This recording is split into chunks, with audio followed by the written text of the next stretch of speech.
Yeah, well, maybe we should have kept that 5 and just discarded these, but whatever. This is really tempting, but this is currently dead as hell. It's only that. We're not gonna open our hand for that. We're not gonna open our hand for that either. Or that either. Oh god. Yeah, the soup might be leaking into my brain right now. Not good. This are basically just dead. We're holding on to this because it's a high value card we don't want other people to have.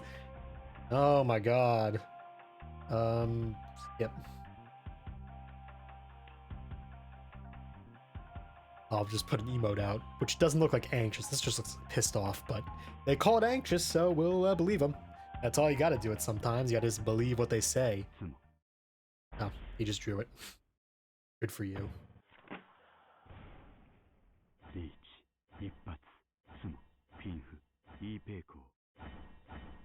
Damn, this guy had a cracked hand. And his character's got a lot of voice lines, so he sure did say a lot of what he was doing out loud.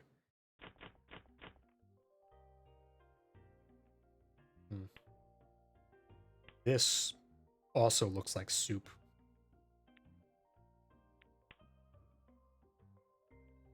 Hold on to these. I think they're useful. If we can find one more pair. I feel like we're in the position where the game's going to give us one more part of them as irony if we try to discard one of them. So I'm just going to hold out for a little bit longer. And worst case scenario, these become safe discards. What's best case scenario? Shut up. Shut up. It's... You know, we could do pair weight. 1, 2, 3, 4. We are at 4 pair. This could be a very ambitious pure pair weight hand. We could do it. We could live our life. Fuck it, we ball. Fuck it, we ball. Fuck it, we ball. Yeah, let's go. We're going. We're doing a pure pair weight. We are exceptionally close. And we're gonna go for hand discards too to make them worry what the hell we've got. It's like, could be anything. We got 1, 2, 3. We're just waiting on. Oh, we should discard this. There's one. Someone's discarded one already. It's a worse weight for a pair. Couldn't be me. Hey, Kona, brother.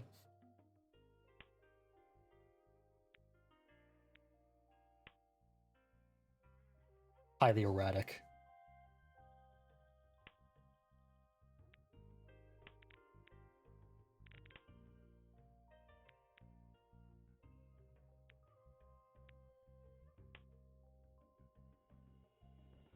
Highly erratic and out of control. This is how the Kois do roll, yo. Word to your mother. I'm here to say we're gonna be playing this sketchy-ass hand all day. We could be taking all these pawns to go for a matching hand, but don't you know that's not how we live our life. This jank-ass hand is full of strife. Bazinga.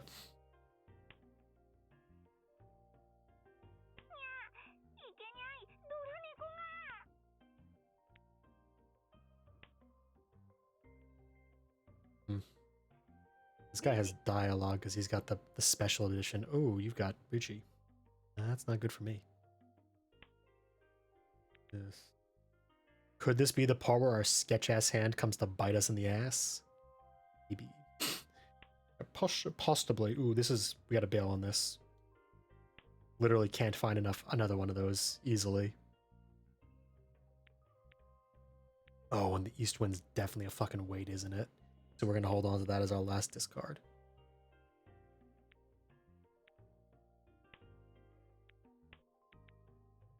Yeah, it's a triple. We could try to blitz back into pawn as a hand. Let's try that.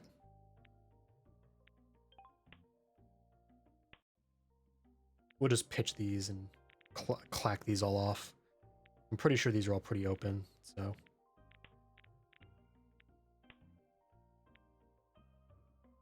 This is not open. This is a trap. 2 million% this is a trap.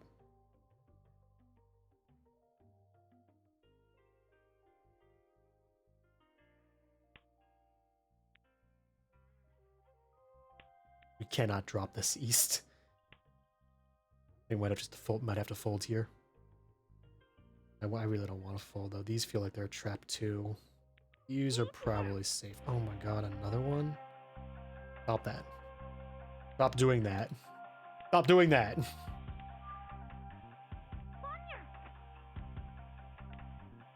We'll make them think we have a much better hand than we do. Oof. Apparently everyone else had a much better hand than we did. Oopsie daisies.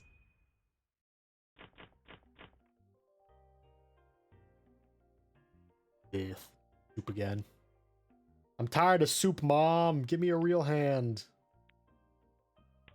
Like I don't know if this we can easily shape this into anything meaningful, no matter what we do.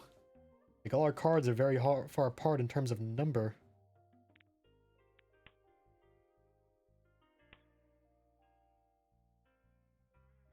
God, we don't even have enough pairs to start doing pawns.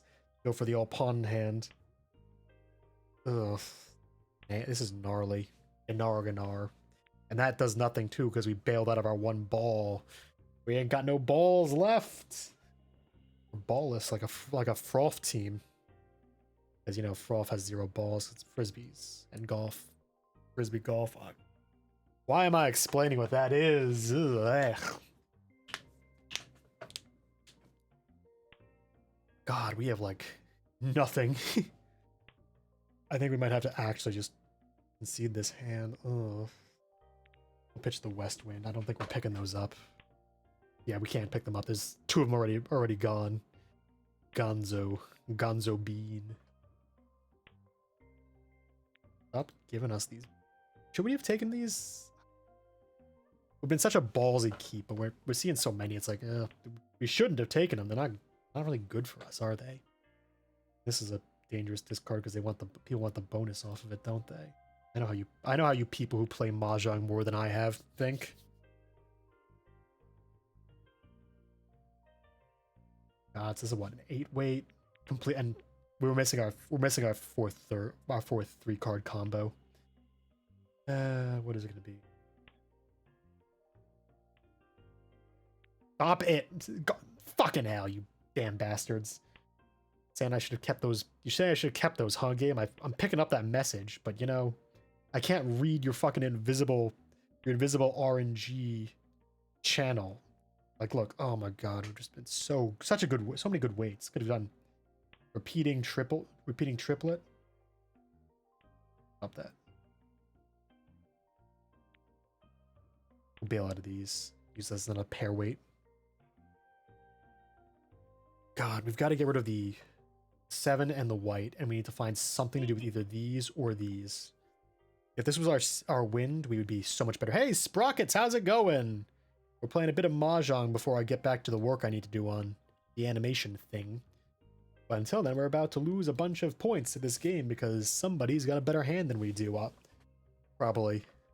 The answer is because we don't have a very good hand at all. Oh my god. That's good. We need to either find another one of these, unlikely, or one of these in the deck. Ugh. God. Yeah, we'll just pitch that. It's pretty safe to discard. Nothing else really matches it.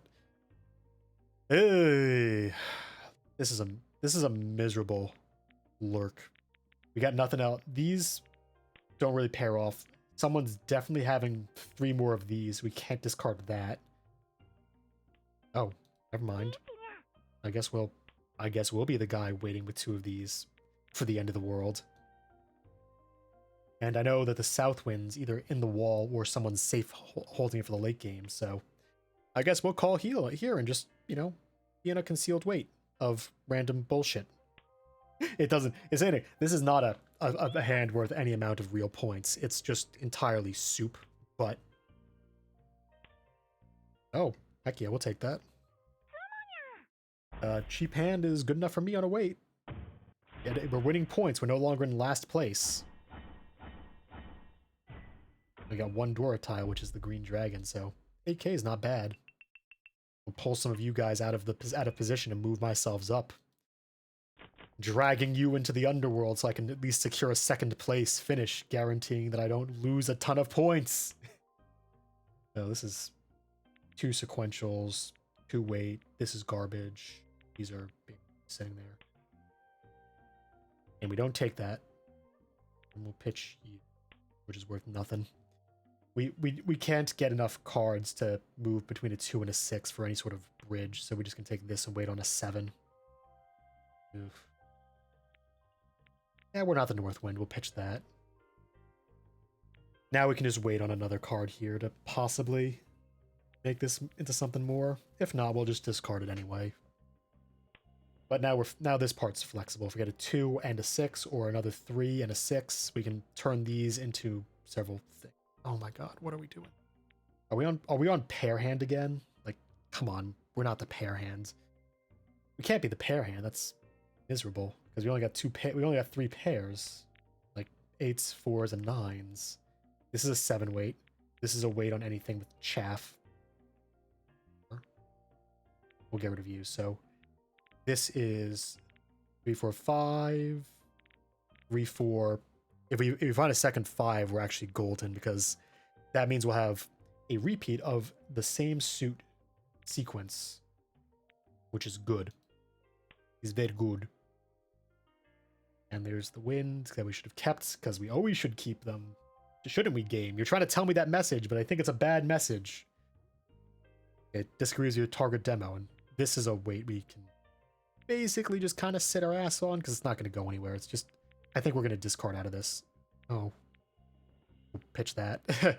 The 5's worth more than the 8 because it's the red 5, so we're gonna knock that guy out. Make them think we're abandoning a pair weight, which is good because it'll give them the illusion that we have a much better hand than we do. Kind of a bit of the Paul Blart line. Reach into your pocket to give the illusion of a gun we both know you don't have. Paul Blart. That movie had some lines. Oh my god, that's all the 5s. 1, 2, 3. We literally can't find another 5 anymore, so this double weight is useless. We're gonna have to pare this down into something else with the 2. We gotta bail on these.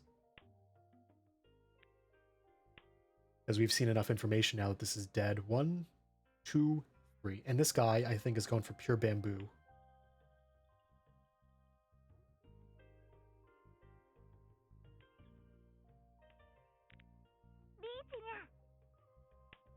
We're waiting on 2s. This is entirely a 2 weight. And it's kind of a shame. I think he might discard another 2, though. He might have been holding on that, and he might have been breaking a pair. Because he can't be going for sequential as his win condition, because you need to have 1, 2, 3, 4, 5, 6, and 7, 8, 9 as your combos to make the pure flush sequence work. And he just has 4, 5, 6, 6, 7, 8, which means I think he's just going for pure bamboo random bullshit. Yeah. Come on, man. I worked hard to make this hand playable. You're just gonna fucking top deck it with the other 2 I needed? You bastard.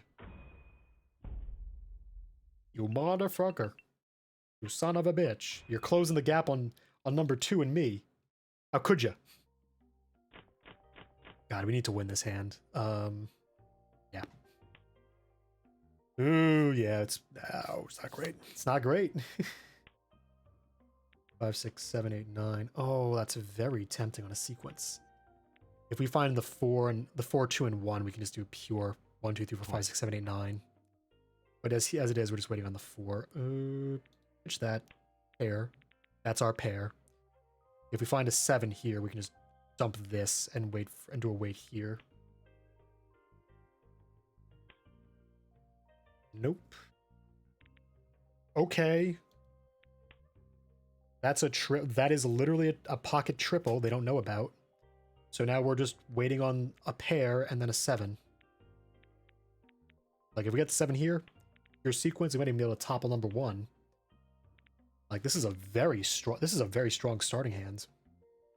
We just gotta not flub it. Very hard to not flub it.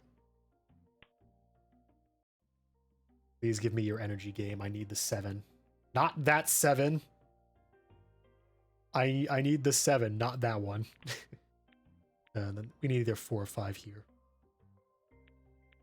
Actually, we don't need these. We need to pop these off so we have a pair weight. or we break this into our pair if we find a 4 off the top. Or a 7 off the top. Because this being an in-hand triple is actually really good for us, because it means we can always turn a triple into a pair to fill out another triple. Which is this. We need this. We need 789, 789, break that into 2s. And then that. Stop giving us these cards we don't need, buddy. Game. Like I'm pretty sure 4-6 is a 4-7 weight is open on these guys pretty easily, but the 7 here is gonna be the real trouble. We've seen one go by. This guy's probably not in it. Okay, we're gonna, if we pitch this, we're on a pretty good weight, so we'll pitch that. We'll break that down. If we do a pure weight on 3s there, it would have only been 2 tiles, but by doing this, we're waiting on 6 tiles, I think, which is more tiles, which means higher likelihood. Now, those tiles are more highly demanded because, you know, sequences, but I think matching this guy's Ricci early is going to be... Oh, come on, man! I'm just talking about, like, how we've done all the math to work this out, and you just top deck the card you need? Yeah. Yeesh, that's a big hand. Damn, we're number 3 now. We're gonna lose points. Yep. It kind of feels bad when you lose because from the same guy just sumoing twice. Because you know it's like, oh, you didn't like get the reads, you just kind of top decked everything he needed. But the wall gave and the wall takes. Enough for another reward? Nope. Still like a little bit off. We're actually 1 game off from another reward. You know, we're gonna do 1 more to get the next reward. And then we'll animate. I swear. We got 6 hours. 5 hours. Plus the hours afterwards. And tomorrow, it turns out, because it turned out I thought the deadline for the animation thing I was submitting for was today. But today is not the 20th. Oh, perfect. There's not a big ELO skill gap on these guys. Ugh. Actually, this isn't as bad as I thought it was on first glance. We've got a lot of really good sequentials. Like, boom, boom, boom, boom. We don't have a 4-5. We can't make 4-5-6, 4-5-6 work, but we can, like, lurk on a bunch of stuff. God, we're gonna have to figure out what to bail out of, though. Might be this, to be honest. We're gonna pitch you and pitch you. 3-4-5, 4-5-6. 1.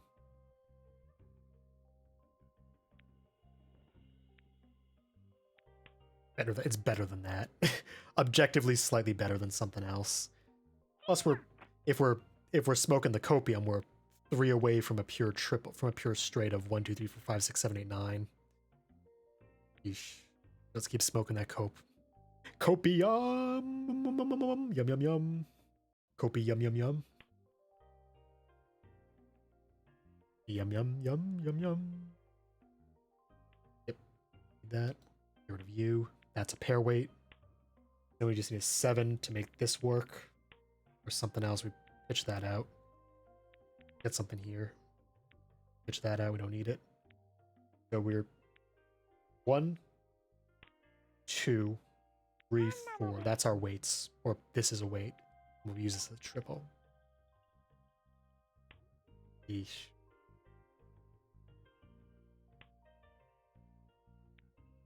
Pocket trips are nice. Now we can use this as our pair if we find a 6. And I guess we wait on a 7. Ew, we don't like to see that. Although, I'm not sure I like this music. A little actively disconcerting. Like, it's actively going like, feels like it's cutting out between itself a little. Like, what's going on here, guys? Ugh. We don't take that. It's a trap. That's dead. Though I think our weights here might be a little overambitious, to be honest.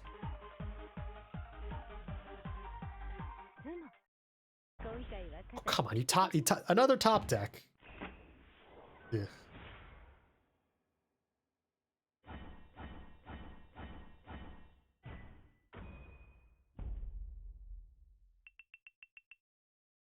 Damn it.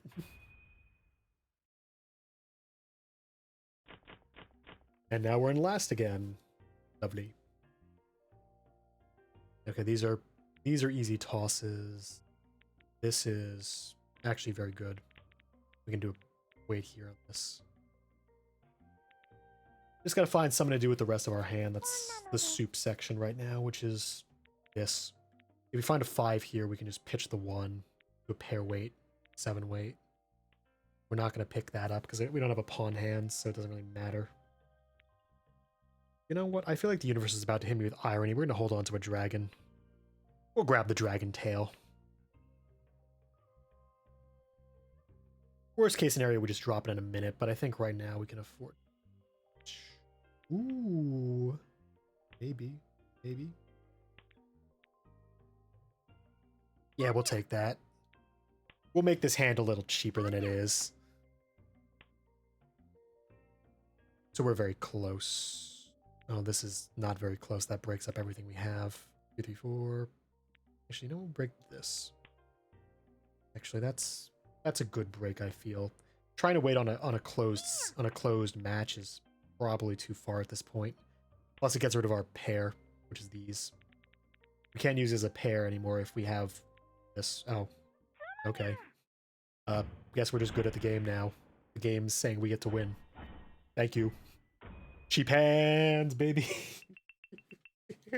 And you know what you say. You know what you're legally obliged to emote after you win a cheap hand. Superb. Superb. I'm great at this game. No one can say I'm not. You can go away. We'll keep these as a sequence or a pocket pair if we find a 4 to break up. Although if we find a 4 to break up, we're kind of like in a weird position. I'm not going to go for the pawn. We don't have a pawn hand, so no real sense in doing it. Dead to me. You're dead to me, Number North. No one will let me go to Santa's workshop anymore. We'll take the East Wind. It's just better than that one. Objectively, you do stuff. Stop tempting me. Get thee behind me, Satan. I don't need your influence anymore. Although I could go for another really cheeky dragon off the 4th white if it comes out. Oh my god, stop it! Stop it! You're not allowed to do this. It's against the law. Illegal. Stop pitching 2s for my pairs to make me build a poorly constructed 2-pile deck. Come on. And we'll pitch this. Hilariously, we're kind of closer to pure pairs than we were last time. But this is fine. Oh my god, you're not good. That's a 4 in a row. 4 in a row does nothing except make a dead card. And we want the 7 because the 7's the bonus point tile. Seriously, stop it. That was not a. I'm not going to justify you by saying we could have waited for a 3 or a 9 cope. That would have been bad. It would have just actually been objectively bad. Oh, we got the last 7. Good to know. That means he's got all the bonus points from 3 to 7s. Which I don't think stacks up depending on how many you got. I'm pretty sure you only get like the same amount of points for having the Dora as you do for 1 versus 17. Oh my god. Are you doing... He's just soup. He's on soup. He's either got his own wind or he's got something in his hand that's gonna let him win. But he's got the rest of his hand is literally just soup at this point. Ugh. Come on, pitch the dragon. Pitch the dragon. Come on, man. You know it's a safe tile. Just pitch it. It's gotta. You know you can do it. Oh, skilled gameplay. Skilled gameplay only. Actually. Whoops. I wonder if we get a bonus for the next sumo. The first sumo after our Arichi immediately beat it. Probably not. Where's that Mongon? I still don't know all these terms, I'll be honest. It's like... Yeah... It's a lot to memorize all the terms. It's just like, look, I want to play the tile counting aspect. I'm great at counting stuff. Let me use that part of my freaky brain for success, please. After all the years of not being able to count cards or not having anyone to play Gin Rummy with, I just want to succeed by doing those skills for once. Come on, man, like just a little bit. Just a tad. A smidgeon. Oh my god, we could go for like the pair hand right now. It's so bad, but we could do it. Worst case scenario, we do pawn, but just call all the triples we can. But oh, it'd be so tempting to go for pure pairs to close this game out.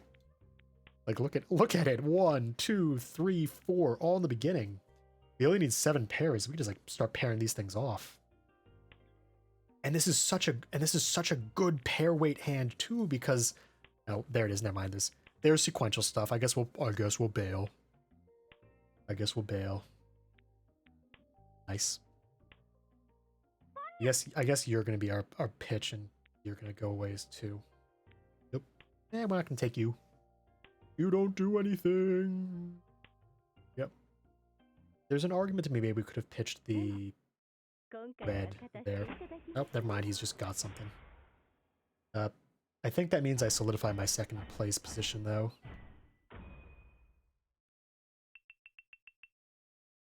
Yep. I'm not going to win big here, but I'm going to win an amount.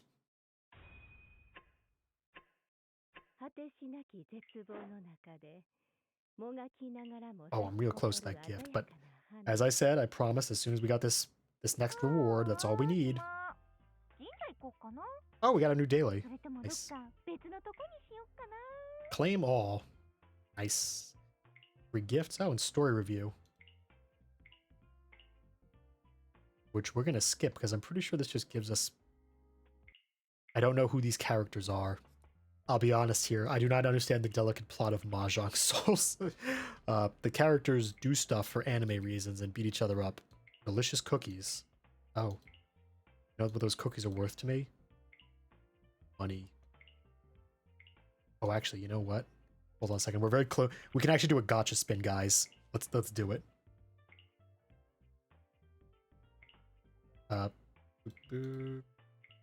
Where's the... There it is. So, we can use some of our money to buy some of these, which I think we only need, like, 4 of. We don't need to... We could spend most of our money on this, which would be bad, but we're just going to go for a large chunk of our money on this.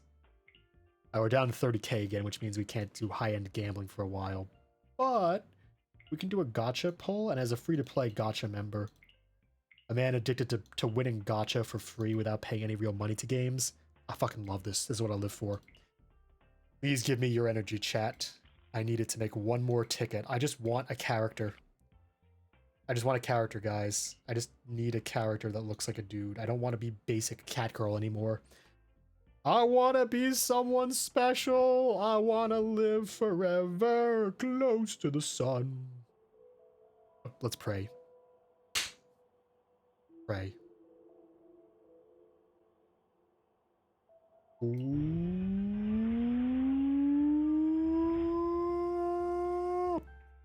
Nope. It's just a shitty gift. That's worth 1/5 of the price of another ticket. Yay.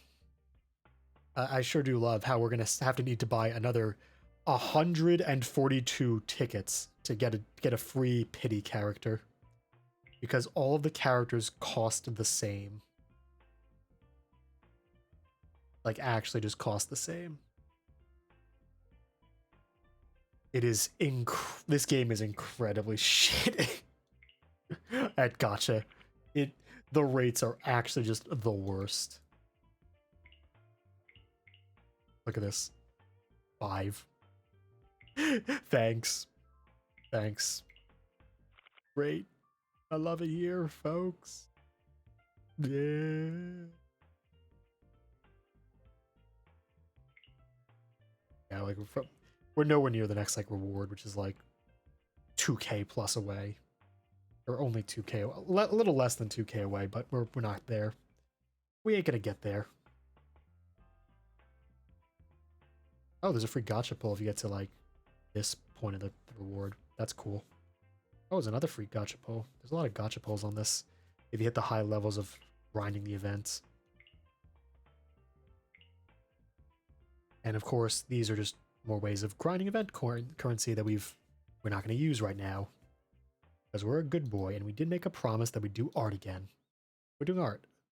Although actually, wait, I need to pull up that video again. Hold on a second. I need temp extra. I need this layer to be higher. This is going to be the video we listen to while we work. I do need to put that back up again. One second. YouTube. What do you think we should listen to YouTube? Like, I could listen to actual Cannibal Shia LaBeouf a bajillion times on loop, but I feel like you guys would start hating me for that, and Shia LaBeouf might try to, like, break my kneecaps for doing it. So, a variety of reasons not to do that.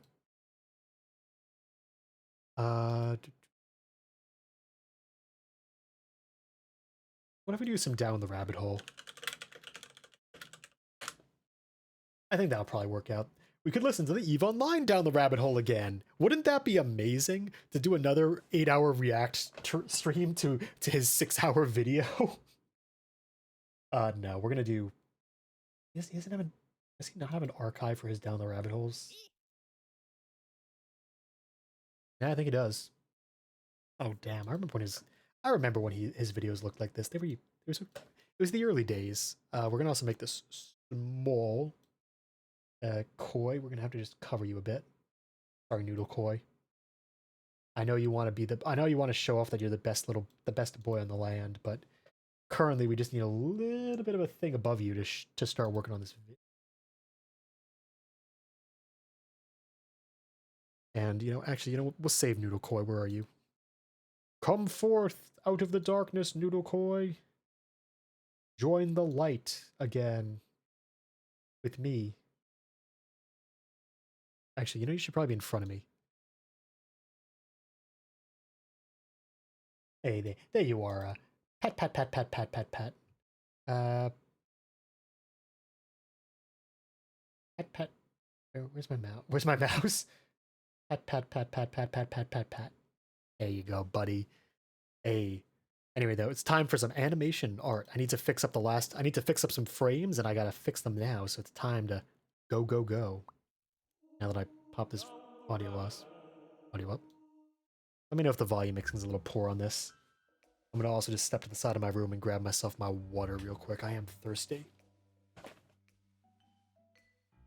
Recently, there was a bundle sale on Steam called the Digital Homicide Bundle, selling 5 games for $1. It seems like a good deal at first, but all of these games have abysmal user ratings, some dipping below 30% approval. One would assume that 30% of people approving the game means that it still has some value, and who are those people? A cursory glance at the player reviews who would assume that? People are giving a thumbs up not because the games are quality, but because these games give Steam trading cards, which can be sold on the marketplace for credit towards other games. This means that, if bought in the bundle, they technically get a return on investment, even if it's only a couple of cents if you don't count the electricity cost of running the computer. There are a few each game. The gameplay is rudimentary. There is no artistic unity, and even the menus are uniquely painful to use. Assets are recycled ad nauseum, including a cyclops, a rat, a bare-chested harpy, an actual bear, sundry zombies, skeletons, and numerous others. Oh, he could have said bare-chested bear. That would have been funny. In none of these games do they perform any other action than run directly at the player in an attempt to fuse their model with the target. Any semblance of balance in these games is also absent, meaning they are almost universally. Okay, so actually, one brief pause before we start. So, some of you might know I've been working on an animation project to try to win a contest that a certain big VTuber is doing, that being Ironmouse. And currently, as of yesterday, I managed to finish. But since I got 2 days left, I can refine this and try to definitely scoop the prize, which means I'm going to fix the last part, which I don't think looks good at all. I think the animation on that's god awful. But in the meantime, I just gotta quickly. I gotta enable keyframes on these because I can't edit the frames while keyframe is locked. So I've just got to go and quickly re-enable frames before I.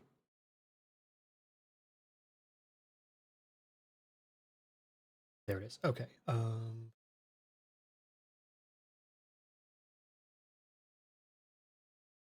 Yeah, so this is what it looks like so far.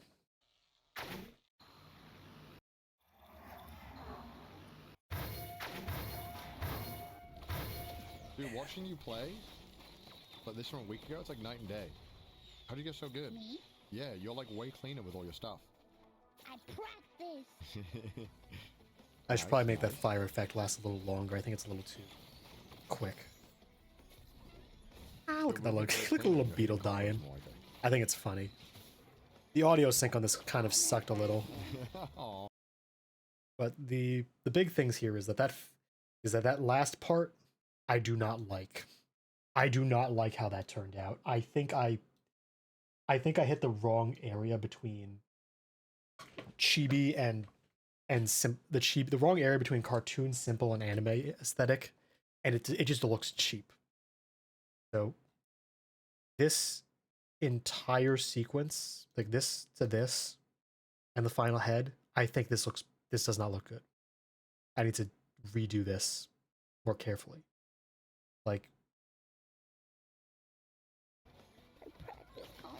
Like I think this part in the middle, the simplified zoom is just breaks model. This frame breaks model too much. This frame breaks model too much. So even when it pops in to try to go more from cartoon to more detail, it doesn't. The transitional effect does not look good of chibi to detail. There's a good way to do it. This is not it. Those frames need to be redone. I don't think I made the face look that great, to be honest. I think I might have to just redo the final frame. The hair movement's a little too flappy, a little too rough and stiff. Kind of looks like it's moving as like pixels. Don't like that. And the mouth movement's pretty only okay. Like I think I did this part at like 2 a.m. So it's a little rough. Gotta fix that. The final frame, like this, it's pretty fine. I could just maybe redraw them in a little bit more detail, but I'm not sure about that.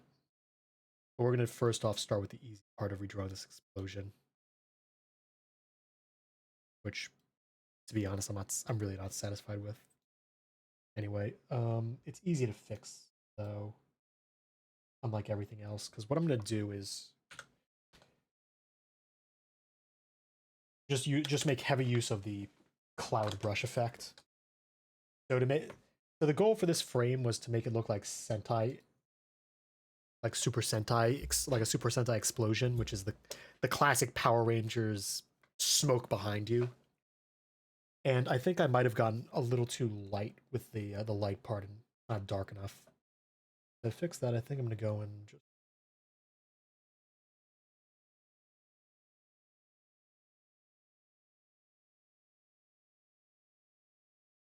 just honestly kind of just find and replace all of it. I need a hard brush. All of it with just the cloud effect.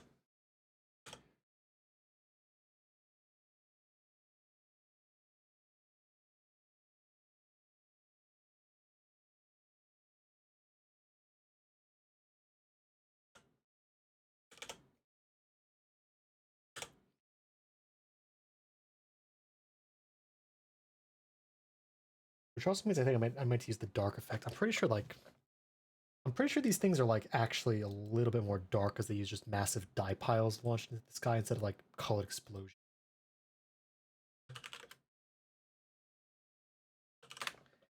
Just let's pop up some of these.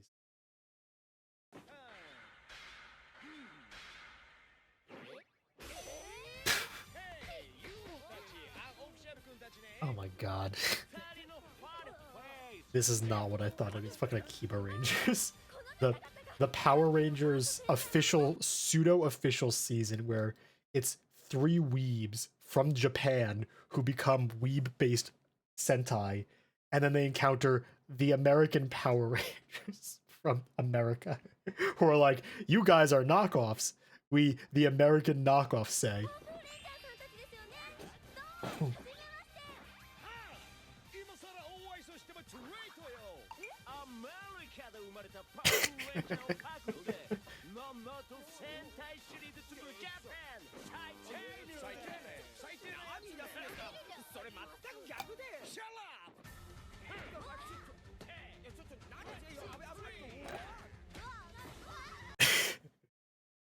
That also did not have what we were looking for, though. We need to look at an entry. Um,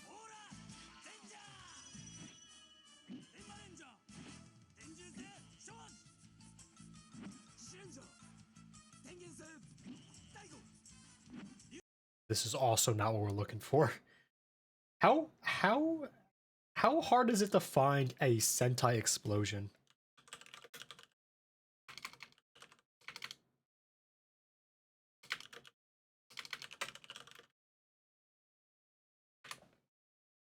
Like, for real though, how hard is it to find this?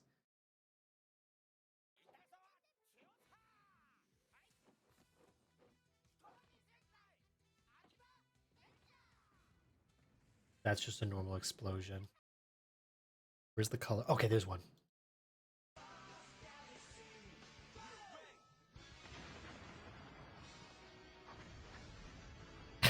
Okay. What we're looking for is darker, not lighter. That's the thing we're looking for. We need to have a darker shade in the middle to make it look like the thing, but not too dark. So like this, that's way too dark. I think a bright darker, a little towards the red end of the spectrum, that should do it. I'm trying to like eyeball color match right now, okay? I'm not great at it. I might be slightly I might have a slight chromia issue where I can't tell like certain color shadings apart that easily. Okay? It's a personal failing I've been trying to fix by practice. And I know you can because I have a friend, an acquaintance. I hope he's a friend. I'm always bad at judging that distance. Like I really hope people are my friends, but I always pessimistically assume that we're less close than we are because I've got issues with that. But he's fully colorblind, and he's an artist, a very good one, who learned color theory who learned how to do color design purely through color theory study. And that motivated me to try to better myself, because it's a bit of a flimsy excuse having met him. It's like, yeah, oh, damn, you can actually really, if you really put your mind to it, you can overcome this natural inability to even see color. And so that's kind of made me try to better myself as well.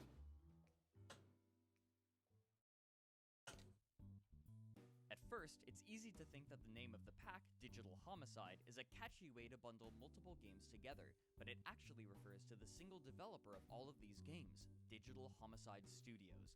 In fact, the number of games produced by the studio is far greater than 5.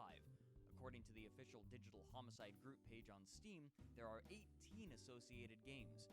Their website, tastefully given the URL digitalhomicide.ninja, offers literally dozens more games under the tab Greenlight Games, referring to Steam Greenlight, which allows users to vote on games they wish to see on Steam's storefront. Their website is a strange amalgamation of generic assets, including a deformed-looking So the second one is this. creature and, This oddly gotta enough, go. a female model in a footballer's outfit, holding a football over her groin. The blog seems mostly abandoned, with only 6 posts, all within the month of February of 2016. The first 3 are game development advice for aspiring indie developers, while the last 3 are advertisements for games being released under the Digital Homicide brand. I think we're gonna actually move Not these. long ago, their website looked different, with an advertisement for their game As Holes across the front of the page upon entering, and the words Games Made with Love just to the left. Digital Homicide has a strange relationship with Steam Greenlight. When one of their games inevitably fails, they simply put it back onto Greenlight, hoping to garner enough votes the second or third or 7th time around. Oh yeah, we gotta. Sometimes using dummy publishers to get around quality control. So who is Digital Homicide? The company is comprised of 2 people, a pair of brothers named James and Robert Ramin. Very little is known about them, and only the latter has divulged any information about himself. Okay, so This raises many questions. let's test this There's out, one just that see how stands it's out. looking. How are 2 brothers managing to create dozens of games in the span of only a few years? Practice. To understand this, one must be familiar with the concept of asset flipping. All Digital Homicide games are created on the same engine, Unity. There are plenty of good and even great games made on the Unity engine, such as Kerbal Space Program, Ori and the Blind Forest, Okay. Superhot, and Hearthstone. However, it is notoriously easy to create rudimentary games with it. Many burgeoning game designers have begun using Unity to try their hand at game development, while others use it to create strange and absurdist experiences and release them for free. I hear story of friend. This friend is Shamrock. He reverses ground magnets with touch. Just as often, however, it's abused by independent developers to quickly make a terrible game, slap a price tag on it, and push it out the door to turn a profit. To increase the odds of someone buying the game at face value, these developers often will rely on buying pre-made game assets for cheap, something expedited by the prolificacy of assets made specifically for Unity. This practice has grounds in legitimate game development, where indie developers purchase assets such as 3D models to save both time and money, so that other aspects of the game can receive attention. The intention is to build upon these assets and use them as a framework, but sometimes I think I may need to have a third chroma in this, to be honest. Myriad of assets and plunk those onto basic coding, then call it complete, a process known as asset flipping. Buying game assets. I also think this dark color is. Rather than purchasing a physical object, the buyer gains unlimited rights to utilize that particular asset, meaning that this process is 100% legal, however shady it may be. By asset flipping, Digital Homicide Studios can churn out games at an unprecedented rate, games that may seem competent on the surface but prove to be vapid and hollow. Despite how egregious this practice is, James and Robert Ramin would have remained an obscure element of Steam's underbelly, were it not for a few bewildering and vitriolic actions against one of the internet's more controversial figures, Jim Sterling. Oh god, I forgot they did that. James Stanton.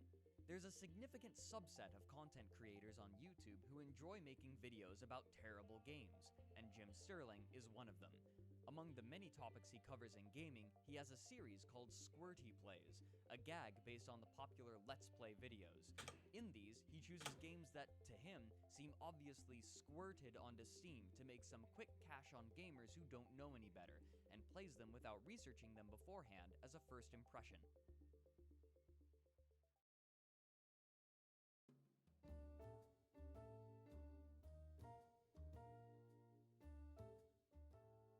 On November 1st, 2012, Sterling chose to feature The Slaughtering Grounds, which Digital Homicide had released onto Steam the night prior under the guise of another studio, Imminent Uprising.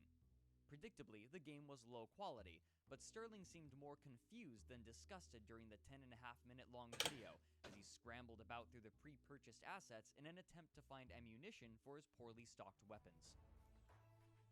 Hello, what's this? Oh! We need a new gun.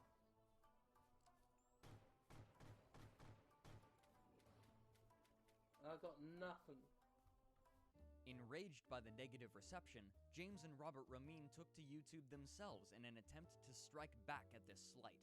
They uploaded Jim Sterling's video onto their own channel as part of what they claimed was a new series entitled Reviewing the Reviewer.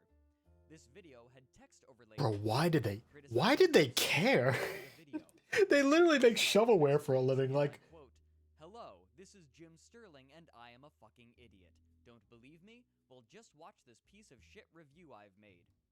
The text Why did they care? Lambast Jim Sterling throughout the rest of the video, liberally insulting his intelligence and the quality of his content, calling it useless shit and other vulgar pejoratives. Why did they care though? Like, not providing an adequate review.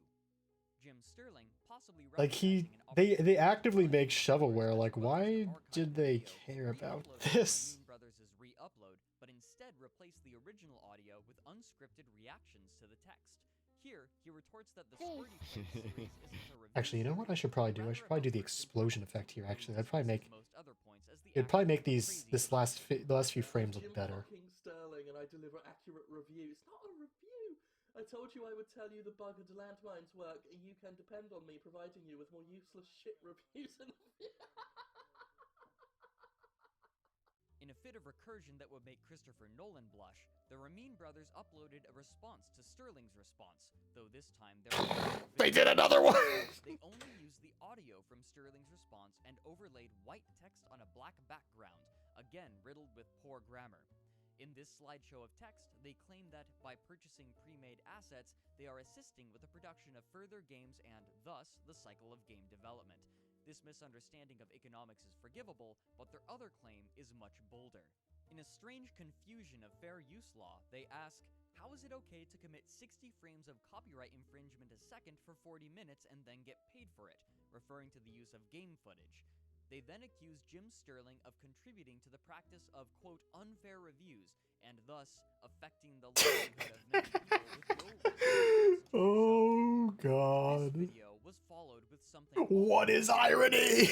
Thread. What's You can irony? notice on the original Squirty Plays video by the Ramin brothers. Takedown requests on YouTube are almost unanimously respected by the administration, and anybody can issue a takedown request on any video for any reason. When a takedown goes into effect, the video is removed from viewing by the general audience for 4 weeks, with the onus on the requester to prove that some element of the video is indeed illegal. Often, certain companies with a vested interest in keeping a certain video offline will issue a takedown request that they can't follow up to remove. Okay, this should look good now. Let's try this one more time. Check it out. So now that we've got the explosion coming in the back, the visual element will distract from the fact that drawing smoke is hard and that I am not the best at it. So it'll look good through a combination of different effects. Boom. Practice. I really wish I knew if I could add an explosion effect to this. But you know, I think we're actually just gonna put this.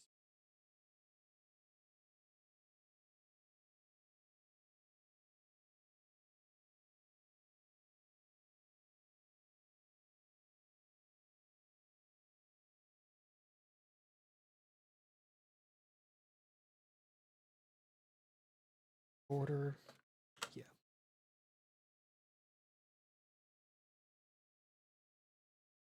Practice.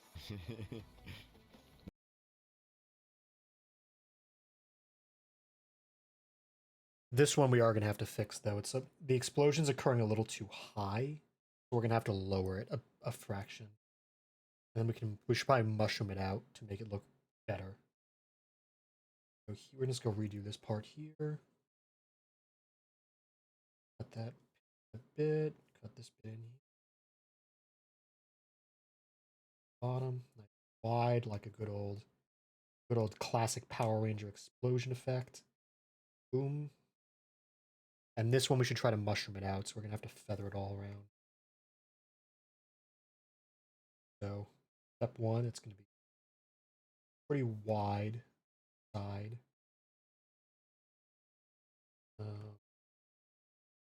Then we're gonna make it filter up towards the top like this.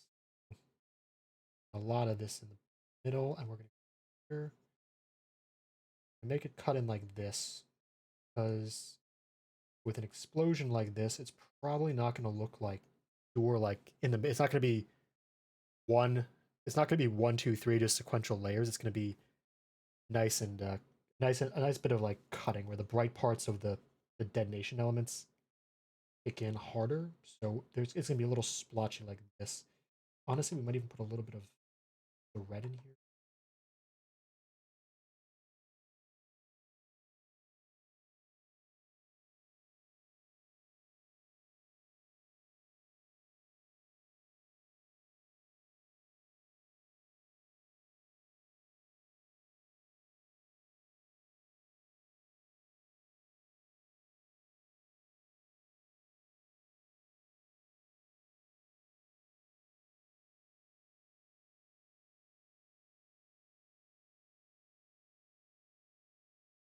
Yeah, you can definitely tell it's mushrooming out. So actually, what I think we're going to do is we're going to actually move this back one more to give it one more frame of explosion to really finish just shrooming out towards of it.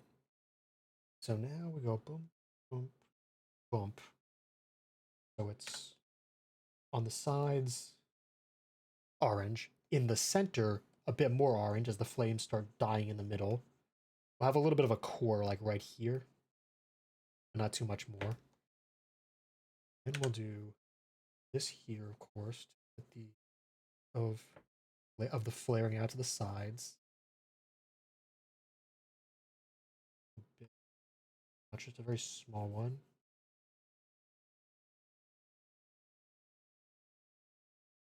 Then we'll grab here this color effect.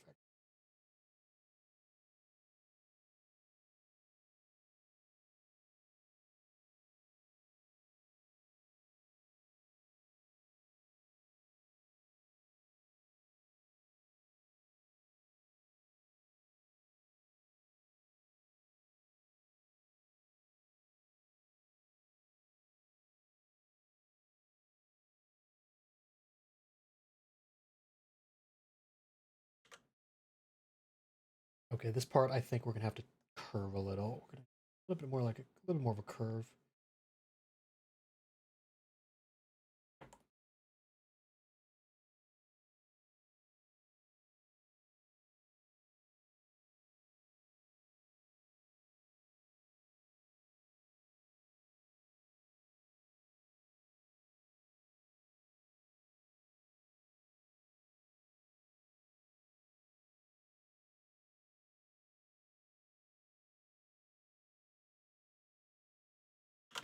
Okay, yeah, let's see this go. I think this should look good now.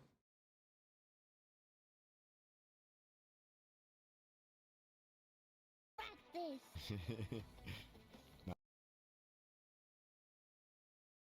There's a bit of a bleed over here. Close these up because we're supposed to be in a completely obscured smoke at this point.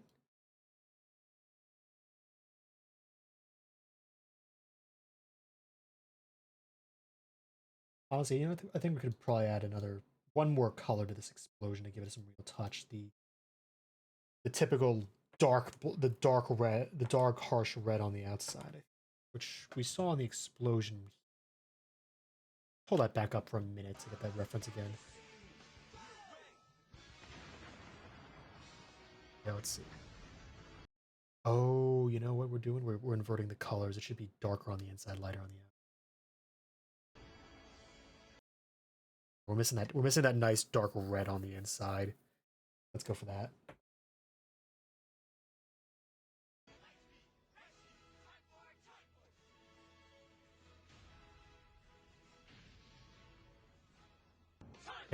We should have a little bit of dark red coming in on the center here and on the next frame. So I don't think we should use this brush for it. On another rubbles a little.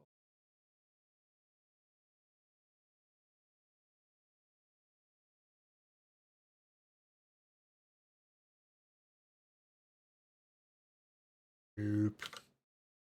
You know, I think we're gonna have to do this manually.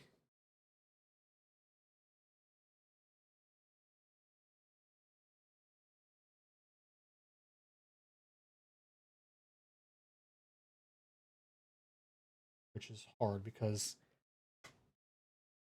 this is annoying. Explosions are a classic effect, but I think, you know, we can actually influence ourselves a bit by looking up some anime explosions.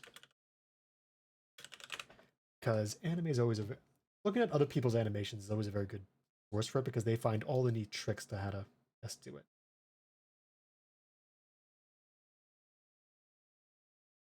No, that's not the sword. That was pretty cool. Ah, there's one. That's very messed up. That's Castlevania, I think. But they're doing not the sort of explosion we're looking for. We're trying to find a very soft. We're doing a very soft explosion, not a very hard one. We could try going for a harsher explosion look, but I feel like that actually that might be the optimal way.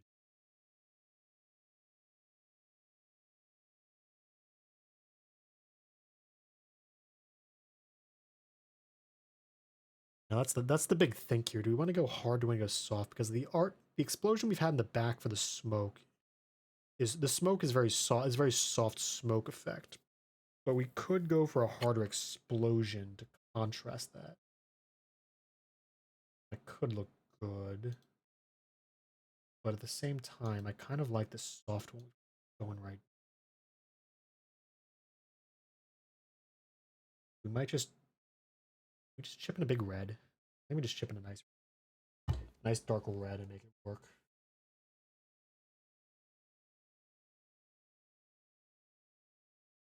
I think the typical thing is you get on the outside, just hot to cold on the like hot white, white yellow orange red for like hot to cool on the outside.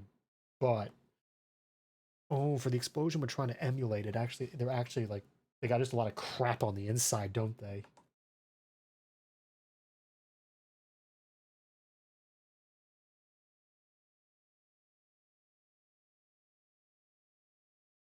Go for. And also, you know what I think we need to make another layer. I do not want to keep drawing this explosion on the same layer to have that come up as an issue for later koi.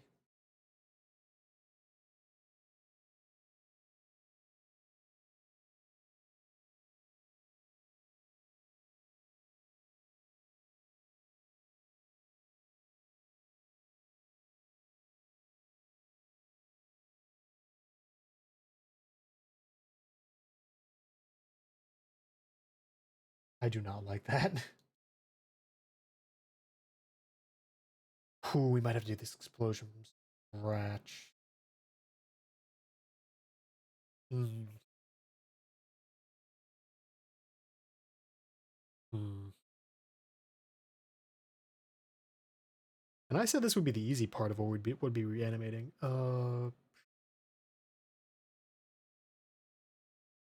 This.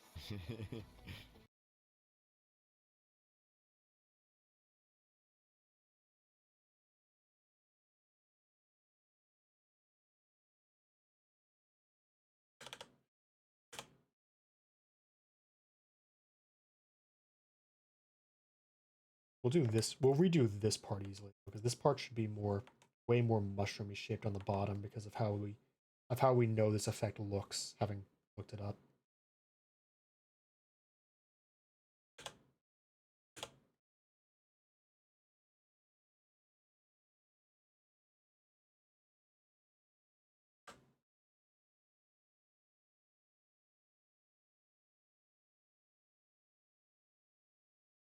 Got a new frame.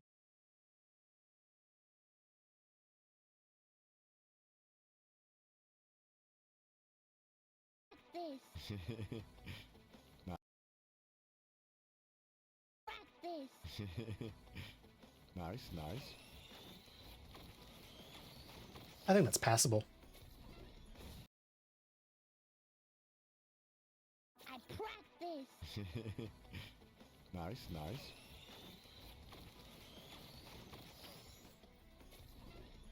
Your movement's way cleaner and you're hitting combos more, I think.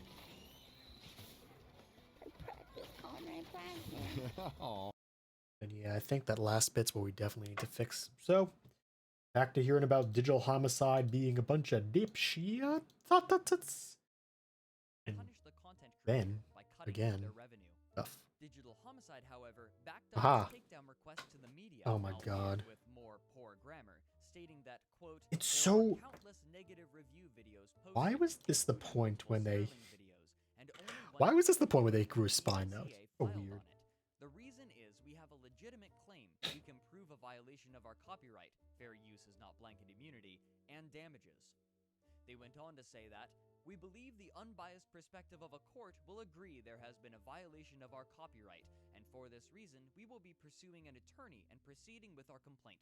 Despite these confident claims, it seems that no further action was taken, and the video returned to Sterling's channel 4 weeks later. What we're also going to do is This change one of scenario these may sound colors. familiar to some gamers. This is because something extremely similar happened almost did exactly we a not? year ago to another content creator who goes by Total Biscuit when he created a review for the now infamous indie game Day 1 Gary's Incident. Jim Sterling, however, was in a slightly different position. Rather than receiving advertising revenue on any of his videos, he receives all of his money from a site named Patreon, where people may donate money to content creators on a monthly basis to support them. This means, beyond the need to continue supplying content to viewers, there is no direct financial need to keep his videos online, and, in fact, it's likely that the controversy was generating further income for him. So, rather than fighting the takedown of his video, he began making further videos, not only on the general topic of media silencing from indie developers, but about the specific business practices of the Ramin brothers themselves, all while the original Squirty Plays video sat with a takedown message plastered on it. He quickly outed them as not imminent uprising, but instead the Digital Homicide Development Studio, accused them of asset flipping rather than true game development, then used that as a springboard to talk about the practice in general. In a surprising move, Robert Ramin decided that the actions taken by Digital Homicide Studios was not enough, and he challenged Jim Sterling to what he called a Oh free-flowing my debate God. to set the record straight. I once and for all. remember that. In early July of 2015, this meeting indeed did occur over Skype and was recorded. The perplexing perplexing discussion lasted almost an hour and 40 minutes, with no mediator. It was in this recording that the audience to this 8-month argument got to hear the voice of Robert Ramin for the first time. Here, he claims to be a 35-year-old man with 3 children, and that Digital Homicide has proven a successful business venture. I was expecting to not hear the voice of an adult, so this makes me feel a little bit better about things. Oh yeah, I have 3 kids. I'm 35. I'm definitely an adult. The discussion in its entirety is a surreal experience. It begins somewhat cordially, where both parties acknowledge that they are participating in a one-sided conversation and are reluctantly thankful that they can now speak to one another. At about 2.5 minutes, however, things start to take a strange turn. Okay. Robert Ramin's true intentions begin to manifest. He begins talking over Manifest like he's a fucking allowing ghost him to phasing into our respond to reality. accusations leveled at him. Ramin's voice also begins to crack in what sounds like restrained anger. Let's talk specifically about your nonsense. Just go ahead and start all the way back at the beginning and go ahead and ramble off all your accusations and stuff. He tells Sterling to point out problems with Digital Homicide, and Ramin will pick them apart one by one, but continues to cut him off. Ramin quickly turns the conversation in an attempt to attack Sterling's professional credentials and deflects Sterling's arguments into further attacks throughout the conversation. Which is why It's your job. did the same. It is your job. You telling me that when you were playing that game, you couldn't see the ammo counter 2 inches below the crosshair? I mean, come on. We're going right back to what we were saying about you saying I'm an incompetent developer. As a game reviewer, you should be a very quality game player. What? Ramin seems to become more emboldened as the conversation continues, passively aggressively and sometimes ad hominem attacking Sterling more and more. The sheer geographical chaos that was your menu system. That's what just goes to show why you're a bad person, man. You A bad person? Yes, you're terrible. You are terrible. What? It becomes abundantly clear We're that sure this is a Ramin 30-year-old man, not a Ramin's child, right? stance on reviewers. He seems to believe that reviewers have a personal responsibility to the developers, and that negative issues should be taken to forums rather than reviews. You have no financial investment in what you do, yet you affect tons of developers' lives, financially affect them. That is why one day you're going to have enough subscribers, you're going to make enough money on your Patreon thing, and somebody's going to get tired of your shit and they're going to sue you. I'm not saying we are. I'm saying somebody's going to have the money to do it, and they're going to win. What? Oh, is that what we've devolved into, is it? Exactly. This last point is a sore subject for many gamers around Jim Sterling's age due to the game market crash of 1983. Side note, the game market crash of 1983 brought the industry from $3.2 billion to only $100 million in 2 years, which is only 3.1% of where it once was. It is largely blamed on the oversaturation of the market with games and a lack of reliable reviews for gamers to determine the quality of products. Only the market success of the Nintendo Entertainment System was able to bring the industry back. It's also clear from the interview that Sterling's coverage did not positively impact sales, and Ramin... No shit. Throughout the video... No. Wow, really? was leveling That's the a community plot directly at twist. Digital Homicide Studios as a harassment weapon. Jim Sterling maintained a composed attitude through the review and even allowed himself a laugh at some of Ramin's statements. After this outburst, Digital Homicide went silent, and for 8 months, they continued to release asset-flipped games on Steam Greenlight through dummy publishers, occasionally getting a spotlight on YouTube channels as examples of terrible games. As of today, Digital Homicide has claimed credit for each of them. But after these 8 months, something happened that is difficult to believe and has made the Ramin brothers synonymous with delusion to odd onlookers. On March 16, 2016, Digital Homicide Studios formally sued Jim Sterling through the Arizona District Court for over $10 million, accusing him of assault, libel, and slander. Without a hint of irony, they claimed in a now-deleted post that, quote, "We find the usage of the terms worst game of 2014 contender and absolute failure to describe the entirety of our product while not actually evaluating it in its entirety unfair and unreasonable use of our copyright material." Among the libel accusations, they defend their use of dummy publishers on Steam Greenlight by likening them to pseudonyms, referencing Jim Sterling as a specific example. They also, oddly, cite Oh, right, because he has his usage of the wrestling phrase pseudonym, "Ramin like Brothers" fucking as an attack. They make John it clear Fabulous or whatever that guy's name is. Sterling is attempting to liken them to mafiosos. He's like Their semi-unofficial, brand. what's the amateur league again these days for like hobbyist wrestling? I think he's one of those guys. Inserted into each of Jim's videos and on the front of his YouTube page for the next 5 years. Both sides began preparing for legal conflict. Sterling became much quieter about Digital Homicide Studios, while the Ramin brothers attempted to drum up support for their cause by speaking with publications, a somewhat questionable legal tactic. Soon after, Sterling moved for the case to be dismissed, and the court granted it. Though today it seems that the Ramin brothers have an opportunity to still take this case to court, it's uncertain that they have the funds to do so. They've set up a GoFundMe. What a terrible crying shame. Donate to a particular cause or person, but have only managed to raise $425 of what is presumably other people's money for legal costs. As it stands, it seems that the dust is beginning. You know what'd be really funny is if it turns out that they put all $420 in there, or if one guy put it in as a meme. Beginning to settle. As for the future of Digital Homicide Studios, it's difficult to say. Now that they have so many assets bought, it would be easy to continue churning out cheap games, but with their name tarnished by this out-of-control Streisand effect, it may not even be worth the effort. For now, they seem to be in limbo, and there are many people who hope that that is where they will stay.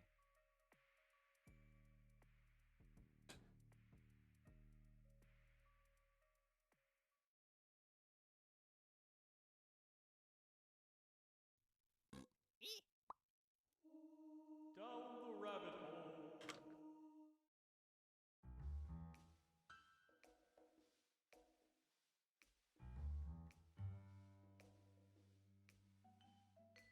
In online circles, the name Sonichu has become synonymous Oh with no. Dude, watching you play, but this from a week ago, it's like night and day. How do you get so good? Yeah, you're like way cleaner with all your stuff. In fact, Sonichu has reached such levels of recognition that Sega's Nice, marketing nice. team has acknowledged the character. Your movement's way cleaner and you're hitting combos more, I think. Yep. Mouse here. Okay. Here's my map. My mouse, the mouse I used to draw, not this one. Okay. What I think I might need to do is actually shorten the explosion by one less smoke. I think as it is with my current frame rate, I've drawn it's moving too slowly actually is the problem. Bump bump bump bump bump bump bump bump bump. What if I take 3 out?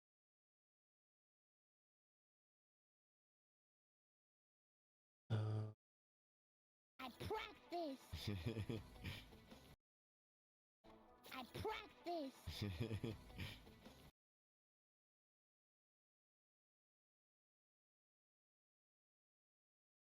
Maybe it's this.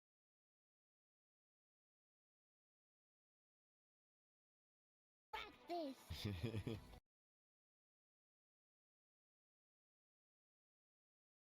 I practice. No, better put it to the back so it doesn't actually interfere with the lead up. I practice. Okay, that looks a lot better. And we'll start reading.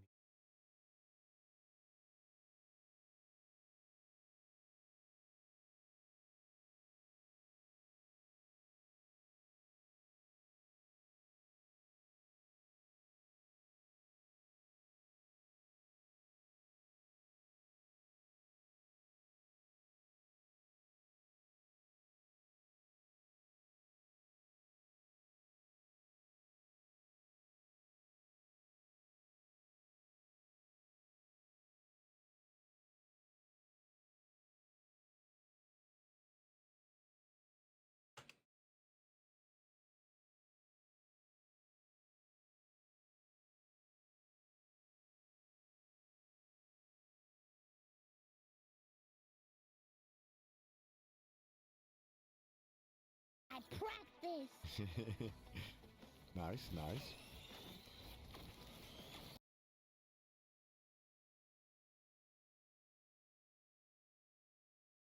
Practice.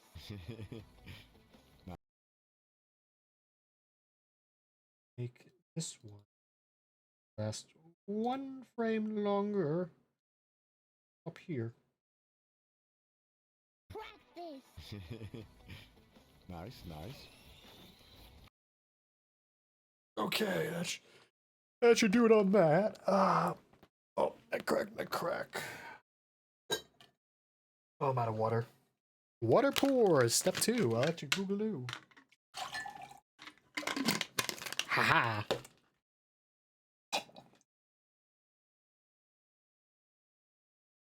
Oh god, this video is before like all the terrible late year stuff. Oh, it's 7 years old, man.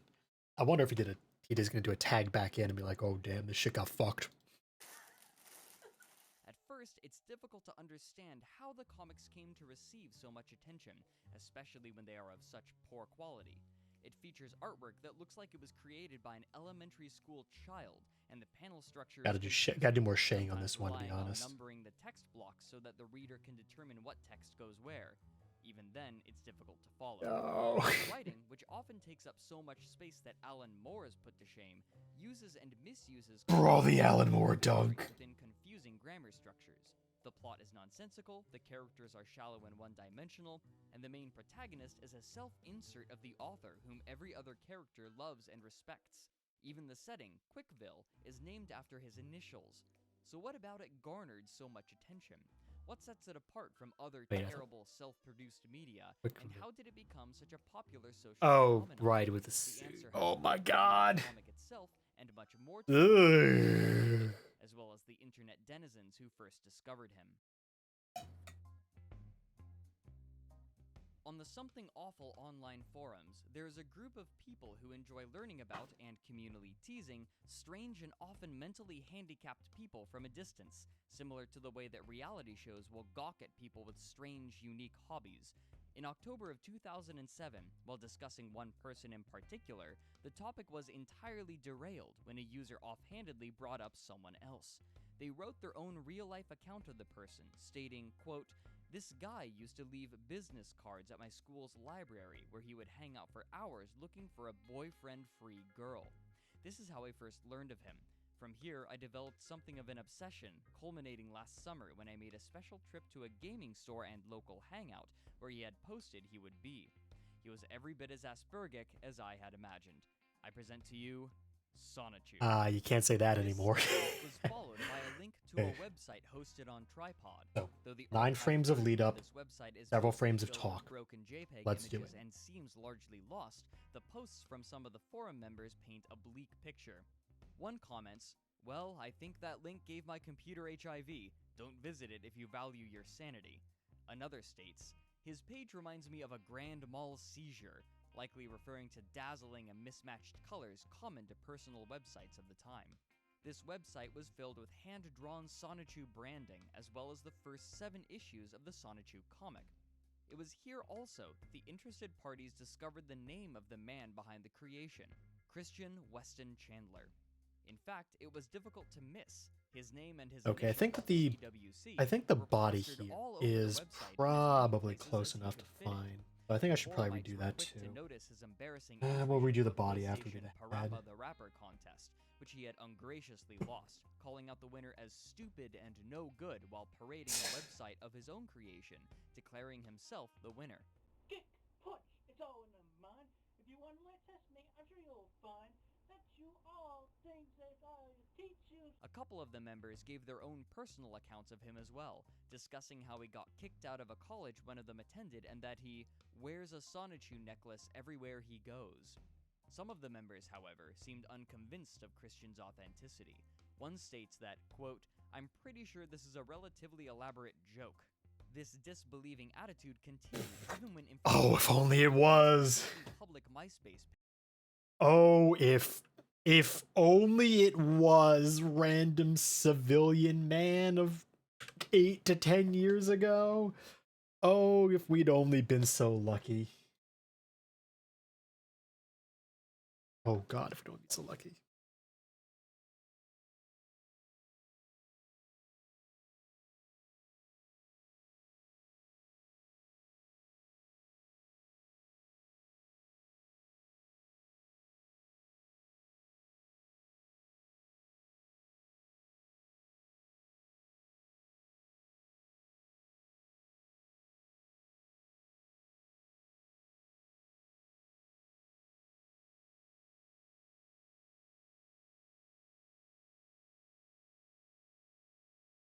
Actually, probably should have done that on the last frame. Whoops. Because we are doing we're doing the rare koi actual template draw instead of freeform. So we're gonna go for this. Gotta get the circle, of course, which is like the base for the size of the head. We'll use this as the base for everything else. It was about that big as we make it a little bit, but not too much. Like how this would work it. So we'll go.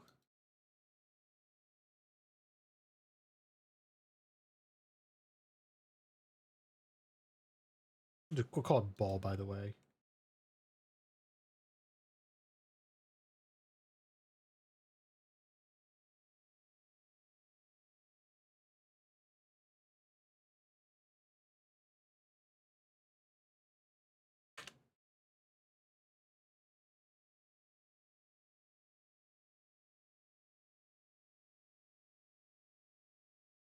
YouTube really doesn't like me pausing it.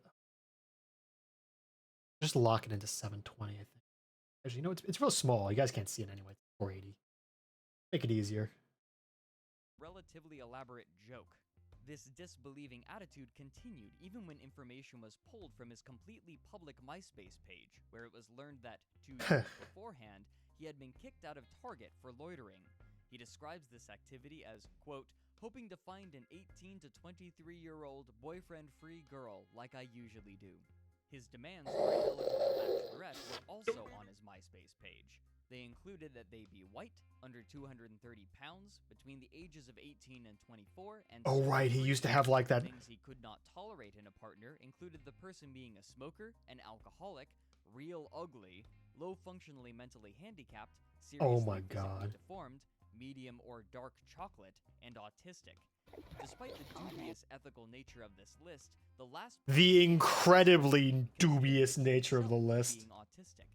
He closes these demands by saying that, quote, I apologize if I have touched any nerves that may cause sadness. I'm just being honest. But don't fret. If you fit under any of these conditions, you can still help me by spreading a good word about me among the 18 to 24-year-old set. Thank you for your consideration. Have a nice day. One user expresses sympathy, stating, I know this is something awful, but at the end of the day, he does have a disability. I took a quick glance at this and felt immediately sorry for the man. These misgivings, however, couldn't dissuade the interest that had set in.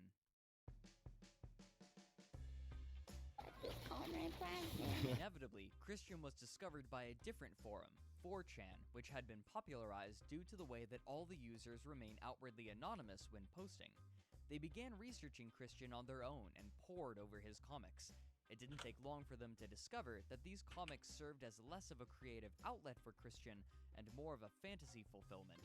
The first 2 issues seem mostly to focus on the eponymous Sonichu, a mashup of Sonic and Pikachu, fighting Dr. Robotnik from the Sonic franchise, but by the 3rd issue, the main character had effectively become Christian himself, with the villain being a woman named Mary Lee Walsh. This villain's name and rough likeness are drawn from real-life sources.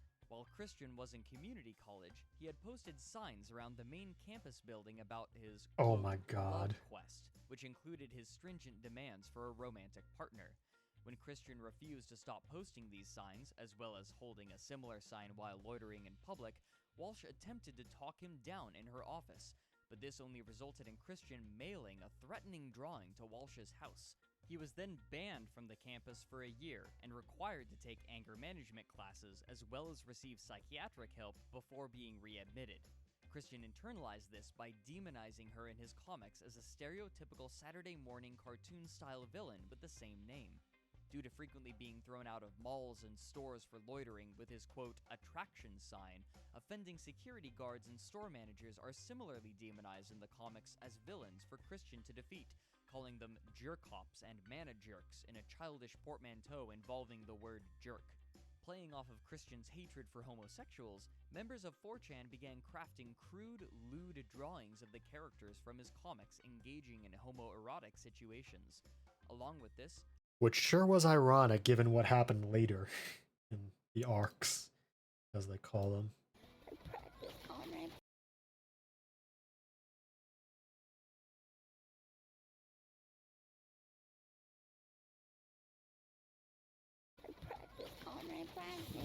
Aw.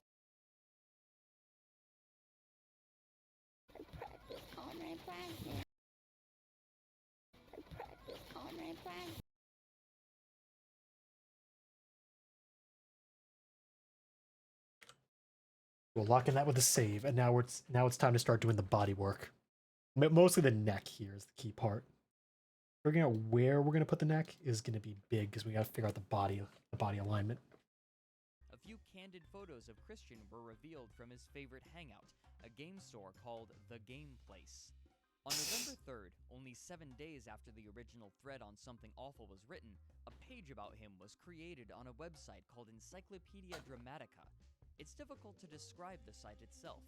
It functions very similarly to Wikipedia and even uses the same tools, with anybody able to edit or add to its entries. It often serves as a repository for information about online phenomena, albeit with a vulgar and purposefully insulting twist. On this page, the information discovered about Christian was collated, along with a picture of him at the game place and some of the homosexual fan drawings of his characters. This page very quickly became one of the most popular on the website, and set in motion the exponential growth of interest in Christian Weston Chandler, as well as the efforts to tease and harass him.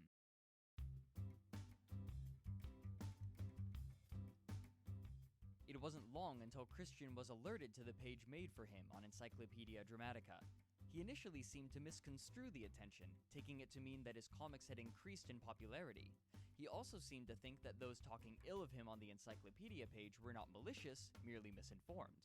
He proceeded to give a short autobiography of his life through a YouTube video, talking chiefly about his elementary school and middle school years, as well as what he calls his high-functional autism. And one teacher in particular of Providence Middle School, who I would like to give much kudos to, who not only let me, it was a good. He closed the video by asking the viewers to edit the encyclopedia page to be more positive towards him. Take them down, please. I'm asking, as an innocent victim of misunderstanding, just take down your web pages or add them to positively better reflect my feelings as an individual, as a person. Honestly, I'm really surprised he didn't just fucking edit it himself. So he began editing the site himself. Hey, there it is. Were quickly outed as being his own, in part due to how out of place the writing was, but also because he referred to himself in the first person in these edits, and, in some places, signed his name. The details he provided were numerous and often extremely personal, including his failed attempt at romancing his friend Megan, poetry, diary entries, and his ownership of a sex doll named Officer Nasty. Oh, dear lord. Edits he made to the page would be Fucking no one asked for that. Testimony and sometimes video evidence. He later would explain that he gave so much information away in a nonsensical attempt to force what he calls an information overload, though what he meant by this is unclear. As far as the fascinated readers were concerned, they had struck gold. As a perplexing response to the homosexual imagery, he drew his own pornography and uploaded it to his page. 4 were of his characters, but a 5th one was of him performing sexual acts on an unnamed girl as he gave a thumbs up. Some users thought this person may be one of Christian's fantasies and not based on any real person, but he made it extremely clear that this subject was supposed to be one of his only friends. Oh, no. Oh, no, no, no. The people reading Encyclopedia Dramatica, unsurprisingly, began to torment and tease Christian with the information he had provided to them. As long as Christian was reacting, they would continue poking. This began to bleed into his real life. He was summarily kicked from the church he attended when the pastor was alerted to Christian's Encyclopedia Dramatica page. The other person alerted to his antics online was Megan in March of 2008, who noticed the lewd artwork Christian had drawn of her. Deeply disgusted by his actions, Megan told him in an email that she believes that Christian, quote, defiled her. Christian's tone-deaf email responses attempted to downplay and excuse what he did, yet only served to reveal something even more repulsive about. Okay, let's go for it again. Bo-bo-bo-bo. Online.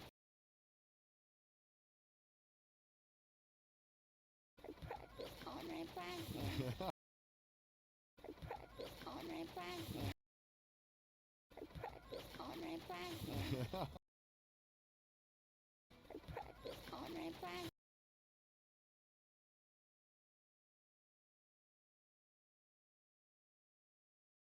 Okay, so there's an arc there, I think. Probably could have done a better track on that arc, I'll be honest. There's a technique we could be using. I think we should probably use it, to be honest, which is just having a frame to track it.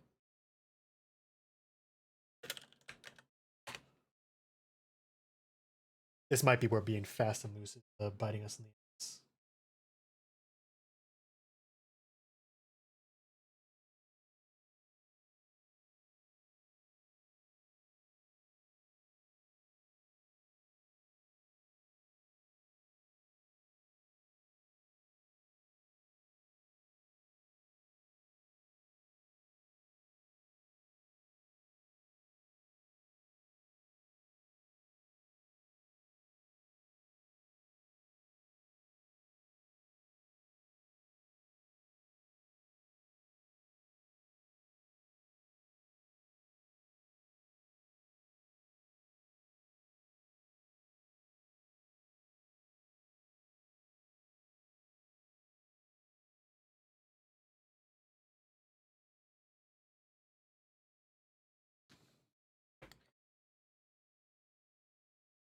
Probably wasn't that crazy.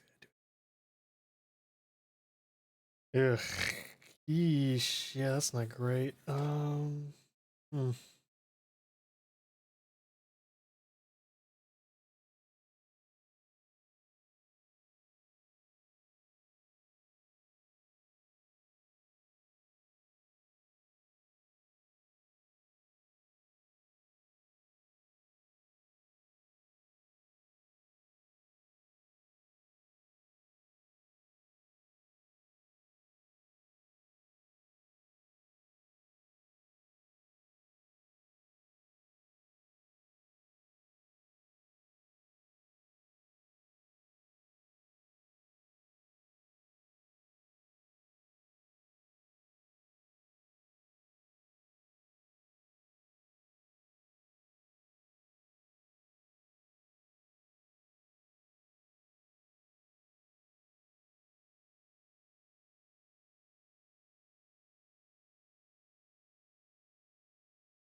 Online practice. Aw. You know what I think we need to do? I think we need to exaggerate this more. Bump, bump, bump.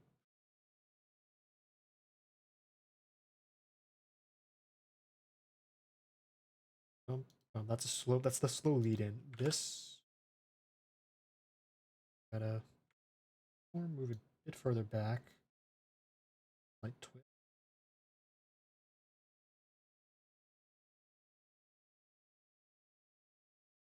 Like twist. Further away.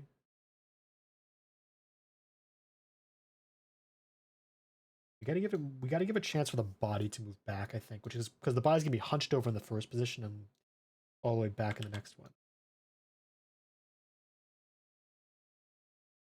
Slide over correct on the last one.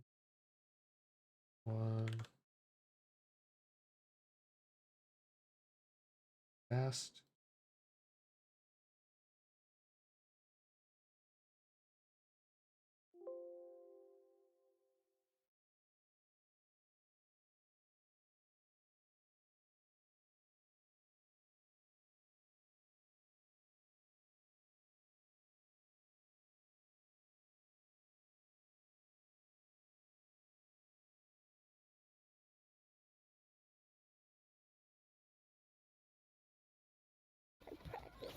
practice. Aw. Alright. Okay, I think this will work. Now, I think we also need to make it.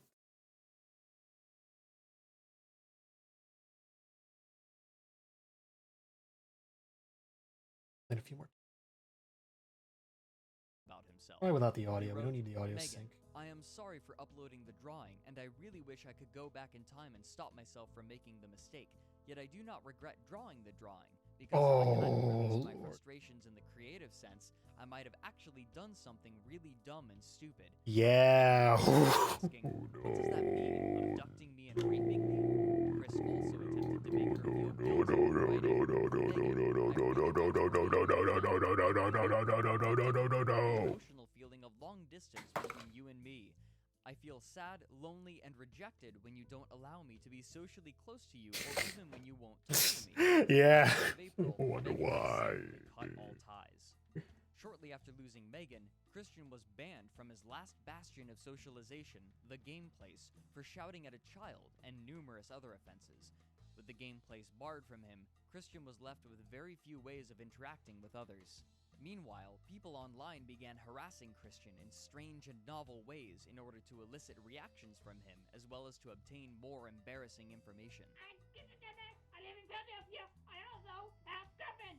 For example, one person pretended to be Christian, dressing similarly to him and making a Sonichu medallion similar to the one Christian wears, then produced videos in a reasonable facsimile of Christian's stunted way of speaking.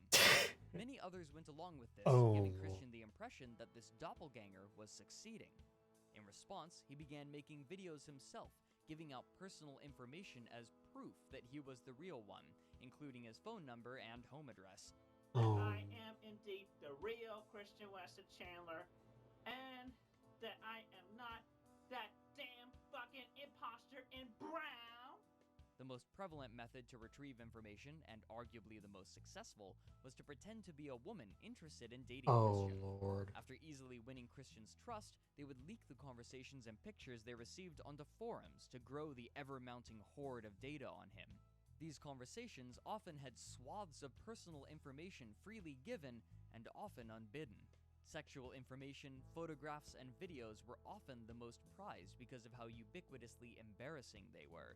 One of these false girlfriends was able to convince Christian to mail his Sonichu medallion to him, whereupon he made a video of himself destroying it. Sometimes, however, Christian would simply give away information, such as his tendency to soil himself. Again and again, he would fall for the self-branded trolls, and as time wore on, he grew more and more embittered. This bitterness began leaking into his Sonichu comics, for which he believed there was now a wide fan base thanks to all of the attention he was receiving. He began inserting the trolls as villains in the same manner he had done to Mary Lee Walsh, some even receiving their own arcs. Christian's self-insert character also pushed farther into the spotlight, to the point that Sonichu only rarely would make an appearance anymore.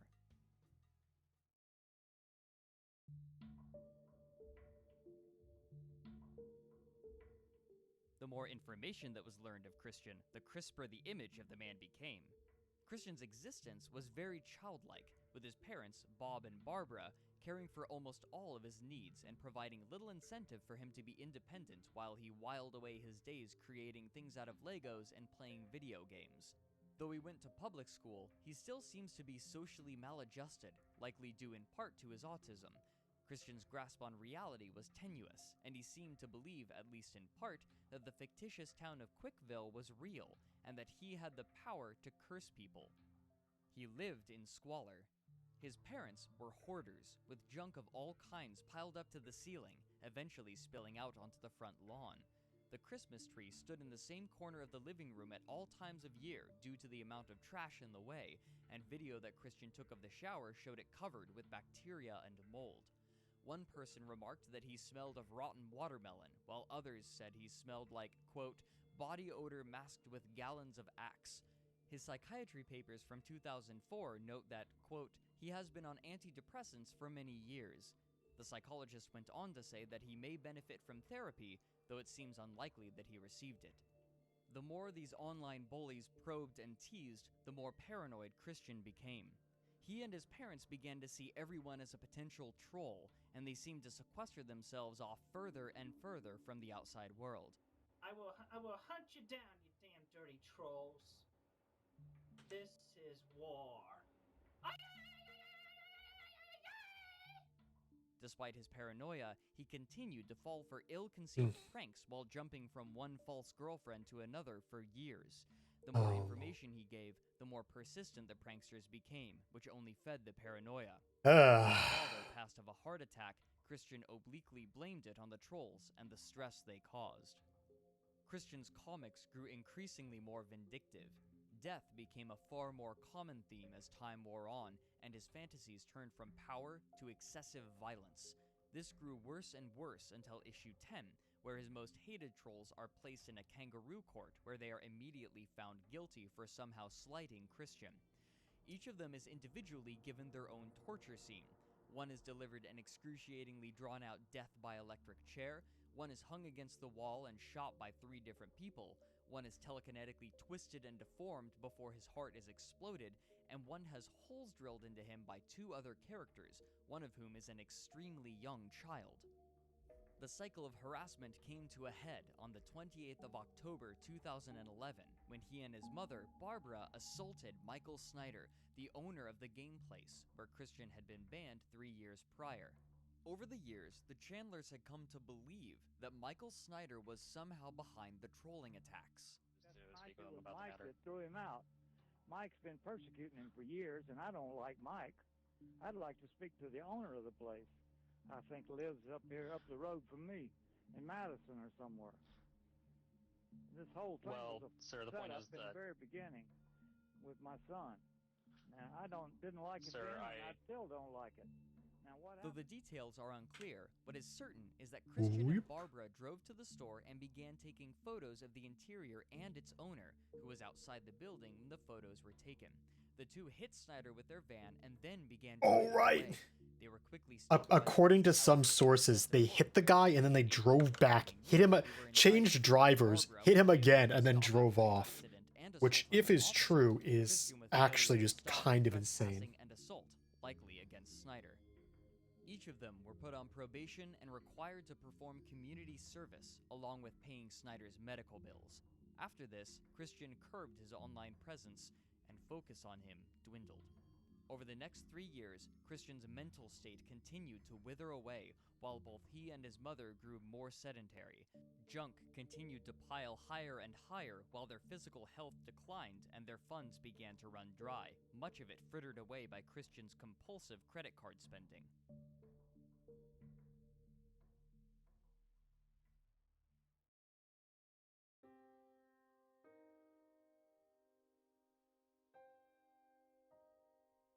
On January 10th of 2014, interest in Christian increased again when his house caught fire. Though the cause of the fire was reported as unknown, Christian later revealed that it was caused by a cord plugged into a socket in the first-floor bathroom. The insulation had worn away over time, and the heaps of junk had proven good fuel, spreading the flames. The firefighters were kept from the blaze for much longer than they should have due to the amount of garbage piled in front of the doors of the house, forcing them to use the windows. But this renewed online attention was short-lived.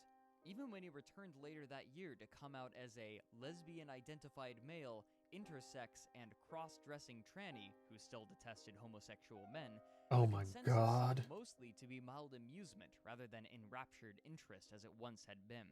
His delusions seemed to have not left him, as he had begun to campaign against Sonic's arms being changed from a flesh tone to blue in the franchise's most recent game, Sonic Boom. This eventually led him to pepper spray the clothes of a GameStop employee, but even this couldn't revive the fervor. There is still a section of internet denizens, labeling themselves Christorians, who keep track of his activities and collate them, but the tone seems to have shifted from that of bullying to a distant fascination. The output of comics has reached a sluggish pace, and it's uncertain whether he'll make more or not. Though he still lives with failing health, the heyday of trolling has come to an anticlimactic close. The phenomenon that is Christian Weston Chandler now serves as a case study of online harassment, while the man himself stands as a symbol of delusion and spite. His story is a lesson. The internet does not forget. forget. And Jesus Christ, has this story gone places since this video came out? Whew.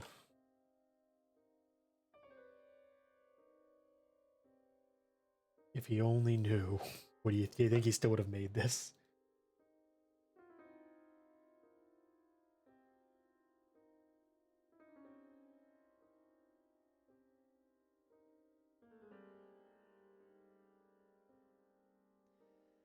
Hey guys, thanks for watching. It is 2:08 a.m.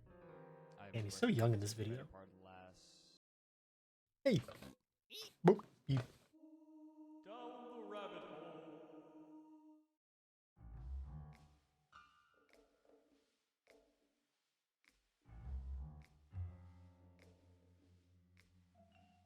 When first opening the SCP Foundation's website, it can be difficult for the reader to shake the feeling they've stumbled upon something they shouldn't have.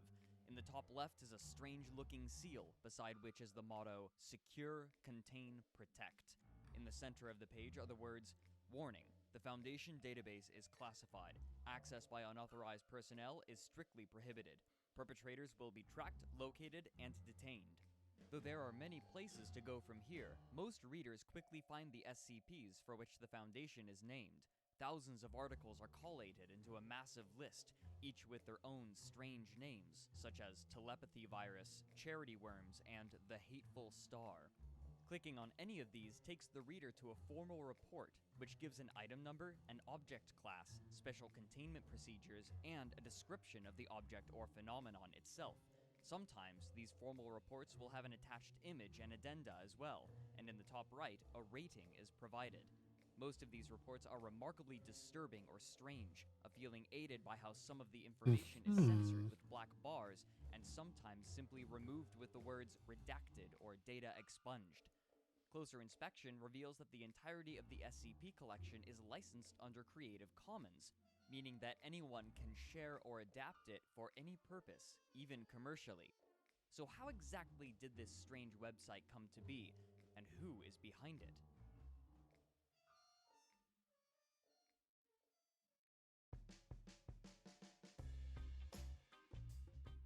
Though 4chan is most notorious for its inflammatory user base, there are certain sections that tend toward more constructive activities.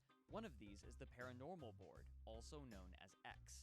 This board served and continues to serve as a sort of digital fire pit around which users concoct their own tales of terror and share them with one another, a practice known as creepypasta. The style, quality, and length of this kind of story varies widely, but some of them end up shared around the internet, gaining appreciable popularity. Two of the most popular are Slender Man from the Something Awful forums and the Russian Sleep Experiment from a WordPress blog. Before these two even existed, however, there was one story posted to 4chan's X board that would capture the rampant imaginations of enthralled readers. Sometime in the summer of 2007, one anonymous user posted his writing to X. It was very short, reading thusly.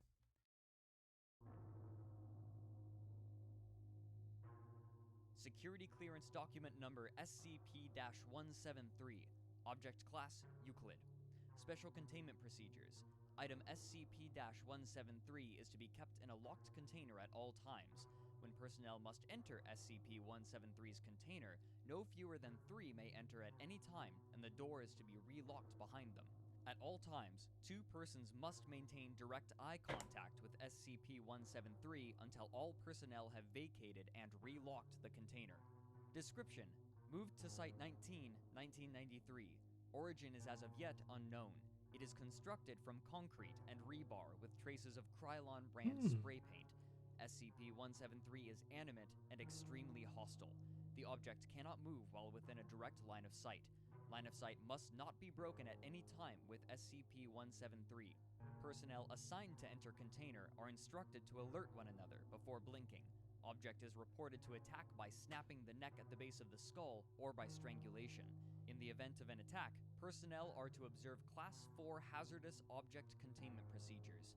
Personnel report sounds of scraping stone originating from within the container when no one is present inside. This is considered normal, and any change in this behavior should be reported to the acting HMCL supervisor on duty. The reddish-brown substance on the floor is a combination of feces and blood. Origin of these materials is unknown. The enclosure must be cleaned on a bi-weekly basis. A few qualities immediately stood out to the readers. The first was the unique format, which fit well to a textual medium, giving the feeling that one had discovered something forbidden. The second was the implication that there was much, much more than just this object. After all, it was labeled number 173. Building off of this, other people began posting their own SCP articles, utilizing the same format. One of these was SCP-682, also known as the hard-to-destroy reptile, a creature bent on killing humans that also has the capability to rapidly adapt to anything that may harm it. The containment procedures call for it to be perpetually immersed in a vat of hydrochloric acid to prevent it from regenerating its flesh. As more of these articles were created, a few forum members postulated that the articles should be moved to another website so that they may be preserved and better shared. Yeah, The response to this idea was almost universally positive.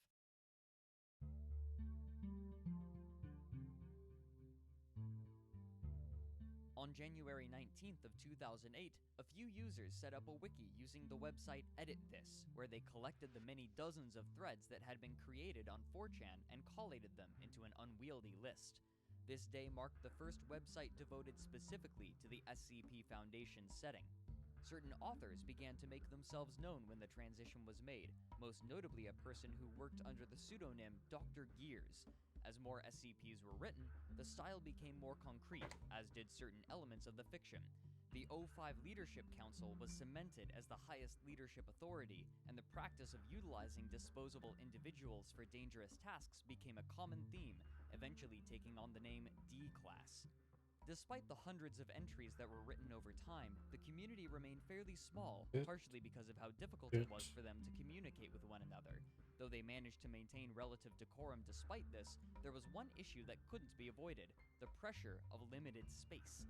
So, the community moved to another website, Wikidot, where all of the articles from Edit This were copied. Now, the users had access to forums, where authors and enthusiasts could discuss SCP-related subjects and share ideas while providing feedback on one another's articles. This was also when the first elements of leadership began to manifest, all working under pseudonyms and for no personal profit. The first three administrators were Dr. Gears, Fritz Willy, and Kane Pathos Crow. Though there were technically 4 administrator accounts, 2 of them were secretly the same person.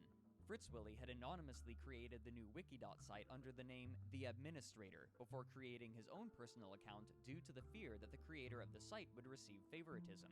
This decision helped set the positive ethical standard for the SCP Foundation, which has fallen off since then, unfortunately. God, the SCP community has gotten through some real shit since this video came out. We've got a lot of OCs that really... Oh, I'm out of the reveal on that commentary. Aha. Simply post their SCPs without receiving feedback. Mary Sue's and self-inserts abounded. Yeah, and a this attitude had come returned. To characterize new entries. Kane Pathos Crow described how the atmosphere of the Foundation had changed over time.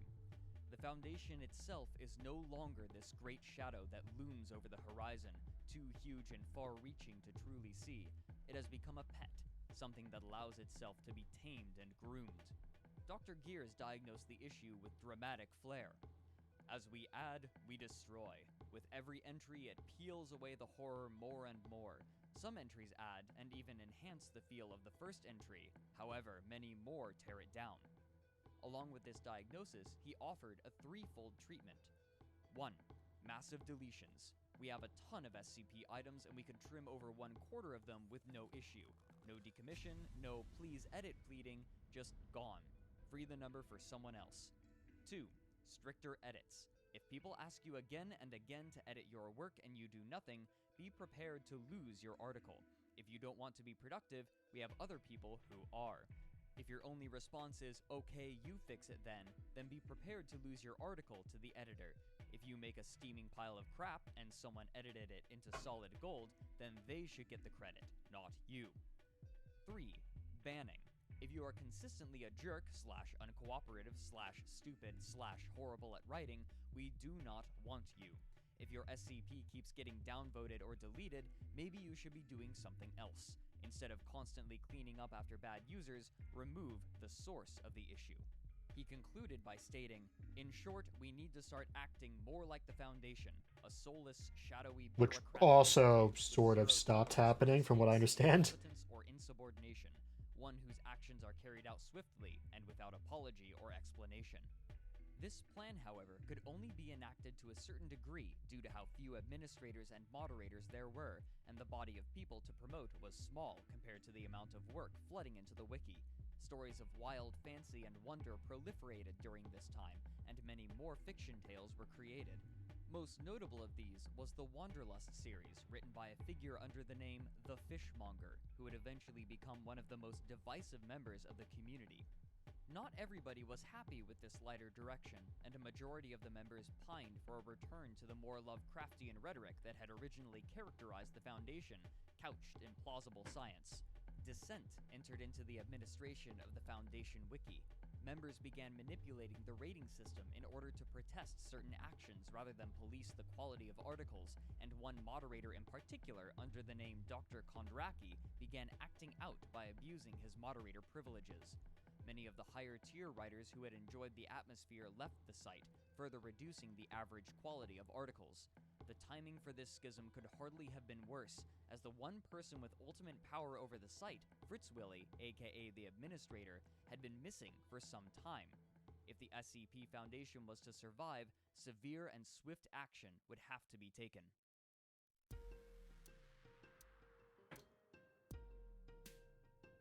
The other moderators and admins demoted Dr. Kondraki and issued him a 24-hour ban. When he returned to the wiki only to collect and publish personal details of another user out of spite, he received a permanent ban. To deal with the low-quality articles, the moderators enacted the mass edit, where they began systematically sifting through them and manually deleting them, purging large swaths of content with the only community feedback being the page's rating. After contacting the owners of the Wikidot site, the administration was able to move site ownership privileges to an active user, allowing for complete control once again.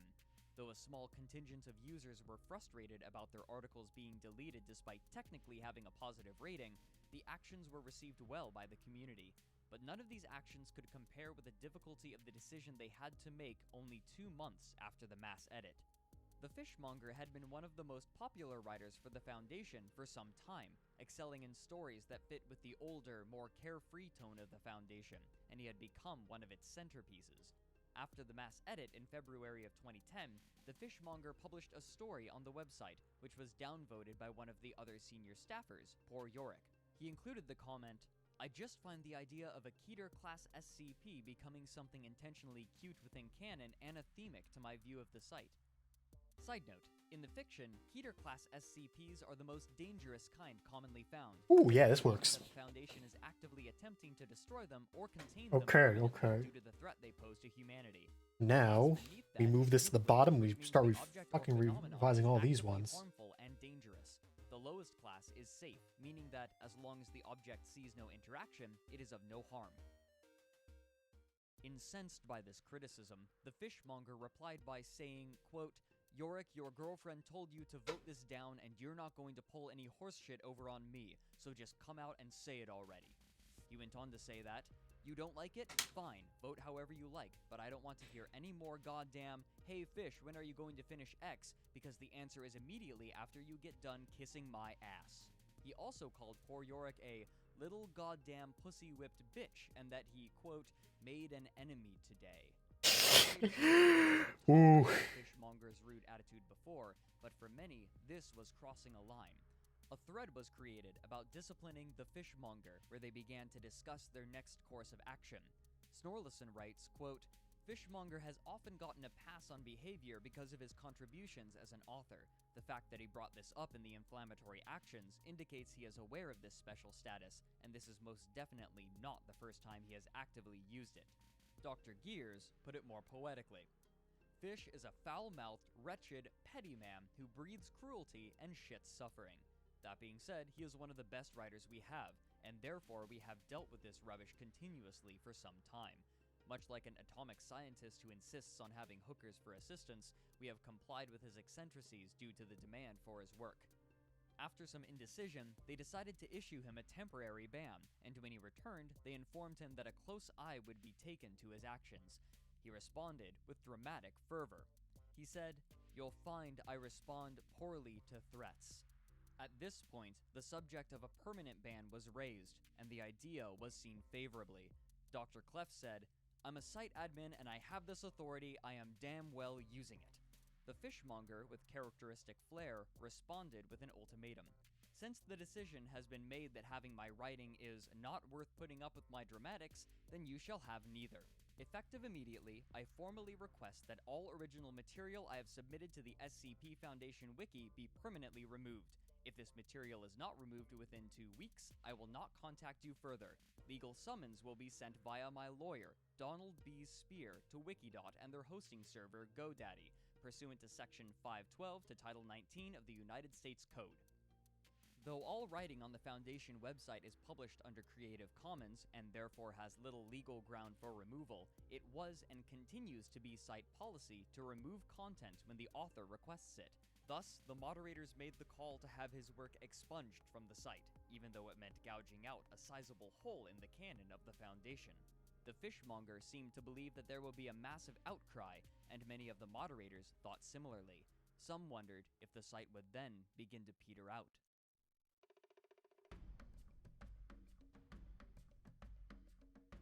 These fears, however, never came to fruition. Rather than signaling the end, it marked a transition for the Foundation. With the removal of the fishmonger's works, much of the final remnants of the old style of Foundation writing had been purged, and the grimmer style took hold. Support for the fishmonger had evaporated after his spiteful demand to have his work removed from the site, and the user base seemed more ready than ever to forge ahead into the terror-laden future. The rules Which and mechanics also of the site were fucking further flopped perfected, over. and the tight quality control meant that more and more well-written Which also articles declined. were created. It's really sad to know that a lot of this stuff here is like, wow, it's so optimistic. It's so optimistic. It all worked out for the better. It's like, and after this, the same shit happened again. Oops. Down the rabbit hole.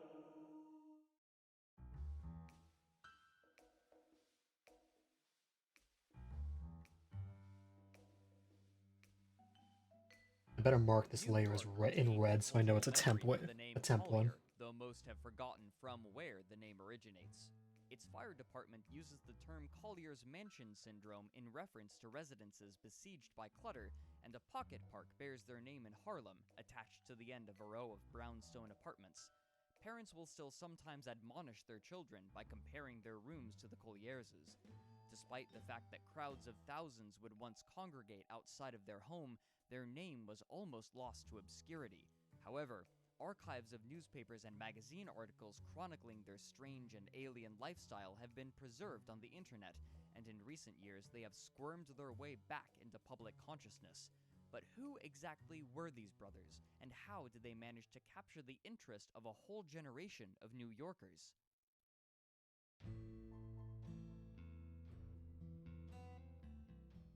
The Collier brothers were born to a pair of first cousins in the 1880s.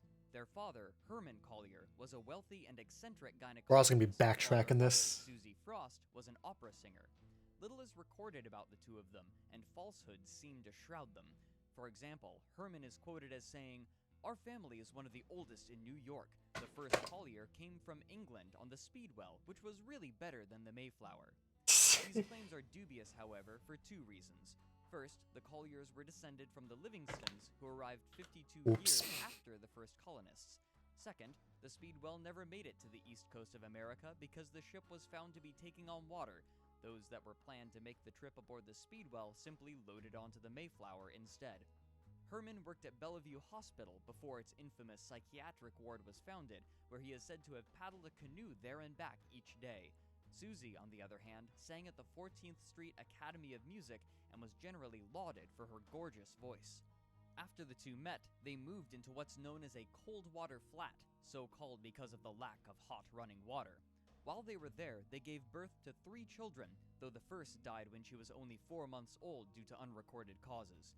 In 1881, however, Homer Collier was born, and 4 years later, in 1885, his brother Langley followed.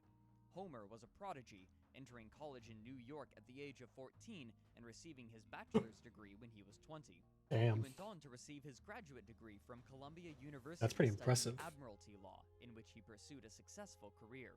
His co-workers described him as, quote, courteous, cultured, and shy. One of Herman's patients who had met Homer described him as, quote, bright.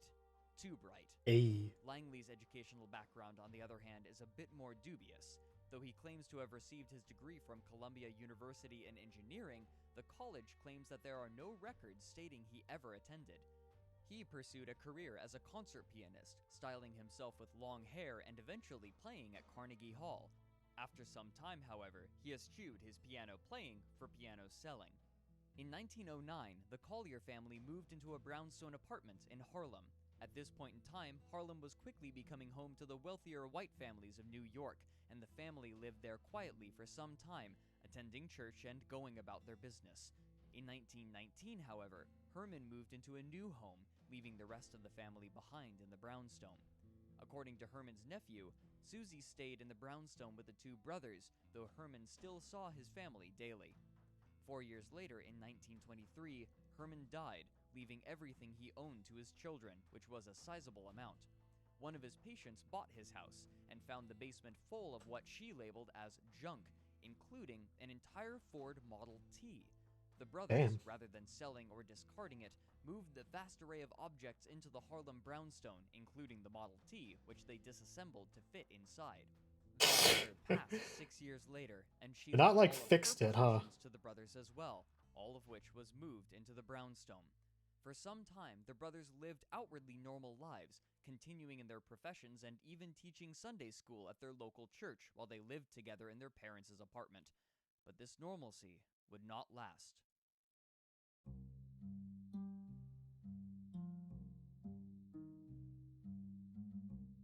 1929 marked not only the death of Susie Frost, but also the beginning of the Great Depression. Though the Collier brothers were still well off thanks to their inheritance and their successful careers, Harlem saw a radical change in its demographics. Many of the wealthy whites who had once characterized the area moved out as their funds disappeared with the economic downturn, supplanted by a large influx of poor blacks. Crime dramatically increased, and the Colliers began to grow fearful of the changes to their neighborhood. They left their house less and less in favor of one another's company and the safety of their opulent 4-story brownstone. For some reason, they stopped paying Which is their still bills opulent and these cut them days. off from water, gas, and electricity. In lieu of these public services, they would fill containers with water from a pump 4 blocks away. For heat, they would burn lamp oil. Langley was convinced that he could retrofit the engine of his father's old Model T to produce electricity, but it's uncertain as to whether or not these attempts were successful. Despite the Depression, the brothers' finances seemed to be in no danger. After Homer left his insurance job, he purchased a piece of property across the street from the brownstone in 1932. Allegedly, he produced the entire $7,500 from his pocket, in cash. Adjusted for inflation, this amount is just over $130,000. Just 1 year after this transaction, however, Homer suddenly suffered hemorrhages in the backs of his eyes from a stroke, leaving him blind. Soon after, he would also find himself paralyzed. Oh.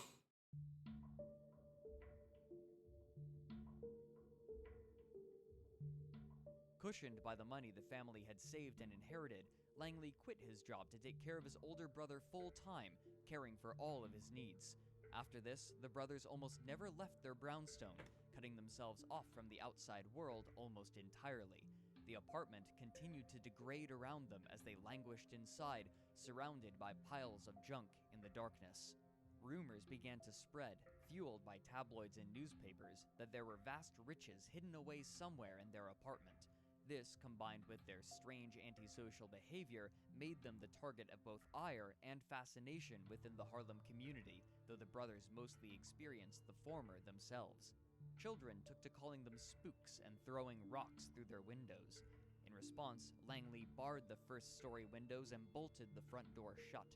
He stopped leaving the house except extremely late at night, wearing a tattered coat held together with pins in order to fetch the things the two needed. Sometimes he would walk over 6 hours in order to retrieve bread from a town far away, though the reason for this is uncertain. He also grew intensely protective of his brother, disallowing anyone from seeing him. This secrecy only enticed further fascination, which eventually led Helen Warden, a reporter for the New York World Telegram, to interview him, where she was able to tease out a few bits of information from the reclusive man. He is quoted as saying, "We've no telephone, and we've stopped opening our mail. You can't imagine how free we feel."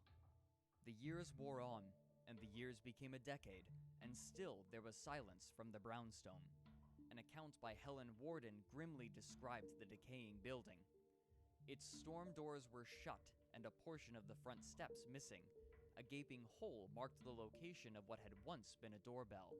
Through splintered glass windows, I could see old-fashioned wooden shutters drawn tight and evidently latched from the inside. Newspapers littered the areaway. Over the roof arched an enormous elm, like a hangman's tree. Though apparently deserted, the house bore neither a for rent nor a for sale sign.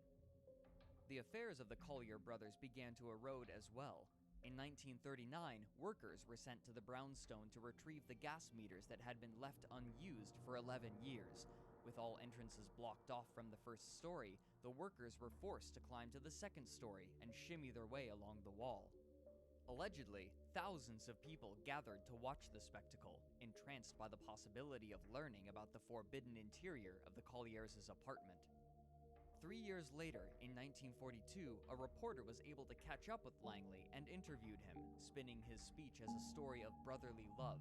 The Colliers had recently become newsworthy again, as the bank had threatened to foreclose on their apartment recently, due to missed mortgage payments. A sizable section of the article was given over to Langley's own words, and details of his brother's condition were revealed. He claimed that his brother had been paralyzed by inflammatory rheumatism, but it seems that this was never confirmed by a physician. "Homer and I decided we would not call in any doctors," he explained. "You see, we know too much about medicine. Doctors would remove Homer's optic nerve and he would be blind forever, and they would treat his rheumatism with drugs that would shorten Homer's life. No, we decided to do it our own way, by diet and rest. Homer eats 100 oranges a week and is improving now. We believe in letting nature take its course. I cook his meals and have to cut up his meat into little cubes so he can eat it with a spoon. I have to bathe him and tend to all his wants. I used to read to him. We have all the classics in our library. I used to read Shakespeare and Dickens, but my eyes went bad and I stopped. So now we just talk and listen to the radio. When Homer first lost his sight, he used to see visions of beautiful buildings, always in red. He would describe them to me and I would try to paint them just as he directed. Someday, when Homer regains his sight, I will show the paintings to him." He also revealed that there were thousands of newspapers within the brownstone. Quote, "I am saving newspapers for Homer so that when he regains his sight, he can catch up on the news." He closed by adding, "Tell the bank I'll make some payment and let me know what they say."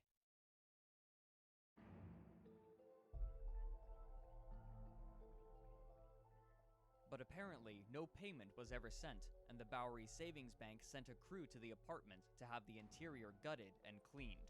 When they arrived and began pulling things from the yard, Langley shouted from one of the higher windows at the crews, ordering them to drop his property, but the crew was undeterred.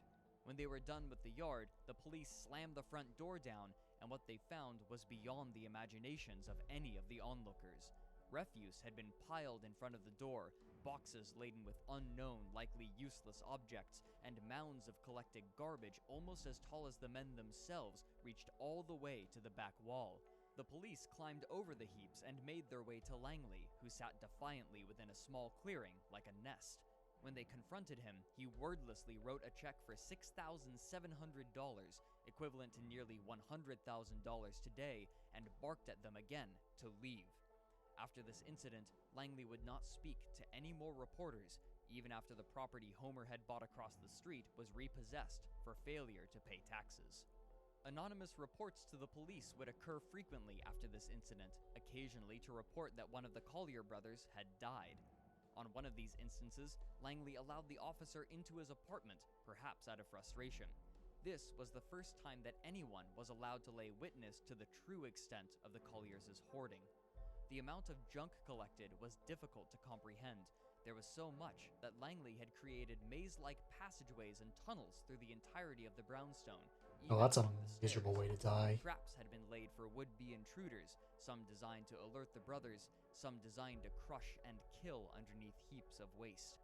Rats and cats ran rampant through the maze as well. After 30 minutes of guidance through the apartment, the officer gazed upon Homer Collier, the first person to do so in years besides Langley. Franz Litz, in his book Ghostly Men, describes the encounter. He was on a cot, a burlap bag beneath him, and an old overcoat on the foot of the cot. "I am Homer L. Collier, the lawyer," the old man said in a deep voice.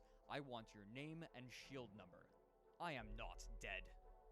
"Why are you sitting with your knees up to your chin?" the sergeant asked. "My legs are doubled by rheumatism. I can never lie down again."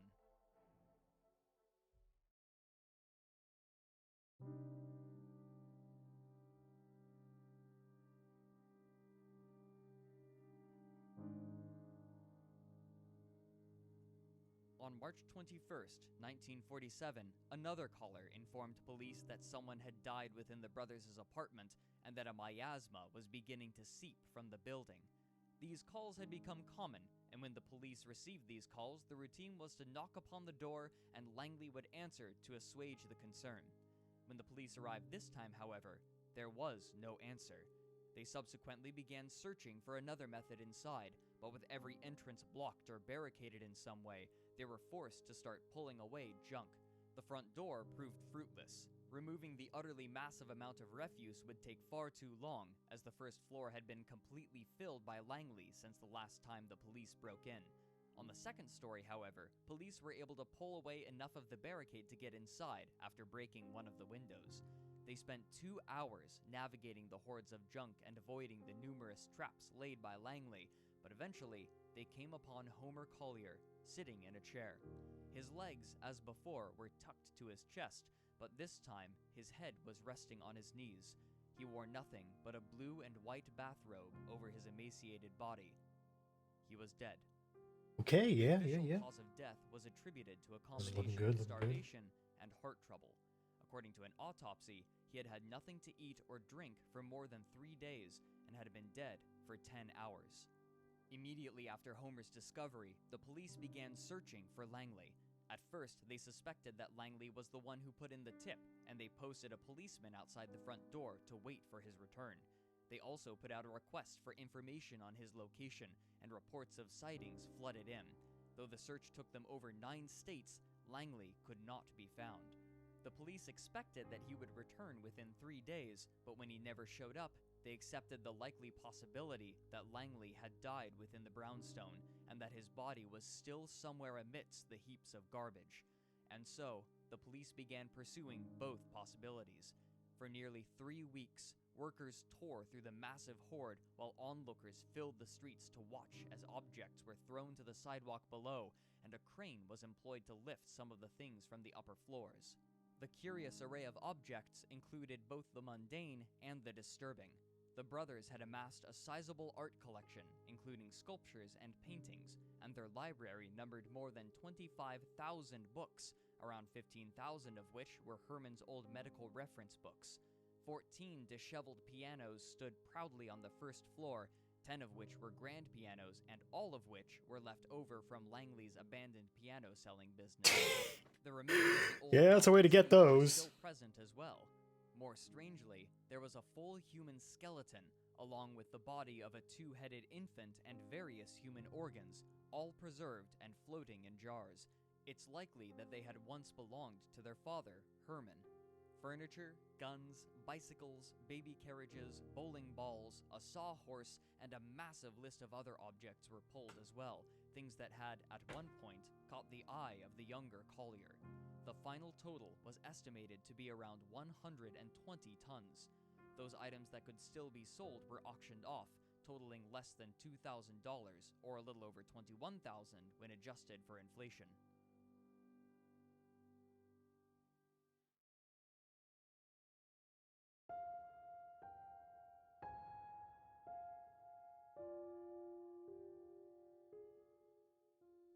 Amidst the rubbish, the workers inevitably found Langley, decaying and gnawed by rats, only 10 feet from where Homer had been found. He was buried beneath garbage in a tunnel. After an autopsy, it became clear what had happened. While Langley had been bringing his paralyzed brother food, he had accidentally triggered one of his own traps, dropping heavy refuse onto him, which pinned him to the ground and constricted his breathing. Homer, unable to move, could only wait motionless as his brother suffocated. With nobody to care for him and no way to call for help, he slowly starved in the cold brownstone while his brother's body began to rot.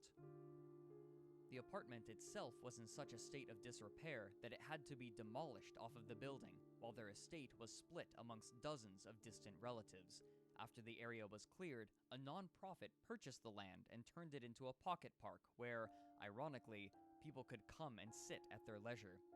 This left only old newspaper articles as evidence of their existence. To preserve their memory, reporters would write books about them, often with equal amounts of disgust and fascination, but rarely with pity. Today, a search engine query for Collier will return dozens of editorialized articles with contradictory details about the chilling and horrific story of delusional psychotic hoarders. Before these articles were published, however, the brothers were strangely romanticized, and now even an historical fiction novel bears their names, though heavy liberties have been taken with the source material. Some see them as martyrs, standing defiantly against a culture that demanded they engage with it. They are a real-life Bartleby, at once champions of nonconformity and victims to their own natures, made into public spectacles for their decision not to integrate, simply saying, "I'd prefer not to." Where some saw suffocation, Langley and Homer saw freedom.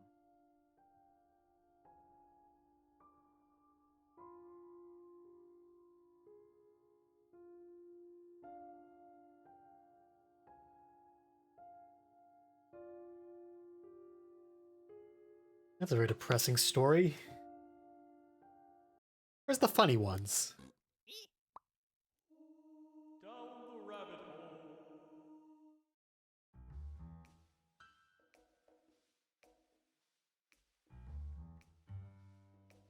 When browsing online, it's common to find commenters referencing and linking to videos containing a strange, enigmatic style of music, usually as a tongue-in-cheek joke. This music always has an undeniable 80s or 90s theme to it, but instead of being upbeat, the tracks are stretched and modified with heavy reverberation to give it a distant, atmospheric feeling.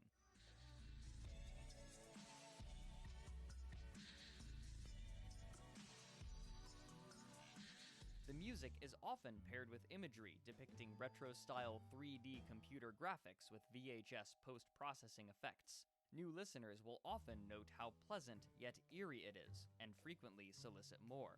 What these people usually don't expect to find is an enthusiastic community dedicated to an extremely recent form of music, which they have dubbed vaporwave, and it's difficult to tell the degree of irony behind this enthusiasm. So the question is, what exactly is vaporwave?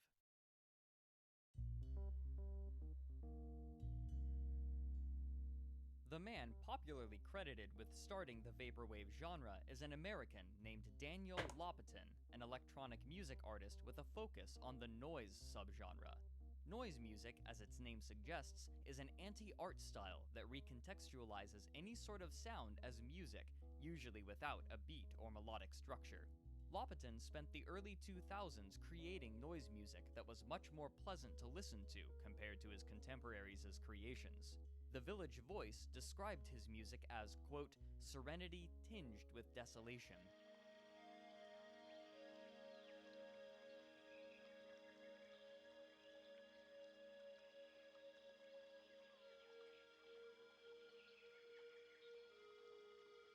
However, after facing little success in the scene, Lopatin decided to use his audio production abilities towards a different end. For evil. On July 19th, 2009, he uploaded 3 videos onto his YouTube channel under the name Sunset Corp.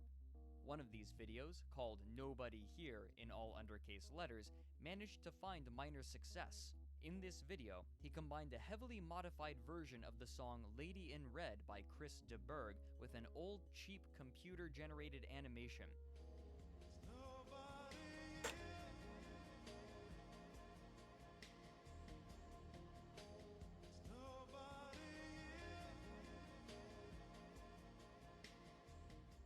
other two videos were very similar, with old, low-fidelity video on top of remixed old songs.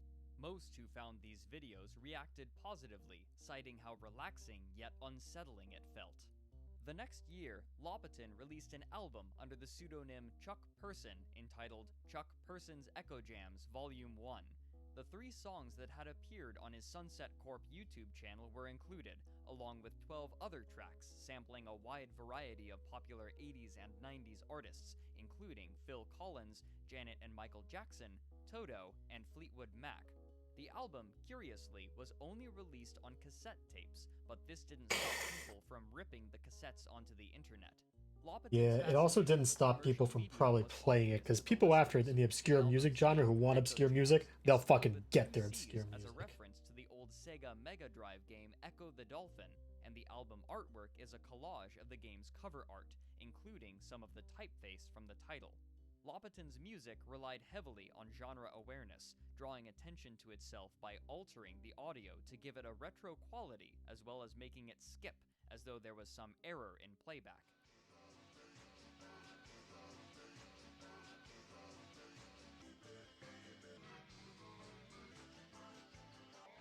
Though it's difficult to garner any meaningful statistics about people's opinions, many listeners interpreted the sedating yet unnerving sound of the remixed pop songs to reflect the sedating and unnerving effects of popular media, as well as citing the innocent excitement for the future in a new digital age.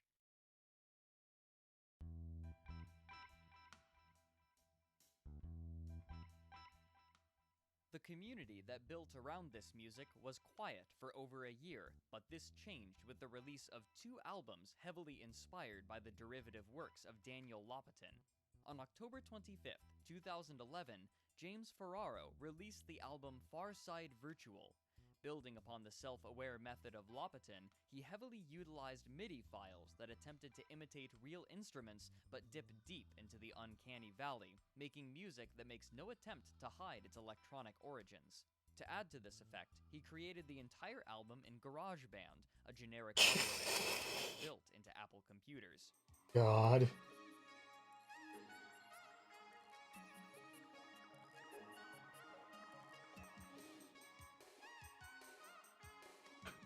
Andy Battaglia of the National Online Magazine gave his feedback.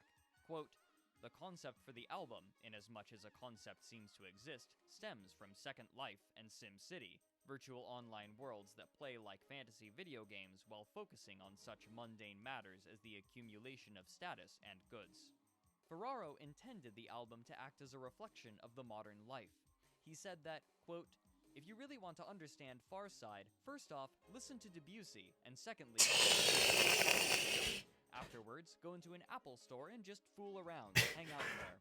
Afterwards, Dang. go to Starbucks Man knew and they have a mobile consumerism. of Starbucks. Buy this book and go home. If Consume. you do all these things, you'll understand what Far Side Virtual is, because people kind of live in it already." The unsettling feeling of Lopatin's work resonated through Ferraro's Far Side Virtual as well, with music critics praising it for its criticism of, and fascination with, a wantonly corporate society. While James Ferraro popularized the style to the critics, another artist gave this still unnamed genre a stronger appeal on the internet. On December 9th of 2011, just over a month after the release of Far Side Virtual, an electronic artist named Ramona Xavier released the album Floral Shop under the pseudonym Macintosh Plus. This album returned to the remixed and derivative style of Lopatin, but in a way that was more accessible to listeners untrained by noise music, and it was quickly passed around online, even though it still lacked conventional appeal.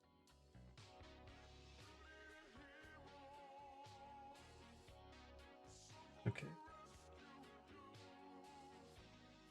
Perhaps the most immediately odd feature was that all of the song names were in Japanese, even though Xavier is American and the album was comprised of remixes of Western songs and was released to a Western audience.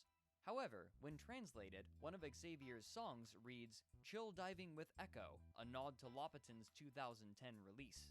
The album cover specifically replicated the 90s PC aesthetic with striking yet soft colors, while the album itself conjured images of the 90s while remaining definitely distinct from it. Jonathan Dean, a critic for TinyMixtapes.com, remarks about Floral Shop that, quote, "It took pop music nearly a century to catch up to the idea of the found art object." Here, he refers to a style of art from the 1910s that took mundane objects and recontextualized them as art to challenge its definition. In the same way, many online critics observed the way that Xavier was taking old music and recontextualizing it into a later time period, so it could be understood differently as both a criticism and celebration of nostalgia, building on Ferraro's works.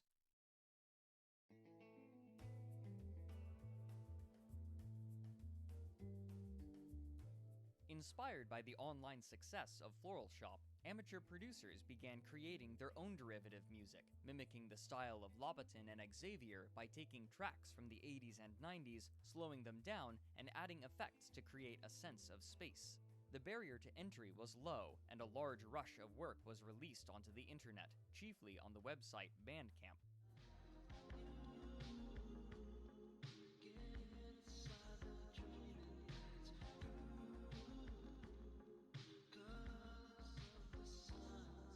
The visual art to accompany these songs was in keeping with the collage style of all three of the aforementioned Progenitor albums, appropriating real retro imagery rather than making any themselves.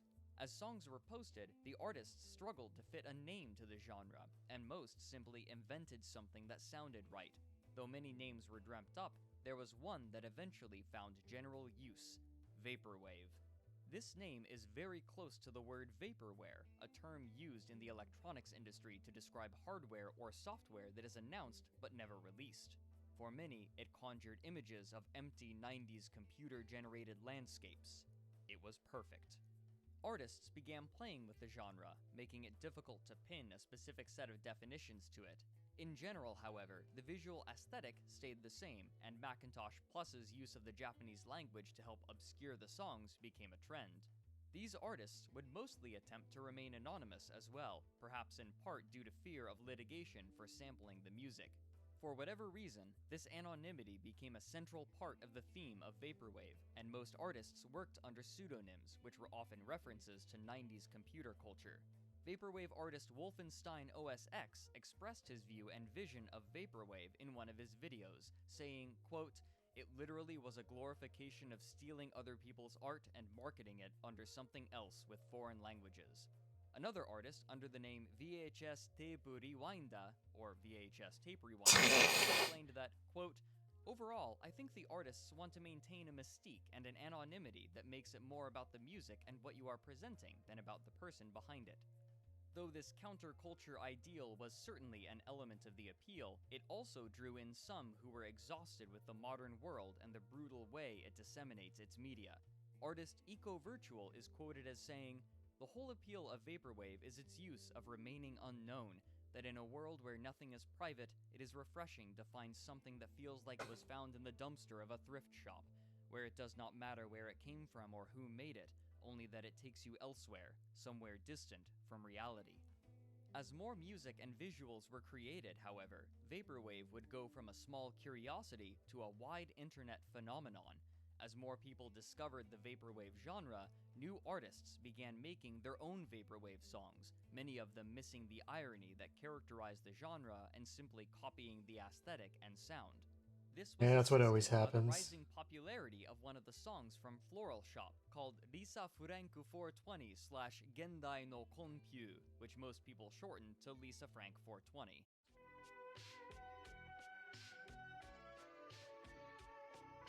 Ooh, okay, this is, I think, a lot better than where we were previously. This song was mostly seen as an odd curiosity, but some people ended up enjoying the relaxing, droning melody of this rendition of Diana Ross's music. So we're also going to need to start Most, moving however, this seemed part to down see a it as little bit joke, more. And those who did often labeled the people with more enthusiastic interest as pretentious and snobbish. Bandcamp was flooded with songs by artists who seemed more interested in creating low-effort works rather than exploring the genre. Some even As teased also it with occurs songs such as Vaporwave, more like Gaperwave, a song which overlaid Vaporwave with sounds from a gay pornographic film. Vaporwave became a meme, something to laugh about, prod, and tease. People started pasting the word aesthetic in monotype across online posts and YouTube comment sections in dismissal of Vaporwave as an obnoxious, artsy movement. People began to believe that Vaporwave was petering out, and the phrase Vaporwave is dead became a meme unto itself. Summarily smashed, the attention on the genre dissipated, as did the interest of many of its fans. Suffering from success, I think, is the fate of many of these obscure music genres. A number of people had discovered a newfound interest thanks to Vaporwave's spread online. The community that remained splintered into smaller groups who created their own subgenres, combining the sound of Vaporwave with other electronic styles. Some, ironically, began creating Vaporwave music inspired by the noise subgenre, while others fused it with electronic dance music and techno, creating a sound reminiscent of the aesthetics of cyberpunk. Some artists even abandoned the concept of using pop music as a base, preferring to emulate the feeling of Vaporwave, recontextualizing a style rather than an actual product. Experimental artists would usually attempt to create new names for their subgenres, but they always would tie back to the overarching term of Vaporwave, much in the way that black metal, death metal, power metal, and many other styles are still considered metal. Assisting this movement was a new independent music label created in 2014 under the name Dream Catalog, which exclusively released Vaporwave and its numerous subgenres. Here, many important names in the new Vaporwave movement were established, and as the catalog grew, so did the number of people either returning to the genre or finding it for the first time. Many consider this a coming-of-age period for the genre. Gianluca Pezzuti, in his article okay. Genre, So we're here for this. Quote, "The new test, which Vaporwave may be the first to pass, is surviving the big squeeze, the moment when an idea has its day in the digital sun. If an idea has the legs to stand under the weight of trending on Twitter, people will eventually grow bored and leave it alone. Only then can it truly grow and evolve, nurtured by a genuine fan base that think of it as more than a passing fad." He goes on to say that, "Vaporwave has undergone an evolution that normally takes a music scene decades to achieve. Vaporwave also saw minor influences in certain other media. For example, the game Oxenfree features a soundtrack that, while not purely Vaporwave, has strong influences from it. Andrew Rohrman, the man who wrote the game's soundtrack, said, quote, "The vibe was kind of that everything's running through a VHS player 20 times.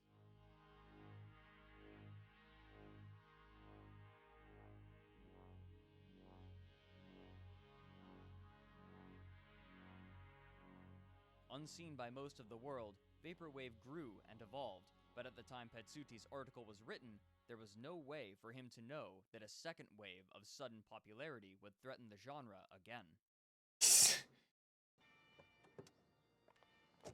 Come on, everybody, we're late. Bart, I want you to promise me you'll pay attention in Sunday school. Bart? Bart? Bart! Are you talking to me? What's this? A personal stereo. Were you going to listen to Vaporwave in Sunday school? Maybe. Can you believe this, Homer? Homer? On February 29th, 2016, a YouTube user under the name Lucian Hughes posted a video entitled Sunday School, stylized with a familiar monotype font. The video consists of the song Yeah, it's more than another Pregnancy by Simpsons Black parody. Mamba, paired with the episode of The Simpsons entitled Bart's Girlfriend, with VHS tearing and other effects added to give it a Vaporwave aesthetic. Though this wasn't the first ironically humorous video Lucian Hughes had done by pairing Vaporwave and The Simpsons, it was the first to receive widespread attention, and it suddenly became a viral success. As of writing, Sunday School has nearly 3.2 million views. Again, Vaporwave was pulled back into public internet attention, along with a reductionist attitude that had nearly smothered the genre entirely. This time, however, instead of reacting poorly, people were taken by the oddly powerful pairing of the music and video, perhaps aided by the introduction of a familiar family cartoon. Lucian was joined by a number of other YouTubers who That's mimicked cool. his style, and these videos received It's good that appreciable the second attention time as it showed well. up, it actually got Music for these appreciated videos was properly, but original, I still instead, wonder, like, how much it can all endure in were general. produced You know, Vaporwave. In a sense, if any amount of these videos attention were kills it, how can you ever recontextualizing truly music that was grow? already recontextualizing older music. The internet was Or is quick to inevitable jokingly decay name something you this must new accept? style of video Simpson Wave.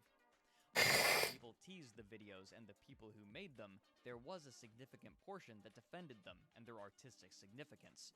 The majority of viewers, however, seemed more confused than anything else. Though Yeah, these that's also Simpson probably Wave the case. videos similarly brought a new audience to view Vaporwave, the genre did not suffer the same sort of near-death experience as it did during its first rise to fame, and so far, it seems that this popularity hasn't affected the genre much at all so far, except that it has increased the audience. Though most internet denizens seem to see Vaporwave as a joke, some would say that it's part of the point of the genre, to be self-aware enough to recognize cool. the ridiculousness of nostalgia and It is taking cool. oneself too seriously. Ba-boom, ba-boom, However, ba. the new Vaporwave artists seem also to be interested in creating sonic landscapes and strong emotional responses from their listeners, especially as a critical response to modern technological life. What the genre will do next is anyone's guess, but after surviving its time in the spotlight, it seems that it will only continue stronger than ever. I think I need to do a thinner brush on this.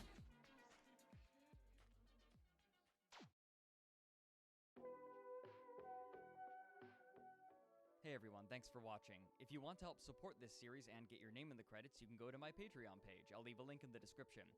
I wonder how Vaporwave's doing these days. Audiobooks, Vaporwave didn't die, just expanded to a point it couldn't be called Vaporwave. Oh, what's it called now? Actually, I'm not very knowledgeable on this, so I'd appreciate learning more. We're currently just listening to these as background noise while I animate. By the way, cookies, and welcome to the stream.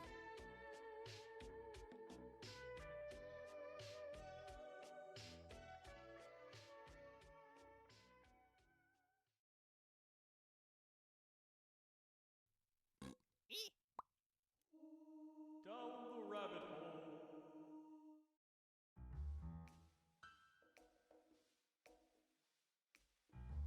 You love the jazzy beats of this song. When first viewing one of the gameplay demos from Star Citizen, it can be easy to feel overwhelmed. The environments are detailed. Oh, it's this. It's Star Citizen. The seamless transitions from space to a fully rendered planet are stunning, as is the ability to walk around the ships while they're being flown. A quick glance at the game's website reveals that they have raised almost $130 million and counting, while another section claims that there are numerous A-list actors for it. Searching for information online will generally turn up both zealous support and staunch opposition, along with tepid, dubious interest. These searches will often leave the question largely unanswered. What exactly is Star Citizen? What is it? What's it up to these days? I've kind of lost my following on this part of the internet as well. After enough time of nothing happening with the story, I was kind of like, I'm not gonna bother keeping track of this anymore. If someone tells me something, I'll listen. If not, I'll just fucking hear about it later. For $2 million. The proposed game was to be a space simulation, a genre that had mostly died out around the end of the 90s, set in an open game world. The campaign Died out in the 90s after EVE Online ate the entire audience. Where any number of adventures can take place, allowing players to decide their own game experience. Pick up jobs as a smuggler, pirate, merchant, bounty hunter, or enlist as a pilot, protecting the borders from outside threats. The economy was to be constantly changing in real time, with supply and demand dictating the costs of goods in different parts of the playable universe. Along with the gameplay was promised what they called a Newtonian physics system, in which flying through the vacuum of space is realistically simulated through the use of moving thrusters controlled with a fly-by-wire system, so that if any individual thruster is damaged, movement is appropriately affected. This persistent universe would be paired with a single-player campaign as well.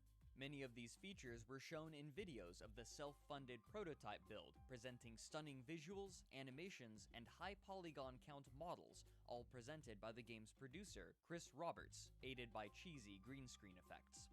As a wide-eyed 8-year-old, I dreamt of being a hotshot pilot saving the galaxy, or a lovable rogue making my way across the cosmos. Reward tiers included ownership of ships, which would be flyable. I should probably start drawing the herrings. I can't do it as a separate one. Along with numerous other rewards. At this Which point, you know what it means, back to this layer again. Was 2014. Roberts' presence on the project was a major selling point. He was a prolific and well-known game developer whose career began in the 80s when he worked chiefly as a designer for numerous titles both well-known and obscure, most notably Ultima 5. In 1990, however, he released the game for which he is most known, Wing Commander, for which he served as both producer and lead designer. This game capitalized on the excitement around space combat proliferated by Star Wars, and critics praised it for emulating Future Funk, Mallsoft, and Hard Vapor. Had to make sure Mallsoft stemmed from Vapor. It quickly became a I was like, what's bestseller that? and is Okay. largely credited with I launching the don't know popularity why, of but apparently the space genre VTS app on my of the decade. phone is crashed, and I'm paralyzed in this position for a minute until it reloads. You're back. Yeah, it's good to be accurate, man. Near the end of the decade, Always helps. however, Roberts gained a reputation for over-promising on his games. This was encapsulated with his game Freelancer, which was touted to have a sprawling multiplayer universe but was subject to numerous delays. Development began in 1997, and when it was first announced in 1999, Roberts declared that the release would occur in fall of 2000, just a year later. However, this date was continually pushed back to the point that the studio ran out of money and was forced to enlist the financial aid of Microsoft. Only in 2003 was the game finally released, 3 years late. Though the game was missing many of the features announced, the critical reception was still positive, and most reviews gave it an 80% or better. After the release of Freelancer, Roberts left the video game scene to produce movies which almost universally received either mixed or negative reviews and either made little money or lost money, including Lord of War and Lucky Number 11. Despite Yeah, but what you're Roberts' making limited there? success over the previous decade, many So nostalgic fans as you are here recently, I can show. I'll yep. Yep. crowdfunding campaign going Stop that. Stop that. I'm currently working on an animation for a. over $650,000 from nearly. Okay, I don't know why YouTube keeps trying to use my my mouse controls as a way to move things, but I'm currently working on an animation for the Ironmouse contest. That's gonna end in a few days. I thought it was due today, but turns out the deadline's the 20th, not the 19th, and today's the 19th. So positive for me there.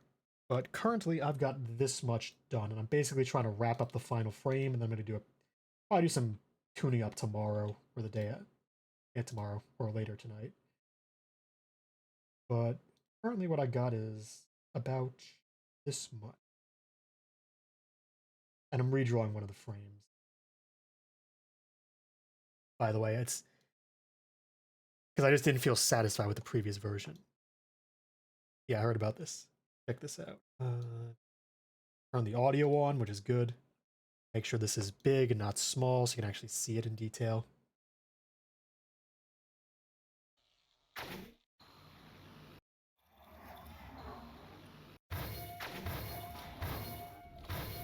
Dude, watching you play, but this from a week ago, it's like night and day. How do you get so good? Me? Yeah, you're like way cleaner with all your stuff. I practice. Nice, nice.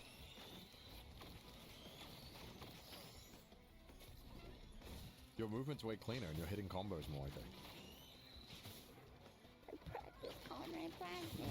Aw. So I'm working on that last little bit where she turns, takes off the helmet, which is this part here, and then I just have to animate some mouth flaps here for this section of this and this, which is the easy part. But the dynamic hair flip, head back, lean in, that's the part that's been a bit of a pain to do. And I can show you the previous version because I've got that saved in in my last iteration of the file.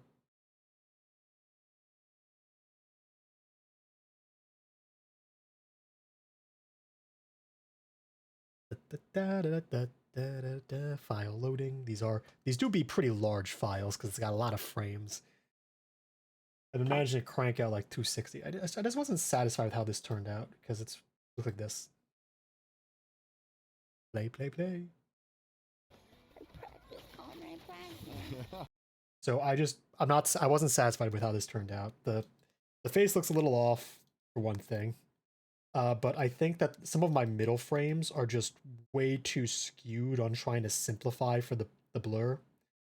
And I think they wind up just looking sloppy because the the proportion gets a little too loose in the middle. So that's what I'm trying to fix by very methodically hitting this part with as much detail as I can, since it kind of is like the only solid face shot in this entire animation. So here I am just redrawing all of it bit by bit, and currently what I'm doing is on this layer doing a bead technique for the hair. Yeah, it looks janky. So what I'm doing for the hair right now is I'm using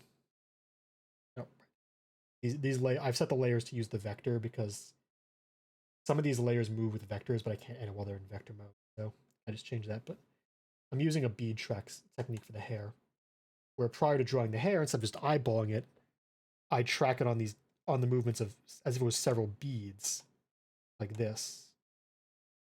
And then when I draw the hair in later, I'll come in like this, to hopefully make it look more fluid in motion. That's what I'm doing right here.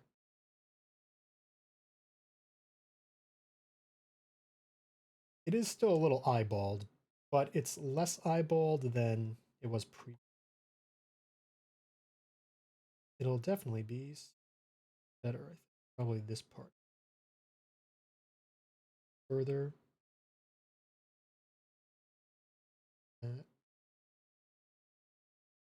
Here. Finally starts. Subtle one there. And so this is just a lot of methodical drawing, which is partially why I've got down the rabbit hole, because I can't exactly be talking too much, but I can be talking a little bit while I do this. Plus, it helps my brain have some sort of stimulation besides just staring at this. What is causing that?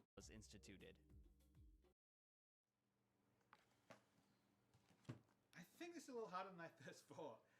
We were completely overwhelmed by the amazing response we got when we announced Star Citizen.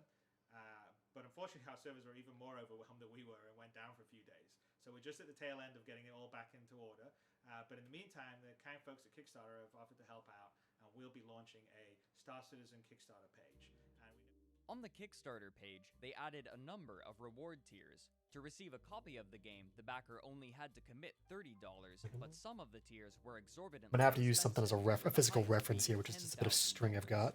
The 2 million goal was you can't see it, but I'm testing it. Additional stretch goals were added, including extra ships and star systems. During this time, media outlets were discovering Star Citizen as well, and they began running articles on it, increasing its exposure. By the time the campaign was finished a month later, the total raised just exceeded $5.5 million, donated by almost 80,000 backers. This income fueled even further media attention, and it served as a success story for this relatively new method of gathering funds. Due to the publicity it was receiving, Cloud Imperium decided to leave the donations open to continue raising money, appropriately adding stretch goals as more money was raised. But after the hype had died down, the company continued to receive between $5,000 and $10,000 a day from new backers and those pledging for extra packages.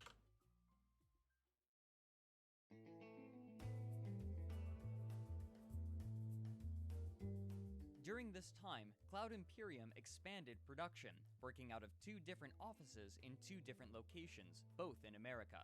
The smaller and quainter one was in Austin, where the team began work. There might be a few references Fate Stay Night. The other was in Los Angeles. I'm trying to avoid using other animation as a reference too much, so I can keep for one thing artistic intent, but also so that I can keep improving my own ability. If I use too much reference, it'll look better, but it might stymie my own growth by a bit. Culminated in the first module released for Star Citizen, the Hangar module, which was revealed at Gamescom in Germany.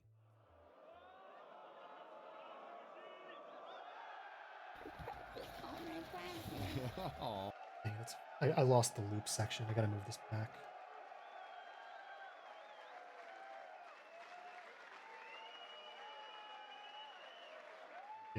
Only 2 months later, a large convention turn you off again, so I stop here. I pop up every time, otherwise I'm gonna start getting real annoyed at the clip. Unfortunately. Planet-side environments, along with other footage from the 2 separate studios under the Cloud Imperium banner. However, with this celebration came some worrying news. On December 16th, 2013, Chris Roberts released a public letter stating that the game's dogfighting module would be delayed indefinitely. "We had two choices," he explained in a letter to the public.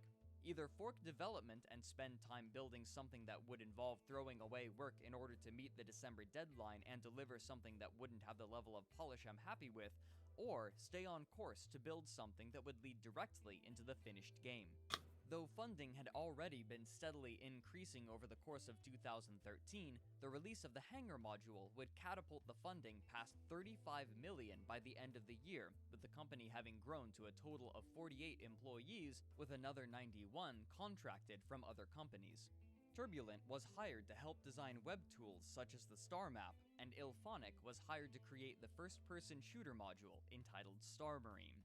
At this point, Ilphonic had not yet released their infamous game, Sonic Boom: Rise of the Oh my god, they were those guys! It was those guys! Flood in. January of 2014, a new office was opened in Manchester, England, specifically to work on the single-player campaign, Squadron 42, while the other offices quietly continued on their work through to the next year. However, the scope of the game had increased immensely, with more ships, more features, and more occupations being announced as more money was received. Many accused Chris Roberts and his team of feature creep. Hey, Jinx, you owe me a soda. Becomes far more than ever can be delivered.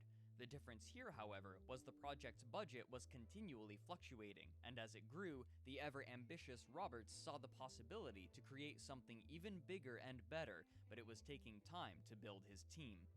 As 2014 began, updates became vaguer and less frequent. Video of ships in production seemed to slow to a crawl, and the most revealing show on their YouTube channel became the 10 for the Chairman series, where Chris Roberts would answer questions sent by subscribers who were paying extra money for more detailed updates on the game. These 10 questions, however, were not often accompanied by any images or video footage of game assets, and left the audience largely disconcerted. Much had been promised in the stretch goals, and suddenly, progress seemed to be slowing. Okay, this looks good.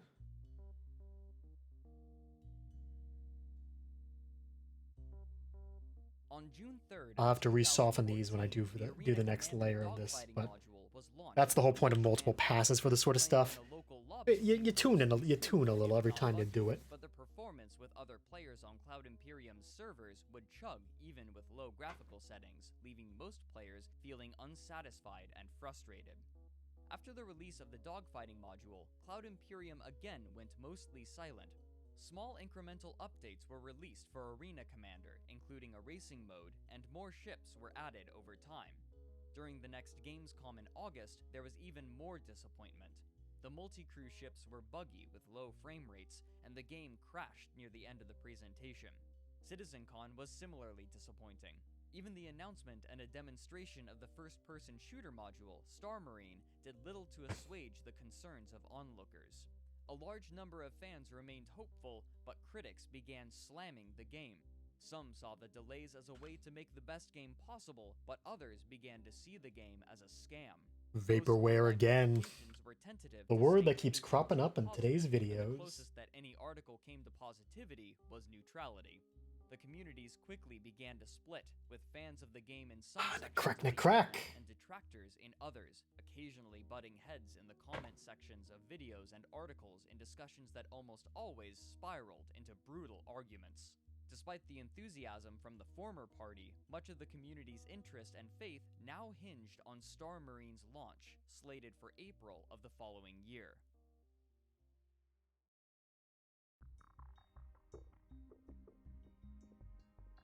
To make matters worse for Cloud Imperium, two games were beginning to muscle into Star Citizen's arena that year, Elite Dangerous and No Man's Sky.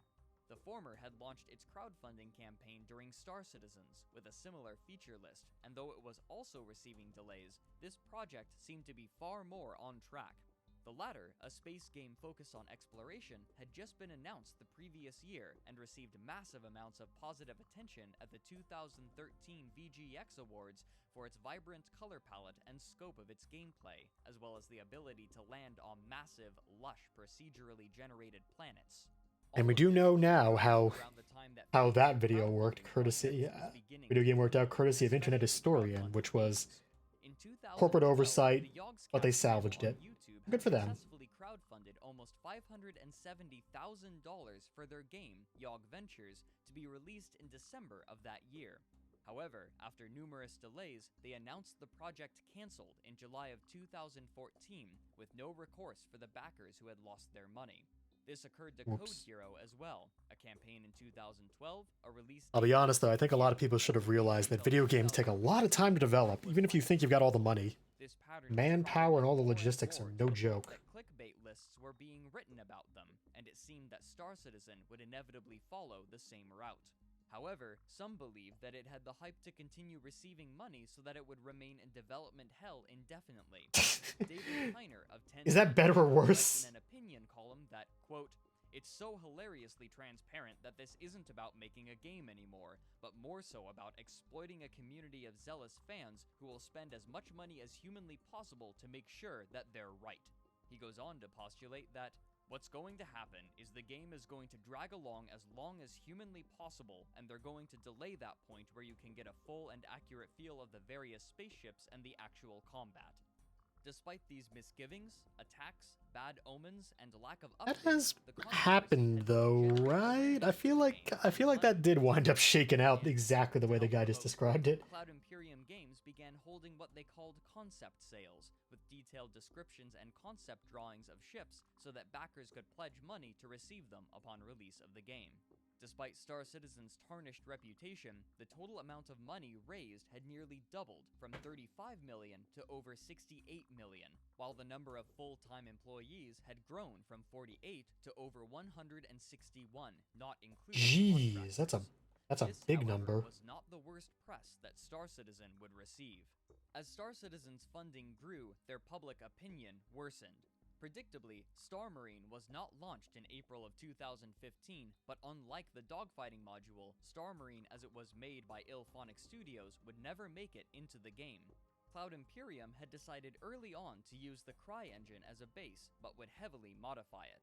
Due to a lack of communication between the game studios, IllFonic created a version of the first-person shooter module that couldn't be used for Star Citizen's heavily modified engine, and Cloud Imperium made the decision to scrap all of the work that IllFonic had done, deciding instead to redo the code.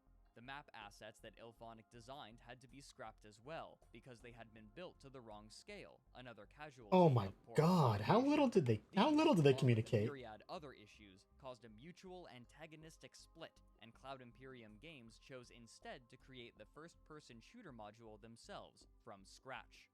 To ease the burden, Cloud Imperium launched a fourth studio, this one in Frankfurt, Germany, to assist with back-end coding. None of these dealings were communicated with the community, however, and after months of saying that the module was almost ready, the studio went completely mum on the topic. Many of the backers were looking forward to the first-person shooting element even more than the flying, and frustration within the community was beginning to increase. A company that had once been incredibly transparent was suddenly beginning to close the blinds, and this did little to settle the concern over an already troubled game. The prodigious amount of money that was being generated meant that, if Star Citizen did collapse, the effect would be much greater than any other crowdfunding campaign's failure, and lawsuits would be almost inevitable. This frustration was compounded by the fact that the aforementioned Elite Dangerous had already launched to generally positive reviews, despite a number of missing features that would later have to be patched in. The question was, if Elite Dangerous... I wonder how Elite Dangerous is doing these days. I remember they got a lot of hype, but then kind of never really heard much about it for a while. On October 1st, 2015, an article was posted to the escapist online nerd culture magazine entitled "Star Citizen Employees Speak Out on Project Woes." Here, the author states that she had been contacted by 7 ex-employees and 2 current employees, all unnamed, interested in airing their grievances after an earlier article she wrote had attracted their attention. One of her sources said that the game became, quote, more about the campaign and less about the actual game. Another one admonishes the scope of the game, saying that, quote, $90 million for what he's pitching, even with a competent leadership, you couldn't do. Others noted the poor working environment. I couldn't take it, says one of the sources. It was by far the most toxic environment I have ever worked in. No one had clear direction about how to do their jobs well. Pertaining to the money spent, the author explains that, quote, several different sources have indicated that the company has already used the majority of its funding, but not much has been created to show for it. The number most often received from people has indicated that, currently, the company has less than $8 million of what was raised from the crowdfunding efforts left. They also universally had visions that the studio, as it was, would either fail or be bought. The most brutal attacks, however, were leveled against Sandy Gardner, the vice president of the company, and Chris Roberts' wife. One source alleged that she spoke about a potential hire, saying, quote, we aren't hiring her, we aren't hiring a black girl. Another source stated, what? Quote, she would write emails with so much profanity. She would call people stupid, retard, faggot, accusing them of not having balls, and she was incredibly hostile to other female employees. Many people took this story as confirmation of much they already believed. However, the following day, a letter was issued by the co-founder of Cloud Imperium Games, Ortwin Freyermuth, disputing the claims made by the sources as well as attacking the credibility of the sources themselves. He says that, quote, you have violated the most basic rules and ethics in journalism in failing to properly vet your sources and providing the affected party with an opportunity to refute these ridiculous, highly slanderous, and easily disproven allegations, and we have indications that this was not a bona fide act of journalism protected by the rules applying to the free press, but rather a conspiracy between the author and third parties with the deliberate intention of inflicting emotional distress and financial harm on the individuals and entities concerned. The allegations of racism And a short way to put that, huh? That, quote, Mrs. Gardner has personally hired 2 African-American staff members who currently report to her. Perhaps most damningly, he states that, quote, you verified an unidentified employee by examining his company ID card with the name blocked out. You might be interested to know that CIG does not issue any company ID cards at any of its studios. The letter also voices Freyermuth's belief that the person behind this conspiracy is Derek Smart, and Chris Roberts aired this belief in his own, more impassioned letter. While this claim may seem strange at first, it may have merit. Derek Smart is a controversial independent game developer for chiefly space-themed games whose works have a history of long and troubled development cycles.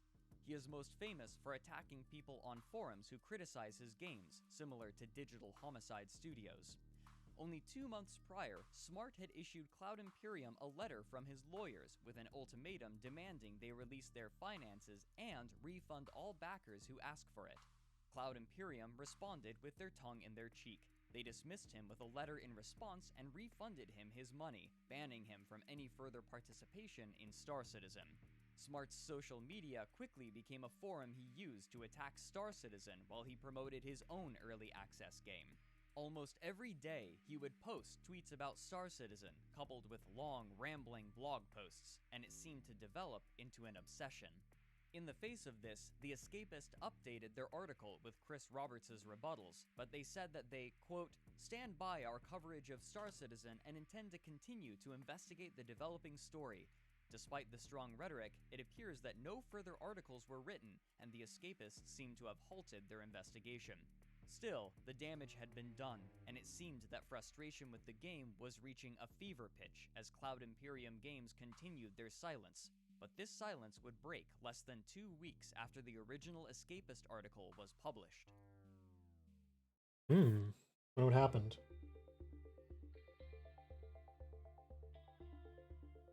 On October 10th, 2015, Cloud Imperium put on CitizenCon once again, but expectations were mixed. Some were excited, while others couldn't forget the disappointing showing of the previous year. However, the progress that they showed was promising. They revealed that they were releasing a miniature version of the Star Citizen universe where people could fly their ships in limited-sized servers, quantum jumping to different points and leaving their ships to float through space. Perhaps most importantly, it showed the first-person shooter features that had been created from the ground up after Ilphonic's departure from Star Citizen. They also showed a scene from the single-player game utilizing facial and motion capture technology. To defend the Empire, we must attack! And we have to be committed to that attack, whatever the cost may be! They would later reveal that, since April of that year, they had Is that secretly been recording Capaldi? scenes from Squadron 42 with celebrity actors, including Mark Hamill, Gillian Anderson, Gary Is that Peter Oldman, Capaldi doing and that Andy voice? Serkis. After That the sounds clip, like they him. stated their intended release date as the final quarter of 2016. But They that didn't revealed fucking the happen. first few minutes of Squadron 42 as well, showing off the interior of the largest ship to be produced so far, which holds a crew of 50. Viewers were dubious as to the release date for Squadron 42, as well as the release date for the miniature universe, which was slated for December, approximately 2 months after CitizenCon. With uncharacteristic timing, however, the miniature universe was released within the slated timeframe, with access to a few different space stations. Along with this, a video showing off their new procedural planet tech had been released in a video called Pupil to Planet in order to show the rendering capability of their modified engine. Both were generally impressive, but many players were still dissatisfied with the bare-bones experience that was on display and felt they had been waiting for too long. Despite this, the progress shown was enough to silence some of the critics, while the footage displayed brought in a horde of new backers. By the end of 2015, the game had raised over $104 million, with approximately $15 million raised in the last 3 months of the year, due in part to the presentation at CitizenCon. The total number of ships pledged at this point had reached over 1.1 million. I forget, what did ship stand for again in this? Was it people or donation?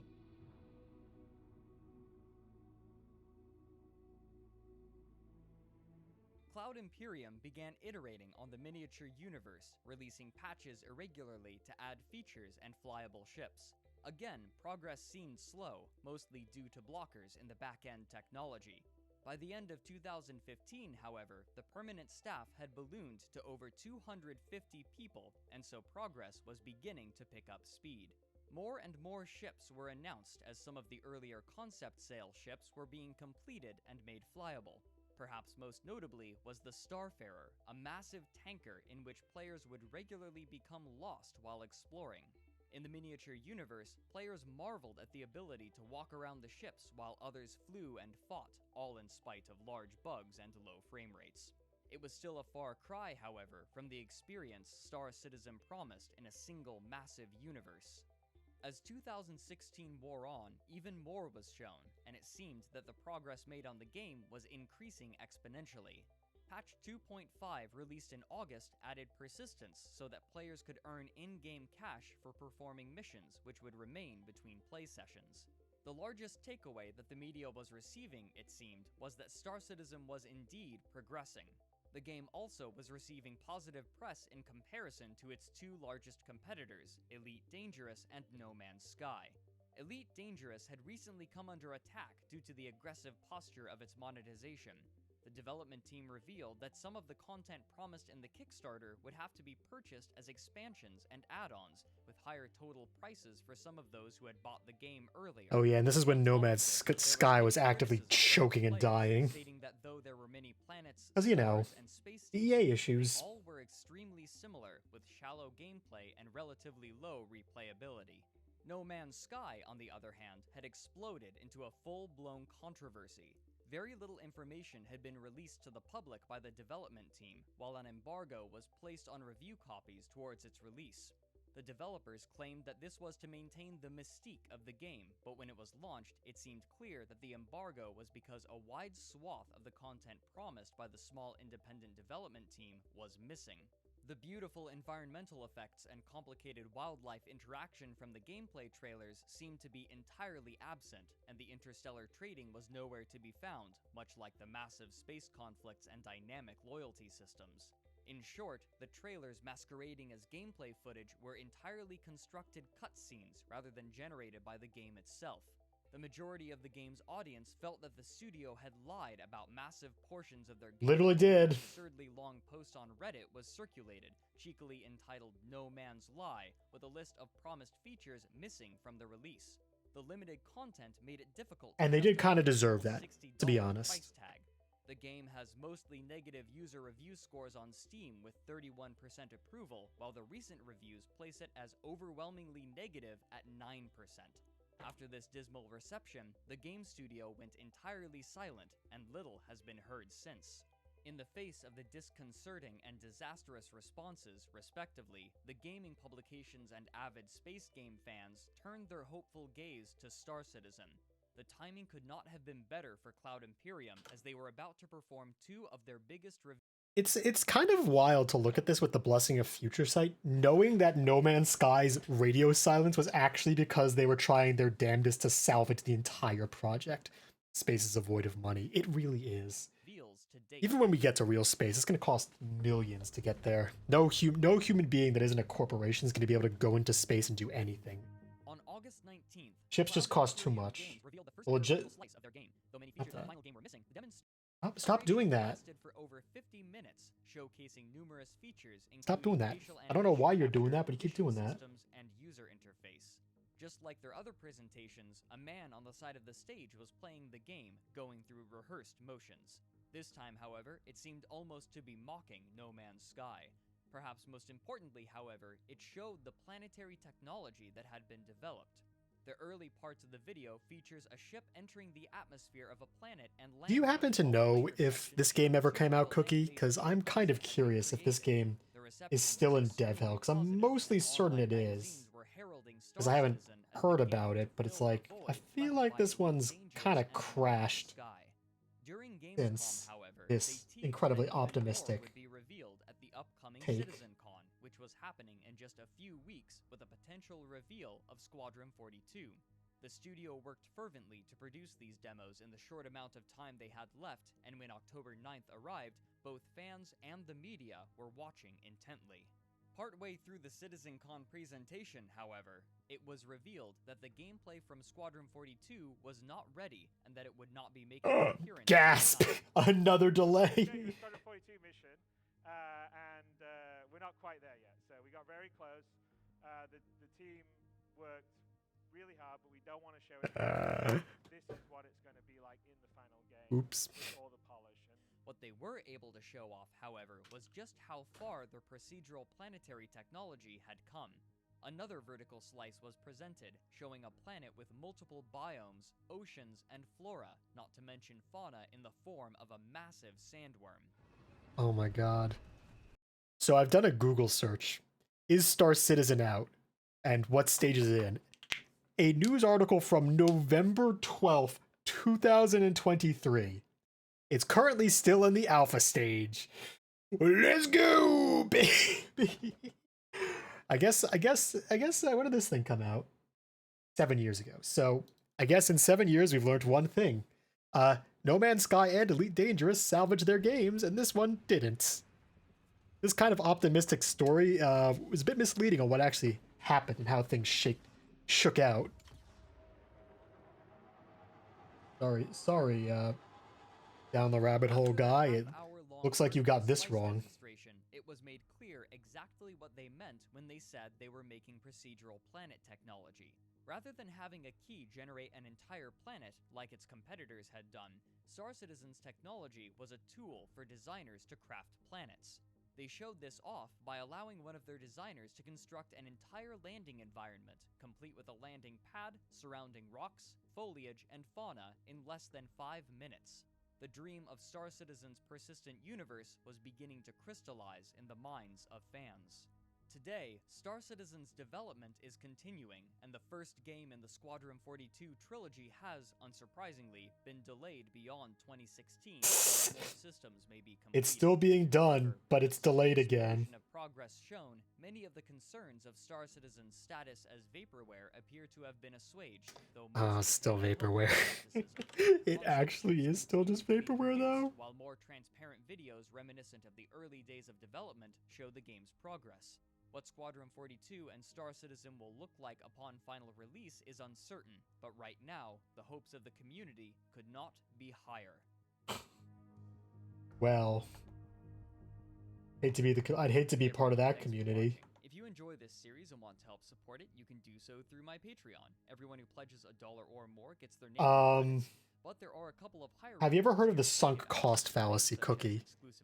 Once you put enough money in and enough time in and enough of your mental energy into a project, you can't just cut it off and say, nah, it's a fucking loss. I'm done. I'm out. It's a very hard break. Once people invest beyond a certain like little initial point, they're trapped like rats. There's no escape from crossing fate.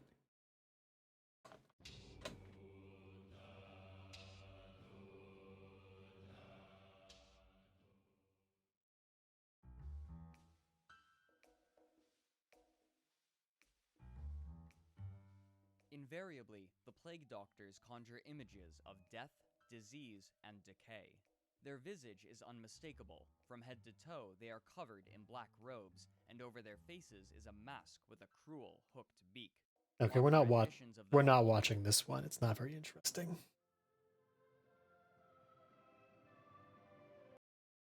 God, I forgot how many. I'll be honest here, I kind of forgot how many of these were like misses. This is a good one. We're gonna watch this one. Speaking of things that have managed to stay alive, it's your boy DSP. Of the internet's content creators, there are few so controversial as Philip Burnell, better known online as Darkside Phil, styled with a Y.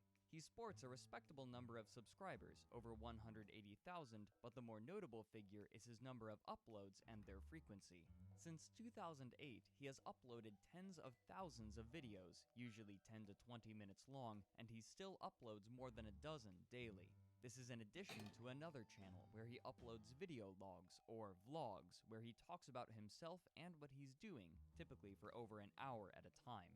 On his Patreon page, he makes over $1,000 every month from nearly 200 different patrons. Searching for him on YouTube, however, brings up far more than just his own videos. There are numerous clips and compilations of his Here's my reference image. constructed to mock and tease him, while others offer commentary on what has gone wrong with his channel, implying that he once had a loyal and enraptured fanbase. He often is cited by other content creators as a negative example, though their reasons for doing so often remain vague. It's like, that's the fucking dark side Phil style of doing things. Blame everybody that isn't you, and people watch to watch you rage. Like, do you want to be the fucking court jester? No, you don't. So who is he, and how did he gain the ire of so many? I can certainly understand that. One of my projects I'm finishing this week, I wish I could have ended 5 months ago. Oh no. Oh, what sort of project, if you don't mind saying? Compete in local tournaments, he struggled to place and earned himself the title of the King of Hate.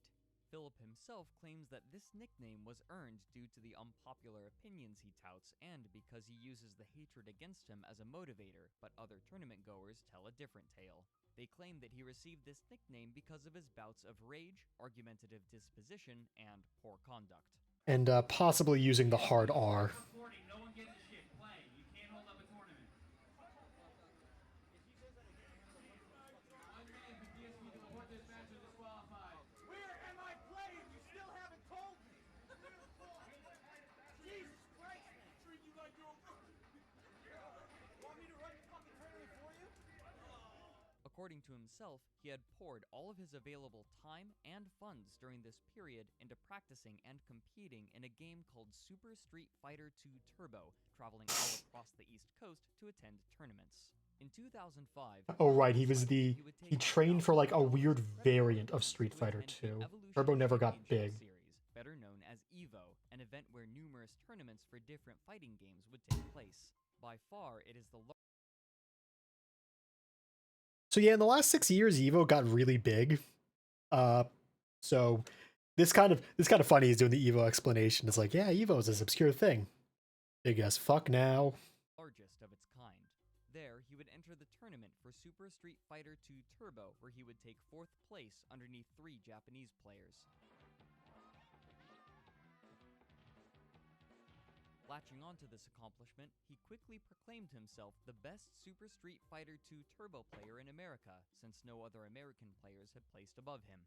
But Well, other that's players in the their community thing. were unimpressed. This particular tournament used a special version of the game ported from the arcades onto the Right. PlayStation game console, and this port was widely considered to be far less balanced and vastly inferior for numerous reasons, including unresponsive controls and extremely problematic bugs. As such, many top-level competitors boycotted the tournament.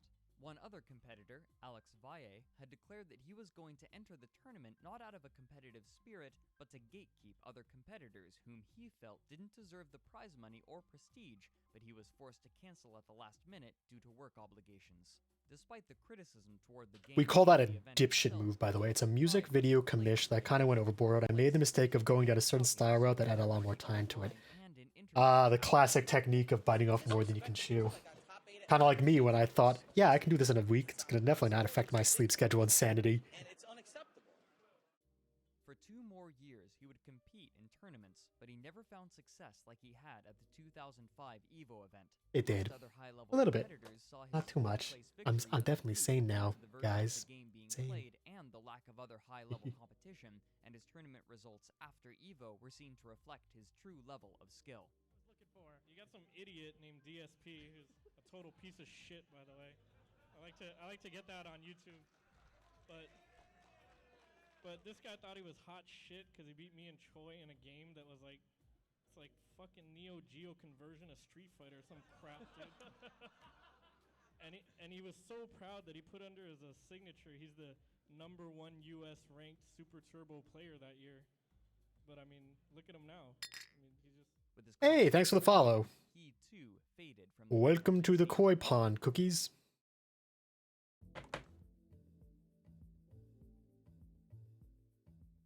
2005 also had marked the year of YouTube's creation, and in 2007, just 2 years later, people began uploading videos of themselves playing video games while often adding their own commentary over their gameplay, a practice borrowed from internet forums. They also borrowed the name, Let's Plays. Discovering this medium, Philip began posting his own videos onto YouTube by pointing a video camera at his television screen, then uploading the files onto YouTube on a channel under his typical pseudonym, Darkside Phil, in all undercase.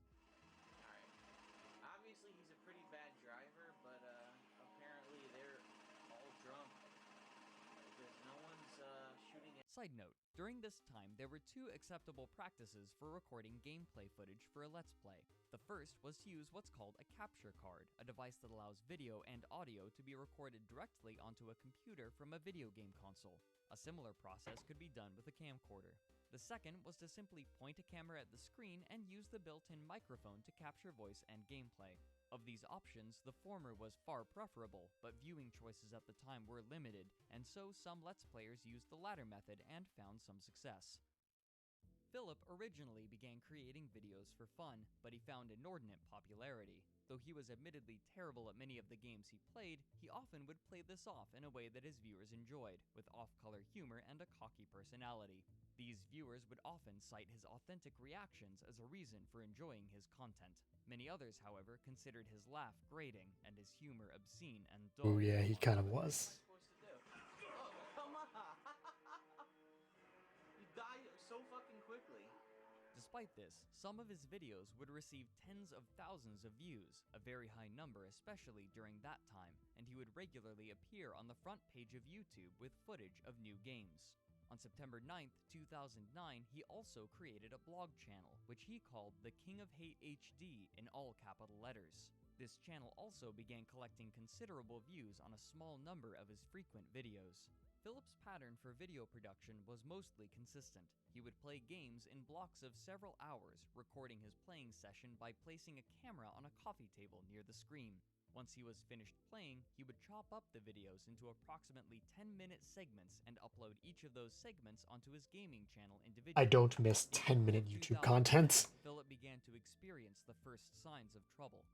Apparently, Ubisoft had seen some of Philip's gameplay footage of Splinter Cell Conviction and complained to the YouTube administrators, who promptly shut down his channel out of fear of litigation. YouTube then contacted Ubisoft to verify the concern, but Ubisoft stated that they had made no such claim. In fact, it had been an anonymous internet user who had created a false account in an attempt to shut down Philip's YouTube channel, at least for a time. Why they wanted this is uncertain, but the channel was reinstated shortly after. As time went on, Philip An OG level docs technique. He was reliably uploading over a dozen videos a day. Near the end of that year, he was laid off from his job, and so he established a Google AdSense account to start monetizing his videos. AdSense is the system that Google uses to distribute advertisements and pay content creators for their views and the number of times someone interacts with an ad or the video itself. Along with this, he started... Oh, he got into like some real trouble for that too, I remember. ...called DSP Tries It, where he would review food items and occasionally video game peripherals. Because he tried to have tell his viewers like, oh, be sure to click all these ads like 5 times, wink wink, nudge nudge, which is super against TOS. Like that is so illegal on the TOS. Like yeah, they'll bust your ass. Even now they'll still fucking get you on that because that's like, oh, you're artificially inflating the number. We have to pay you for the ads, and you're not giving us the customers. Let's ban your nuts off this site. He began requesting that his viewers interact with his videos more, strongly there it is. implying that viewers should click on ads in an effort to increase his revenue. What he wasn't aware of was that asking viewers to click on ads was disallowed in the contract for AdSense, and so his account was banned, meaning that he could no longer make money directly off of advertisements for any of his videos on any of his channels. Creating multiple AdSense accounts is disallowed by the service, meaning that Philip could not monetize his videos. Unemployed and without income from YouTube, Philip began uploading his videos to Blip.tv, a competing video service, and received a lucrative offer. Only a few months after he began using Blip, however, he was banned from the site for making numerous anti-Semitic jokes. Yeah, this man was not very smart.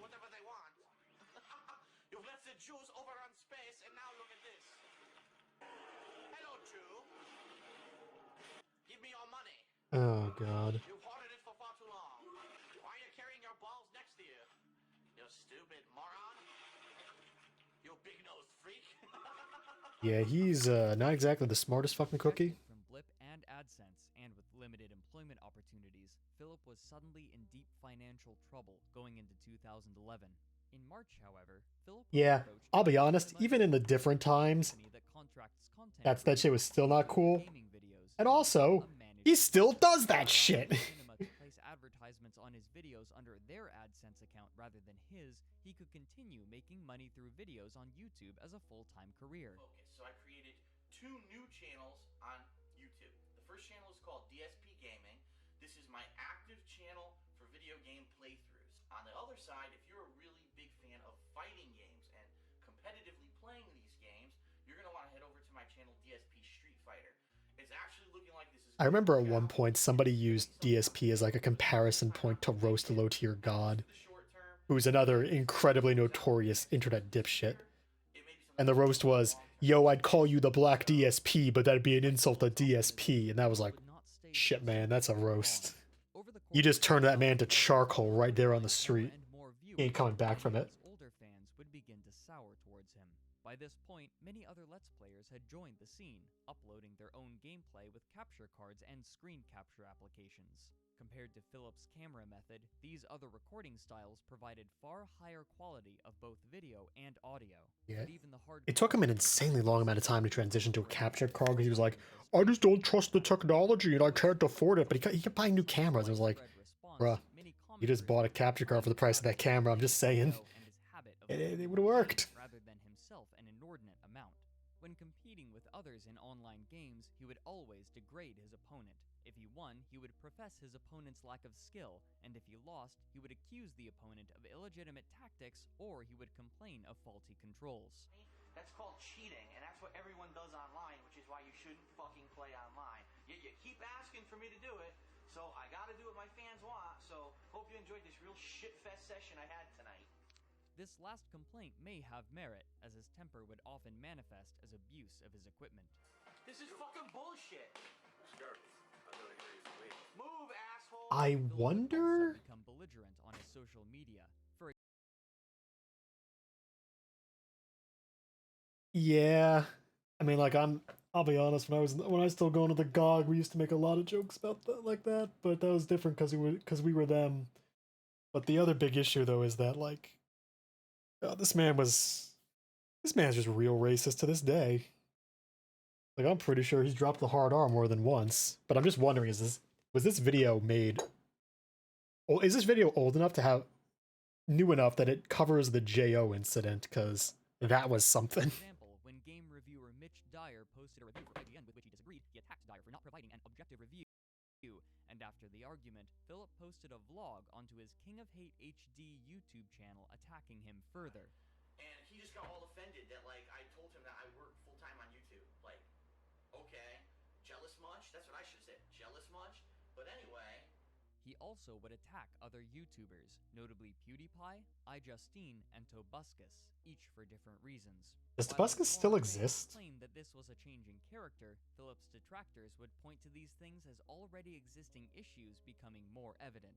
In light of these problems, I remember that guy used to be pretty big, but I don't remember seeing him around recently. between November of 2011 and April of 2012, he would drop from nearly 13.5 million monthly views to 5.3 million, a drop of over 60%, after which his viewership continued to slip in a downward trend for the rest of the year. Things got even worse for him after Machinima renegotiated his contract later in the year, reducing his pay. Which was also as a result of the Jew thing, by the way. Speculation that it was because of his diminishing viewership and the belief that it would continue to decrease. Philip, in large part, believed his viewership issues to be not because of his content, but rather because of changes that were occurring in the back end of YouTube.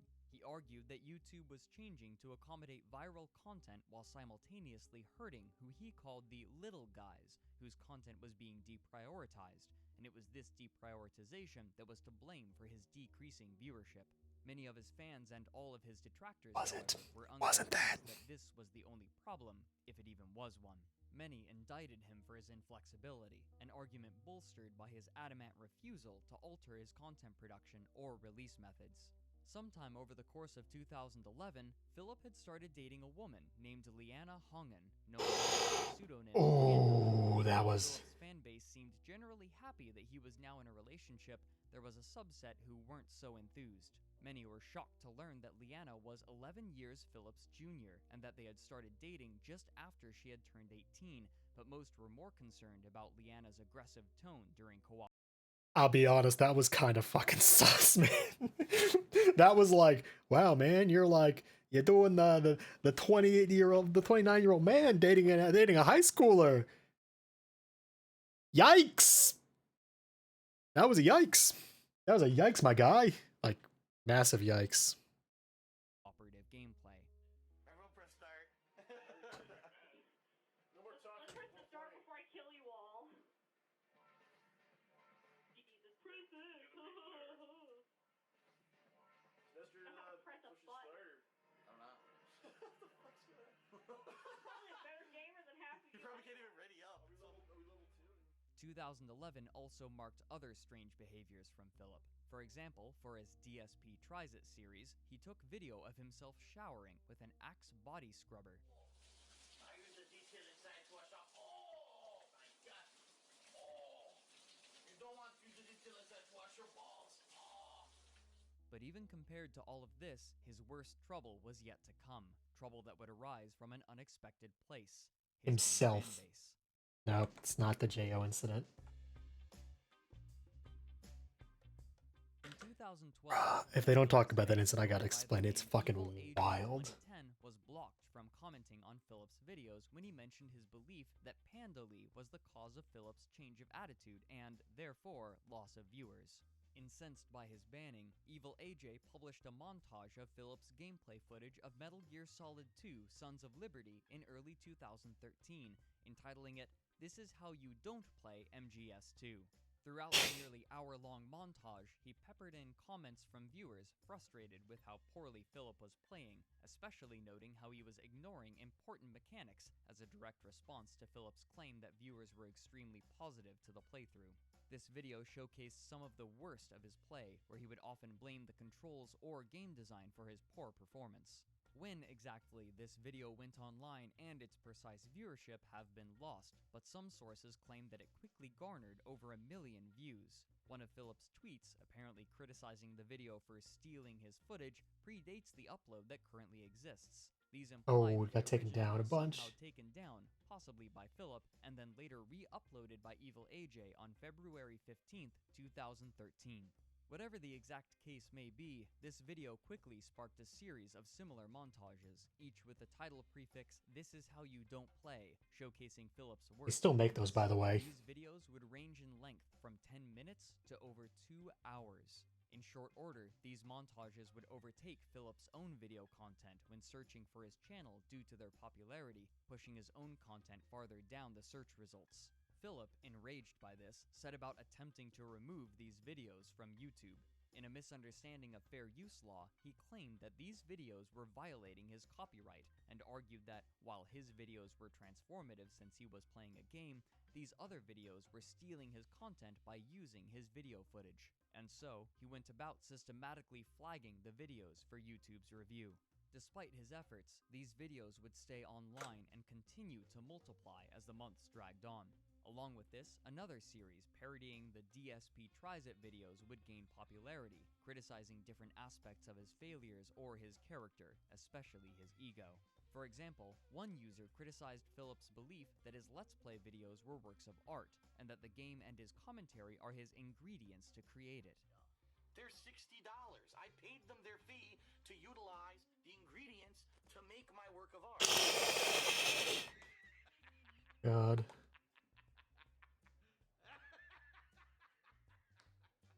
I mean, that's sort of true, but you're not supposed to say that. You don't say the quiet part aloud about content creation. As more and more of these videos proliferated, public opinion against Philip worsened, as did his viewer count, and more internet denizens became aware of his existence through a negative paradigm. Even switching over from using a video camera to direct capture couldn't staunch the leaking viewership. To make matters worse, Machinima had again cut his pay in early 2013, increasing Philip's financial strain. However, with his AdSense account disabled indefinitely and his public image souring, Philip had little recourse.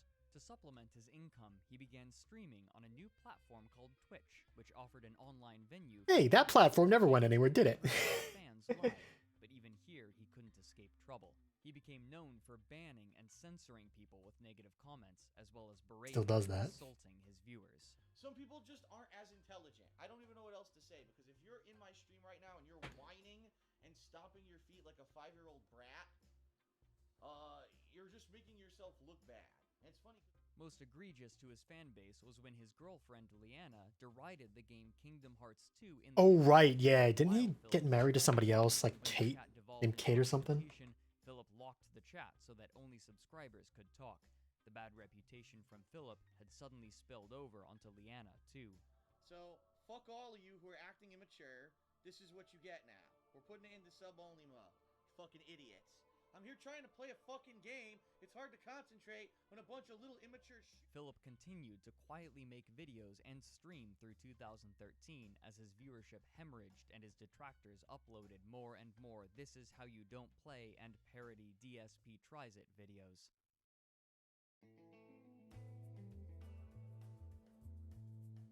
2014 saw major changes for Philip. Taking out more loans, he purchased a new condominium, this one in Seattle, Washington, bringing Leanna to live with him. He believed that a new location would provide him with the motivation and energy to surge back into popularity. Not what caused that at all. Problematic. Leanna was unemployed and had no higher education, meaning Philip had to provide for both of them with his dropping income. His problems would worsen later in the year after a dispute with Twitch admins. At the time, Twitch's servers were unable to handle too much bandwidth, and so, when Philip was streaming at a quality that the servers were unable to handle, they politely requested that he reduce the bitrate of his stream. Philip, annoyed, asked why other streamers could stream at higher bit rates, but the Twitch admin who contacted him remained firm that others did not, and that Philip must abide by the rules as other content creators did. Unwilling to accept the drop in quality, he began streaming on YouTube instead, and launched the streaming platform, but received far fewer views, again decreasing his income while he was still in debt for the condominium. Man constantly changed platform, didn't he? Prospects were looking better for Philip when he created a Patreon page for himself. In the first month, he made over $1,300 from 134 patrons, helping to shore up his lost income. But this upturn in Philip's fortunes would not last. On June 24th, 5 months after the launch of his Patreon, Philip was swatted while he was streaming. The term swatted refers to the questionable Yeah, that was messed up. practice that had been increasing in popularity during that time period. Like, he's a dipshit, but he didn't really deserve that. Calling in an anonymous tip to the police in the area that there is some serious situation at a streamer's location, such as a hostage, thus instigating a response from a SWAT team who would go to the person's house or apartment. The intention is to force the SWAT team to storm the living space, potentially injuring or arresting the streamer inside while the stream is running. This particular incident ended quickly and peacefully, however, with the officers bantering to each other that the incident was, quote, gamer shit, but it was only the beginning of negative behavior targeting Based, though. Just 2 days after the swatting attack, Philip's stream was struck again, this time with a dedicated denial of service attack, better known as a DDoS. The function of such an attack is to overwhelm a person's internet modem, temporarily shutting off internet access. But the largest blow by far was against his videos in general. A small number of people began flagging some of Philip's videos, claiming that the fan art in the videos was utilized without the permission of the artist. If he were to receive a third strike on either account, the respective account would be taken offline temporarily, cutting him off from one of his few precious sources of revenue. At the recommendation of Machinima, Philip set all of his videos that used fan art as private, thus removing them from public accessibility, but this action had an unintended consequence. YouTube's search algorithms considered the views on these videos to be lost. Socialblade.com's public graphs show that, according to YouTube's algorithms, Philip net lost 1.37 million views on his channel in August of 2015 when he set these videos to private.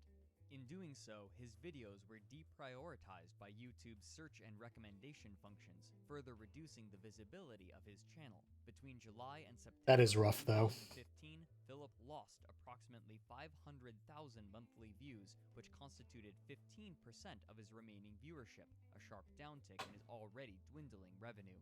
Machinima, facing trouble after a number of publicized scandals and seeing Philip's viewership loss, renegotiated his contract again to pay him even less. To shore up his income, he announced yet another channel, this one called KO Gaming, which he launched on January 14th, 2016. This channel was created to be a repository for edited content, something Philip had refrained from doing during most of his career on YouTube. These videos received mixed viewership. Some performed well, while others failed to break 10,000 views even a year later. Philip began showing strange patterns in his Patreon rewards during 2015 as well.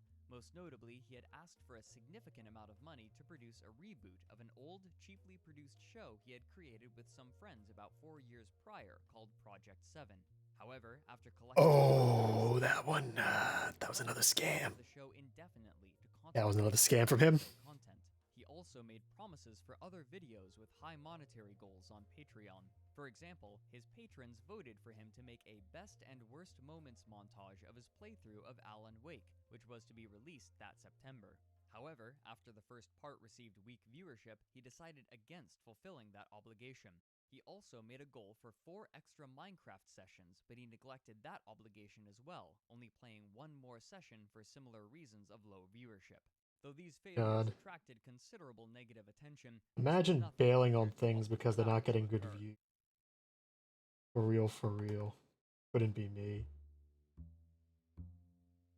on May 1st, 2006. Let me just casually glance over to see if my view is up. One person, better go. Though the video itself Oh, here it is. This is it. His chest and face, what he was doing was How much are they going to show? First, he attempted to cover it up, banning people who mentioned the incident from his channel, but the word spread quickly, even earning himself a spot on Keemstar's show Drama Alert. This public attention actually increased his viewership for a short time, and so he changed his tactic, even retweeting some of the images made to joke about the incident. Machinima still attempted to control the spread of information by copyright claiming any videos with the footage of Philip's mistake. These extra You can find it, by the way. He just does it, and he just looks at the camera and goes, "Huh, is that on?" And he just turns it off, walks away, comes back, and just starts the stream as if nothing happened. Man, like, just like, my audience has no, you know, has no, what's the fucking thing? The term for it? Oh, spatial awareness. Object permanence, that's it. I'm glad I'm in a country town in Ireland with only one cop who knows me. Swatting would never be. That's good. Getting swatted. It's a terrible way when somebody gets swatted and ends fatally. It's just, that's just bad juju.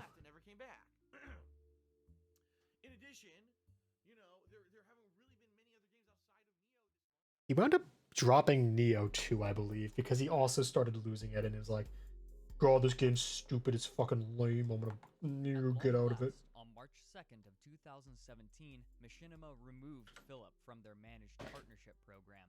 Since Philip's AdSense account was still banned, he had no way on his own to make money from any of his YouTube channels. He began to panic. However, within the month, a company named Curse offered Philip another contract, and Philip's attitude immediately turned again, though some of his thoughts were mixed. On one hand, It's kind of wild how he keeps flopping upwards, though. with his Machinima contract, but on the other, he had lost the protection from automatic content ID claims that Machinima's managed partnership had provided him, meaning that videos of his with copyrighted music or video would have the money earned from them taken away.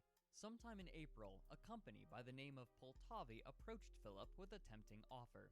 They told Philip that they could offer him more money than Curse was currently giving him. Wait, was this the is this the scam arc? They could give him another managed partnership as well as one other thing, that they would find all of the parody videos that had become Oh my god, yeah, it's this arc. them for Philip, placing advertisements on them and funneling that money to him. Tantalized, Philip removed his partnership with Curse and began struggling to enter a new partnership with Poltavi despite being unable to find any information on them online. After Yeah, long guess where this went. He realized that he had been duped. Poltavi was a front for another company, Laveria Media, who currently didn't have the clout with YouTube to offer him a managed partnership or meet any of their other promises. Flustered, Philip returned to Curse, who agreed to take him back one last time in May. For now, Philip's short-term future seems somewhat secure despite everything that has happened to him. He claims to be making good money from streaming on Twitch, and his partnership with Curse will be at least enough for him to pay his bills. Even so, his viewership is steadily decreasing. Where he once had nearly 13.5 million views a month, this number has decayed to 1.84 million, and if his deal with Curse were to break...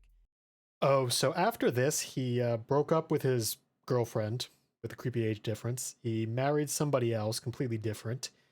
He got more debt, and then he blew like 90K on like WWE gacha games, which was kind of actually insane. Like, I don't know how he managed that, but he did. It's uncertain. It's kind of wild. He survives online with dwindling viewership and as a joke amongst other content creators, but he also serves as a warning to those Where's low tier god? I kind of want to put that one up next. fan base and how quickly it can turn against them.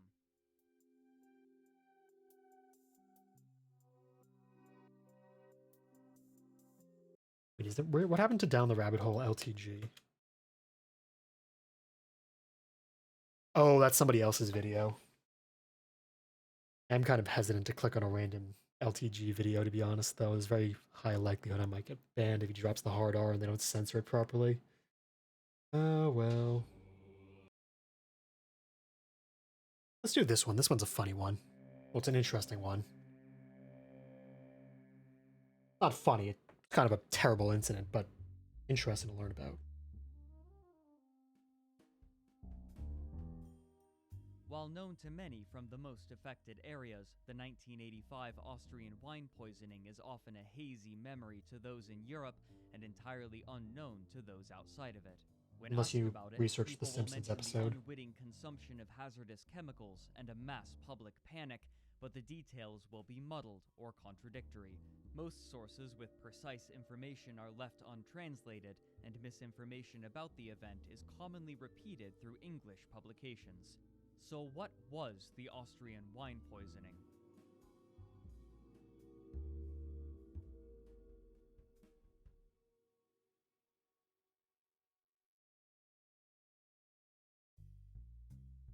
During the 1980s, Austrian wine had a reputation in Germany as a cheaper alternative to domestic and Italian wines. Often found in grocery stores, these wines were made specifically to meet the high demand for sweetness from German consumers, and the sweetest wines could consistently be priced the highest. The chief difference of Austrian wine, however, was that much of the industry had been arranged for mass production. First, vineyards would leave the grapes on the vine as long as possible, allowing them to ripen. If left for long enough, the producers would gain the legal right to label their bottles as the sweet and lucrative Predikatswein. These ripened grapes would be harvested in late summer and shipped to manufacturers who would ferment the grapes in large vats. The resulting wine would then be transported to bottlers in bulk. The relatively high quality achieved. I'll be honest, I'm not much of a wine person. I do like, I'm a bit more of a spirits man. Koi. Spirits koi. I'm a koi. Production made for a more reliable source of wine. But after years, this production grew from prosperous to suspicious. During the 1970s, the amount of Predikatswein being produced surpassed feasibility, and Austrian investigatory bodies began seeking warrants to test this mass-produced wine in order to discover precisely how these seemingly impossible numbers were being achieved. Without evidence incriminating particular wineries, however, the courts refused to grant these warrants. Even if they Which is kind of weird. You'd have think they would have just done it anyway. It's like, what they're fucking do? Do it. It's like, nah, we can just fucking test anything we want. And unsupervised. In one instance, a wine merchant arrived at a cooperative with his tanker to collect wine, but as they were pumping wine into the truck, the man noticed that they had attached a second hose. Investigating further, he found that they were pumping water into the truck as well. Enraged, the man refused to take the wine and approached the Austrian wine control, who told him that they would be unable to begin inquiries for another 6 weeks due to the massive amount of work they already had to perform. Finding this answer unacceptable, he then approached the Ministry of Agriculture, who revealed to him that there were only 18 inspectors tasked with overseeing approximately 60,000 companies. With such a Which is state of insane. affairs, there was little question that adulteration of wine, especially Predikatswein, had become widespread. In 1975, the Chamber of Labor and Employees in Salzburg, Austria, performed both chemical tests and expert taste tests on 76 different bottles of Austrian wine. Of them, only 23 were properly labeled and 56 were defective. But what investigators couldn't have known was precisely how large the problem had grown, or how far winemakers would go to make a profit.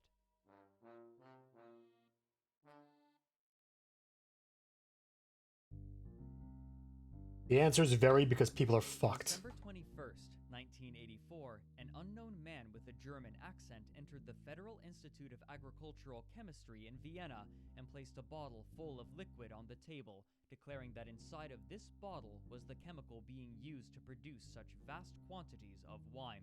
He then exited the building, leaving the bottle on the table. He was never identified. After a month of analysis, chemists were able to determine that the bottle contained numerous chemicals, several of them toxic. Though this tip wasn't enough to investigate any winery in particular, it meant that they knew what tests to apply if given the opportunity, and this would come less than 2 months later.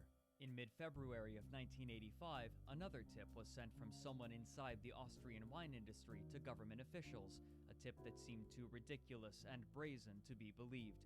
A factory owner was purchasing large amounts of a chemical, one of the chemicals from the mysterious bottle, and attempting to write it off on his taxes as a business expense, saying that it was all to be used for his small. Oh, Lord. Discrepancy proved enough to obtain a warrant. Oh my god, I'm going to commit crime, but I'm also going to write it off on my taxes. And sent samples back to a laboratory. Actual self-report. Their suspicions were confirmed. The wine contained significant amounts of diethylene glycol. Diethylene glycol is typically used as a solvent or combined with other chemicals to make numerous liquids such as brake fluid and wallpaper stripper. Its effect on humans, however, is brutal.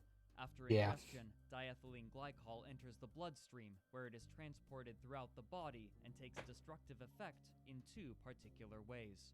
The first, and better understood, is its interaction with the liver and the kidneys. When diethylene glycol enters the liver, it is metabolized into two new chemicals, 2-hydroxyethoxyacetic acid and diglycolic acid. When the latter of these encounters the tubules of the kidneys, it enters the cells and damages the mitochondria, causing necrosis, or literally, cell death. If enough of the kidney is damaged, it can no longer adequately filter toxins out of the blood, a condition called renal failure. This eventually leads to metabolic acidosis, where the blood becomes too acidic for the body to use. The second and more poorly understood Yeah. effect is that on the I just don't nervous like the system. taste. It's like, Through yeah, it's mechanisms fine, but like, apparently give me a still good unknown, strong ingesting flavor. diethylene glycol causes Like damage nice to and the myelin sheath bold, and axon of nerve like that cells, Irish whiskey. making them unable to properly carry electrical signals. Unchecked, this can lead to permanent paralysis, either partial or complete. Studies of people affected by diethylene glycol showed that nearly every single neuron was damaged by the poisoning to some degree. Though the amounts found in this wine were small enough not to cause acute poisoning, long-term consumption can cause the same effects and lead to organ and brain damage. While adding diethylene glycol to wine was unorthodox, the reasons for doing so were easy to glean. Wines with added sugar were worth less, and tests were often performed to make certain that no additives were being used without proper labeling. This meant that, to sweeten wine without reducing profits, another chemical would have to be used, one that was more difficult to detect. Diethylene glycol was poorly understood at the time, the tests for it were rudimentary, and most importantly, it was sweet. In small enough amounts, the effects of poisoning could be minimized while adding a noticeable amount of sweetness, body, and aroma, and if someone did suffer the effects of poisoning, it would be difficult to trace the source back to the wine. Literally the perfect murder weapon. Enhance lower quality wine to mimic Pré de Cotteswein. At the time, the chemical investigation team assumed that this was an isolated incident, limited to cheap, mass-produced wine, but as the weeks progressed, this optimistic assumption proved drastically incorrect. With this wine confiscated, investigators began searching for more wineries who may have performed similar adulteration, but as they did, a parallel incident began occurring across Austria. The bacterial colonies used in sewage treatment facilities were suddenly and inexplicably collapsing, and untreated sewage was flowing into the rivers and devastating their ecosystems. It didn't take long to discover what was causing this. Despite attempts at secrecy, knowledge of the investigations had leaked to the wine industry, and now, other wineries who had been sweetening their wine were desperately dumping it into the sewer to hide it from the investigators. However, the diethylene glycol in the wine had the effect of killing the bacterial colonies in the water treatment plants, and thereby unintentionally broadcasting their actions. Investigators were forced to scramble in order to find these wineries before they could destroy their tainted wine. After raiding a few cellars from winemakers in Burgenland, they quickly discovered that it wasn't only the cheap wine that had been affected. Both cheap and expensive winemakers were adding diethylene glycol to their wines in order to sweeten it. By this point, it was apparent that secrecy was no longer possible. On April 23, 1985, the Austrian government announced the discovery to the public and issued a health warning against Pré de Cotteswein. 2 days later, approximately 2 million liters of wine were confiscated to await laboratory testing. However, it would take some time for the laboratories, with their limited resources, to finish their tests. Over the following months, these tests would reveal just how deeply this poisoning had rooted itself in the Austrian wine industry, and how it had been exacerbated by ignorant bodies secretly performing their own actions independently.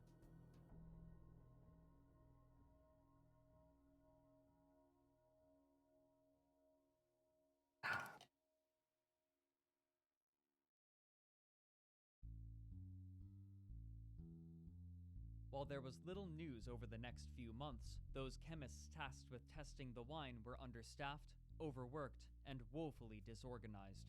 In some instances, a single sample of wine was tested 100 times due to poor communication, and the number of samples had ballooned so quickly that testing all of the wine became impossible with contemporary methods, with or without proper organization. These chemists also realized that, since the government had announced their investigation, the poisoners now had the opportunity to hide their work by diluting the affected wine before it could be confiscated. And so, the chemists settled on a different plan. They would develop new methods of testing. After only 3 months of dedicated work, they were able to increase the sensitivity of the tests by 4,000%, so that 5 milligrams of diethylene glycol could be detected in 1 liter of wine. But That's an insane ratio, by the way. Completed in as little as 5 minutes, making the task of testing much more expedient. Over time, more people in the wine industry were implicated, and their wines were placed on a blacklist. With the revelation of this poisoning, doctors were finally linking illnesses to Austrian wine consumption. On July 11th, multiple cases were reported in the newspapers. One was of a 36-year-old man who had bought 50 bottles of Predikatswein to fill his cellar and decided to drink some of it. That same night, he began suffering from stomach cramps and his body began shaking. Another man drank a bottle of Predikatswein over the course of a number of evenings, until eventually he started vomiting and suffering from kidney stones. The following day, July 12th, a report was released about a family who had gathered for their 77-year-old grandmother's birthday party, and the 11 adults all shared bottles of Predikatswein.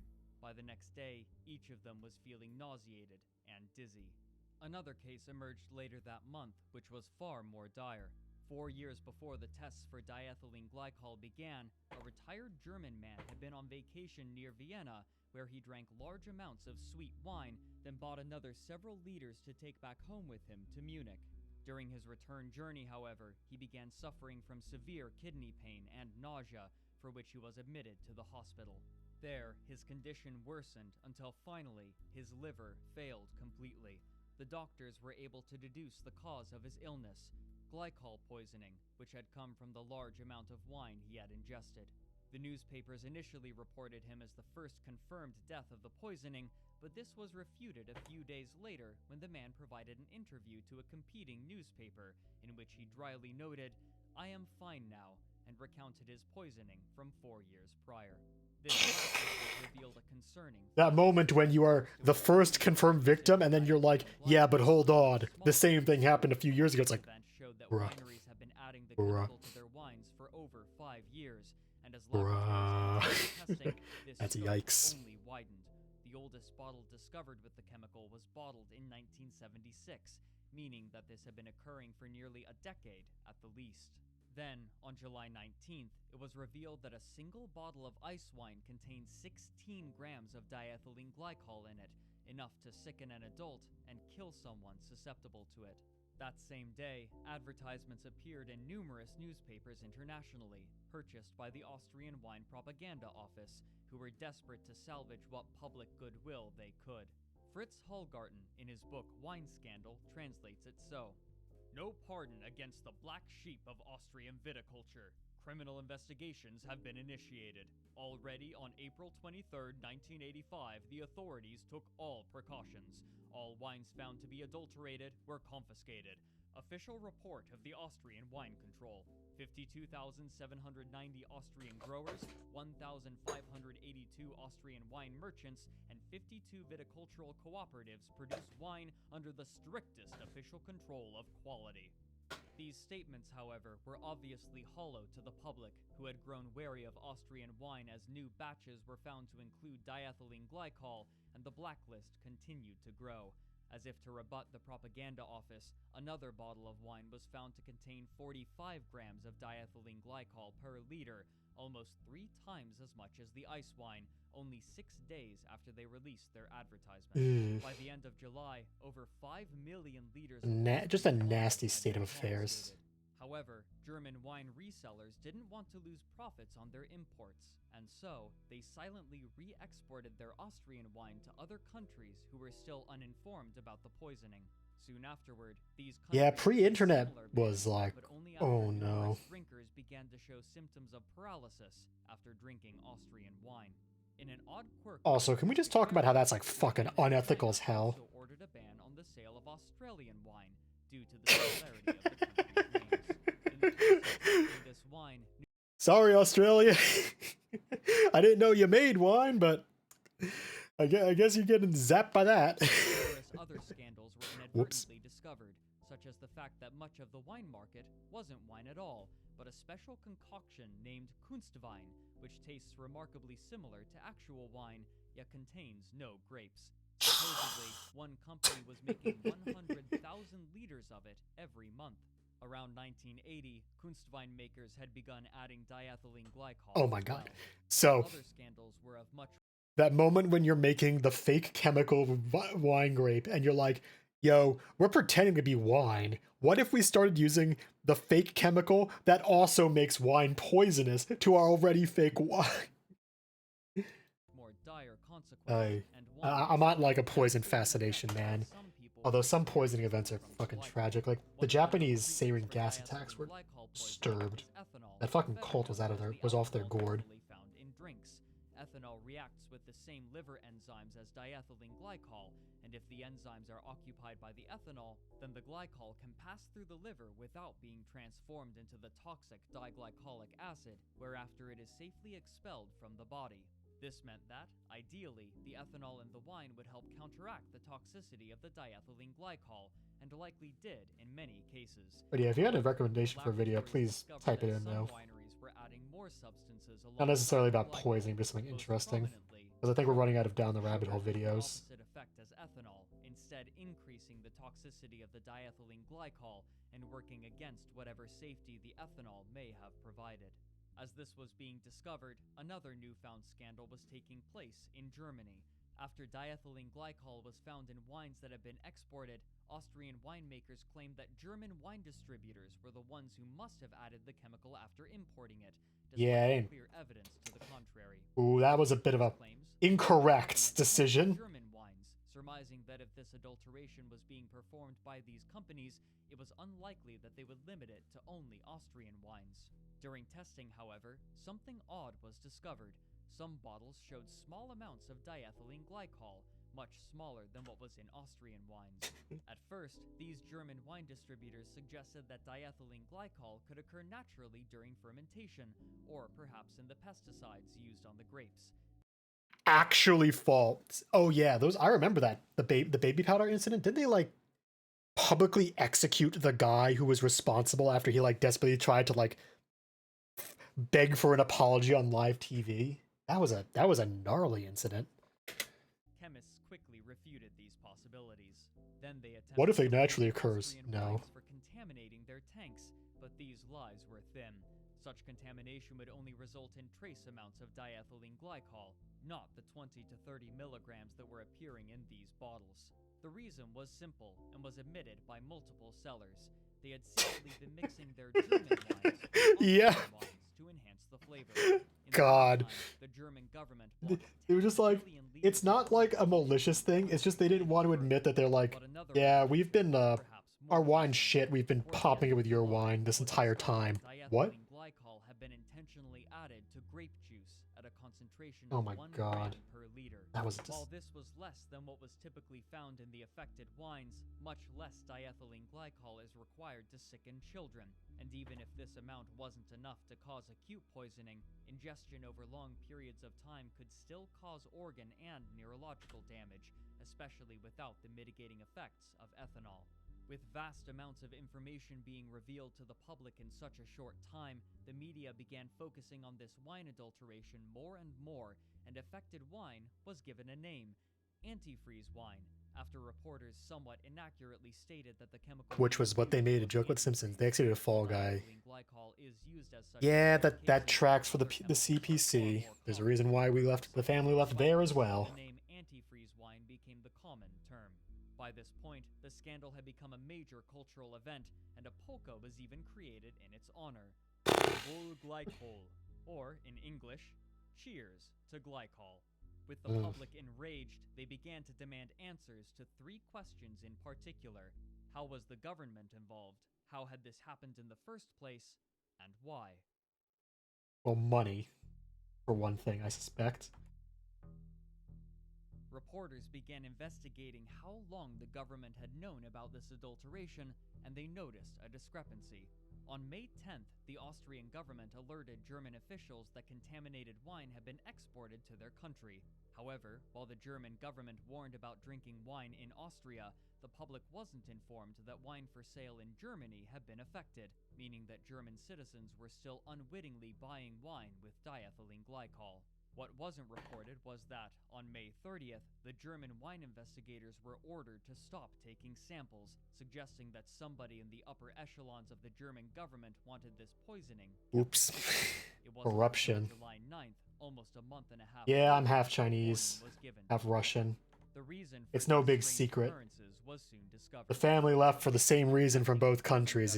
If you know anything about modern history, you can figure that one out pretty quick. Viticulture in Mainz. That's why I'm a Koi. Was the well-being Bailong, of to be importers a Chinese name. rather than public health.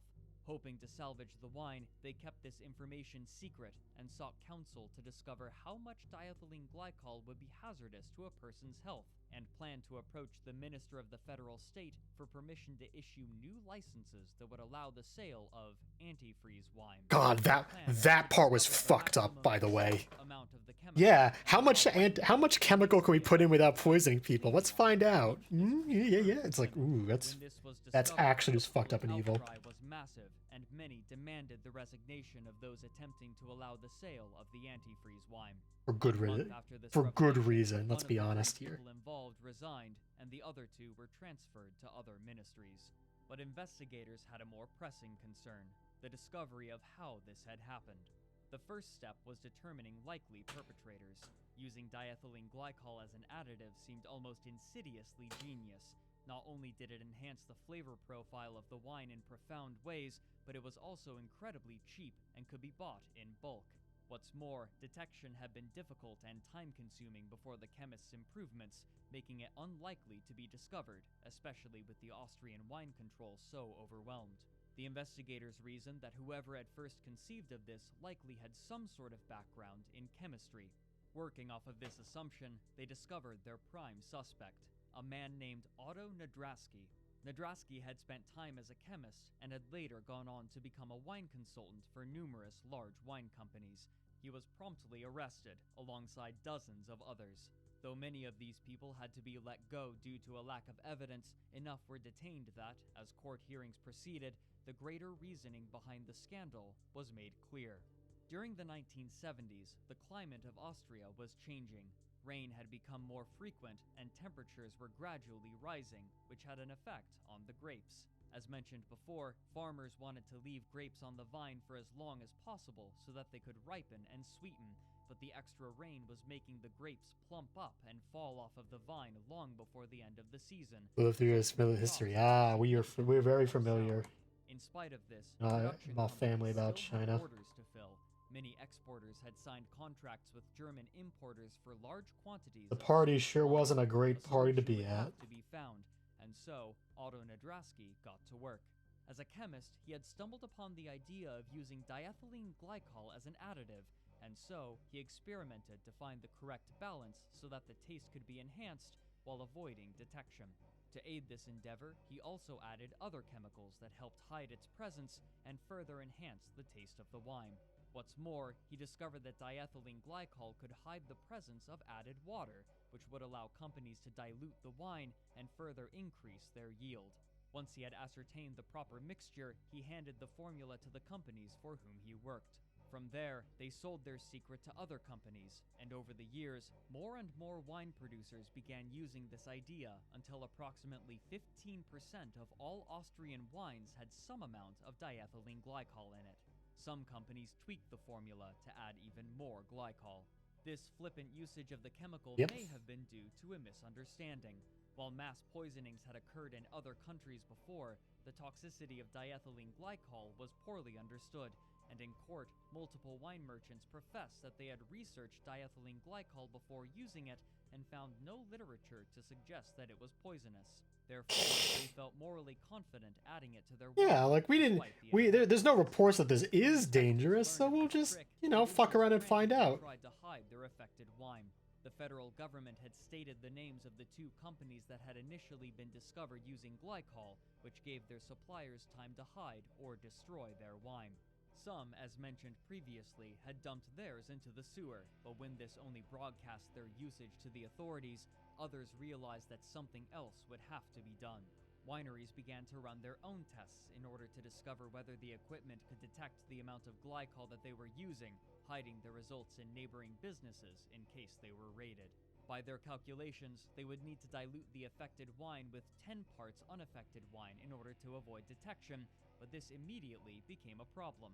None of the wineries had that much unadulterated wine, and there was no way for them to know what other companies... Which really fucking made you know how widespread this entire collective issue was. Even more toxic, and having even more antifreeze wine in their possession. In the end, this proved pointless as the chemists devised their new methods of detection, and many of the culpable parties were arrested.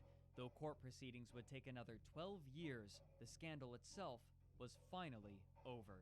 But in the meantime, the rest of the wine industry was left to salvage what they could of their livelihoods. Terrible occurrence, by the way. Even as countries lifted absolutely terrible wine, consumer trust had been hopelessly destroyed.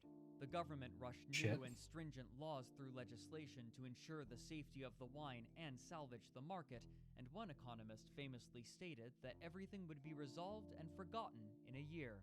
His optimistic assessment was almost comically wrong. Within weeks of the media coverage, wine merchants were declaring bankruptcy. Even those companies who hadn't participated in the scandal were stigmatized, and Austrian wine was shunned internationally. Of note was that no wine growers had been implicated in the scandal, only fermenters and merchants, and yet many vineyards were forced to close permanently as the Austrian wine economy staggered and they could no longer sell their grapes, especially the lower quality ones. Those merchants who had participated, however, were indignant, and one defense lawyer blamed consumers for buying cheap wine without more careful consideration. Yes, they really did go for the people are wrong. It's not my fault.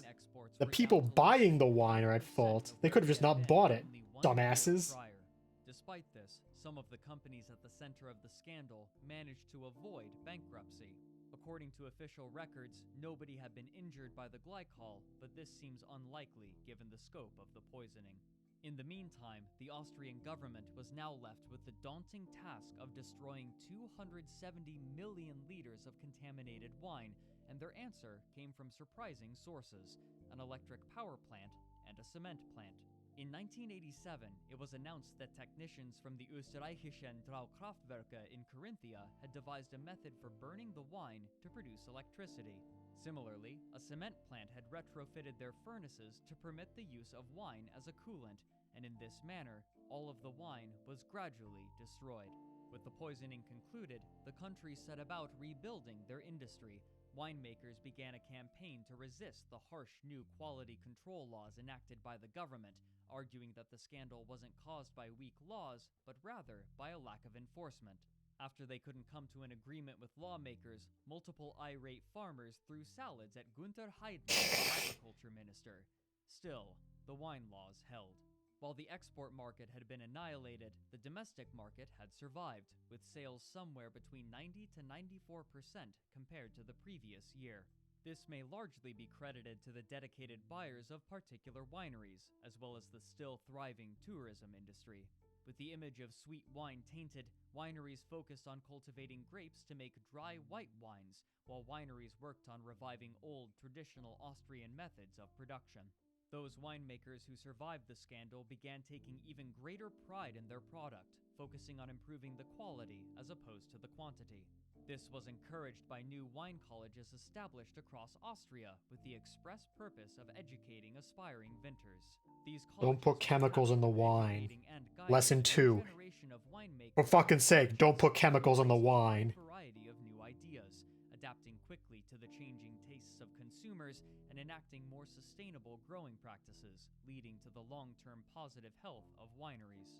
For example, some new wine growers used a practice called Traubenausdünnung, where they would remove 50 to 70% of the grapes from the vine so that the remaining ones would receive more of the plant's nutrients and energy. While this resulted in less wine overall and was labor-intensive, the resulting product was of notably higher quality. The scandal had also encouraged consumers to be more conscious of their purchases, and they began to take a greater interest in both the production process and the quality of the wine they were drinking, which in turn demanded a greater knowledge from producers and merchants. With time, and with the new winery practices, drinkers began to buy wine in greater amounts once again. This was bolstered by the confidence instilled by the new, stringent government policies. Every new bottle would be tested for composition and quality, and would be marked as approved with an excise stamp that included an identification number and date of inspection. It would be 16 years before the export market reached the levels of profit they once had, but by the time they did, their reputation had been radically altered. Though the modern Austrian wine market is much smaller than those of other countries such as Italy and France, so they this are looks renowned good, for except for the their fact that I think the fluff part is flopping a bit too much. Let's go here and just quickly fix that. red excise stamp on top of every bottle that signifies it as approved for export by the federal government after both chemical tests and a taste test. Inadvertently, the stamps had become a marketing tool. Today, the wine scandal is seemingly forgotten, replaced by modern acknowledgement of the universally high Austrian quality and enforced by what are often agreed to be the strictest wine laws in the world. Some winemakers still grumble about the brash stupidity of the old wine merchants who added diethylene glycol to their wine, but all will agree that, if the poisoning had never happened, Austrian wine would be drastically different, and most seem thankful for the prosperity that the modern wine industry is enjoying, with no need for added glycol.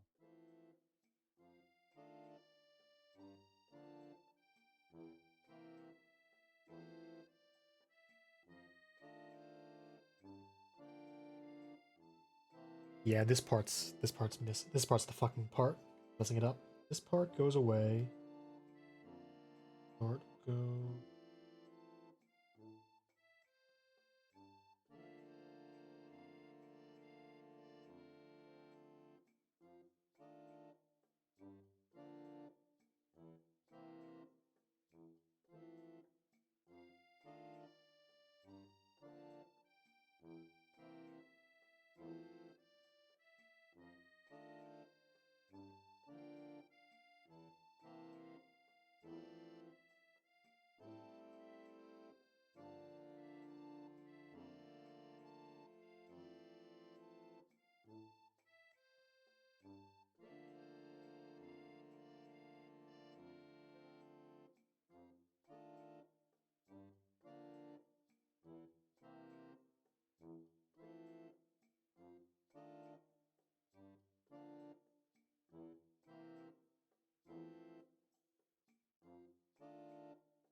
In the field of computer Yes, okay. Deep Blue is afforded reverence. It will sometimes Oh, be my back. invoked when discussing the Glad rise Comics of took some machine prize learning this day. and AI, though how Oh, it's related God. to these fields is often vague, inaccurate, I don't doubt or that. imprecise. Hopefully it's just It less than also wine. is used as a challenge to anthropocentrism and to express fears of machines and computers advancing beyond human capabilities, especially in creative work, and it is sometimes related to the anxieties associated with human obsolescence in similarly unspecified ways.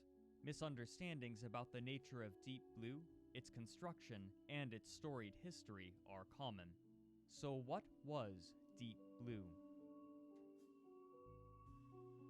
Kind of a spook.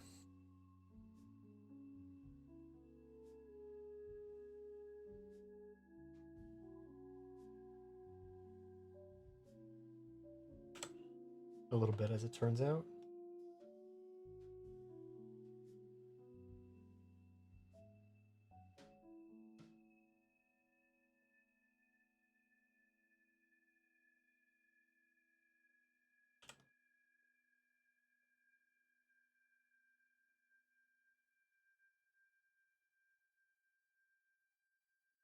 In 1949, the American electrical engineer Claude E. Shannon submitted a paper to the scientific journal Philosophical Magazine titled Programming a Computer for Playing Chess. The idea of creating a chess-playing computer had been posited for many years, but in this paper, Shannon enumerated the challenges associated with creating such a device and methods to overcome those challenges. Fascination with chess-playing automata had begun over a century prior when a series of talented con artists created machines which would secretly be controlled either from another room or from within the construct by a skilled chess player, defeating unsuspecting challengers.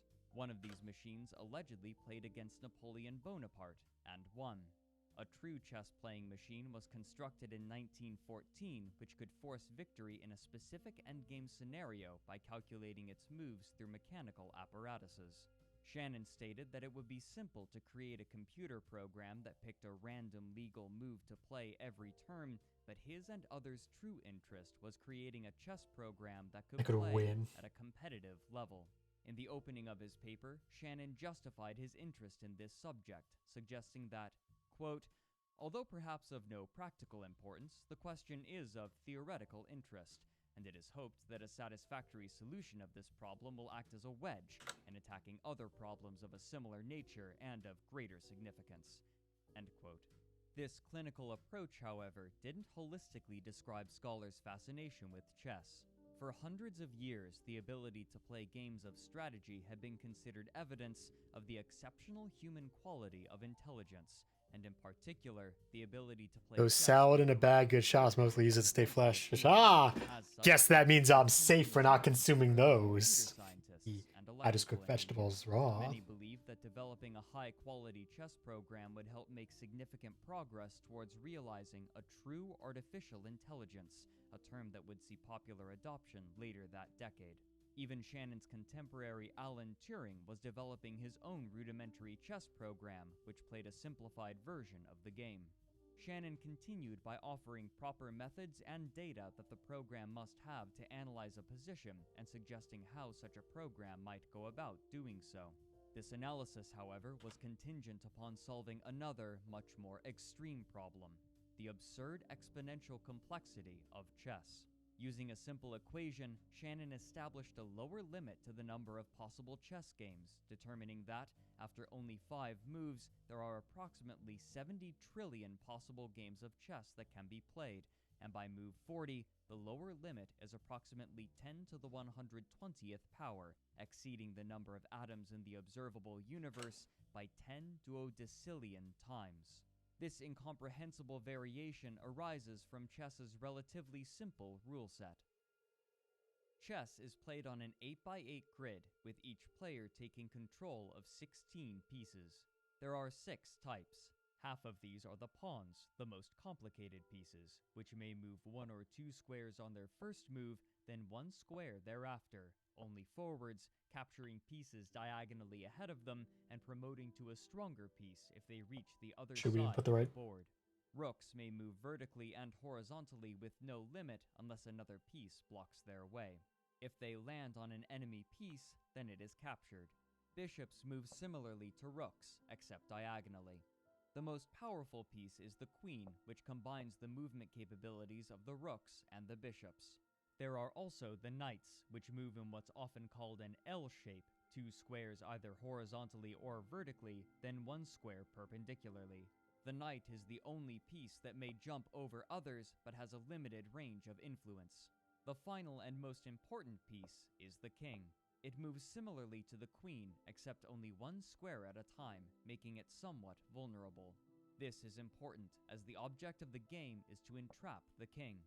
If the king is under attack from an enemy piece, it is said to be in check, and if there is no way to remove the check, then the position is checkmate, and the game is over.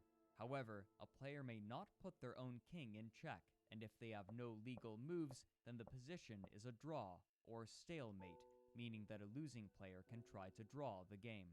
Stalemate may also occur if a checkmate is no longer possible, such as if all but the kings have left the board. In order to select proper moves, a program like the one that Shannon was proposing would need to understand both the rules and the basic strategic and tactical concepts of chess, and, using these, evaluate the relative strength for each side. But in crafting this method, there came one final choice: how the time given to the evaluation should be allocated. Shannon gave 2 possibilities, Type A and Type B. By his definition, a Type A program would look at all of the moves to a predetermined limit based on its computing power, evaluate each position, and choose a continuation based on which sequence gives it the best odds, while assuming that the opponent will make good moves. However, with each person's move, the game becomes exponentially more complicated, and so, for every level of depth, the computer must become exponentially more powerful to compensate. The vast computing power required for this method meant that it would need significant amounts of time to evaluate its positions. Quote, "Unfortunately, a machine operating according to the Type A strategy would be both slow and a weak player. It would be slow since even if each position were evaluated in 1 microsecond, very optimistic, there are about 10 to the 9th power evaluations to be made after 3 moves for each side.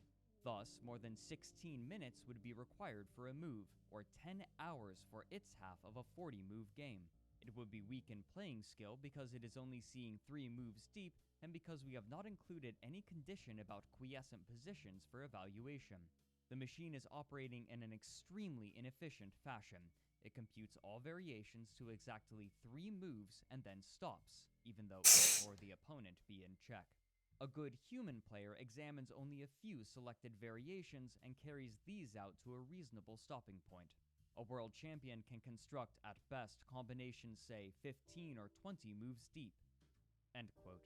This type would later be defined as strong but stupid. Shannon's other suggestion, the Type B program, was the one that he favored. In this method, the program would only evaluate the most promising lines and explore those extremely deeply. While this would require a much more sophisticated method of analysis than the Type A computer, it would save on computing time by removing the bad moves that its counterpart would fruitlessly explore.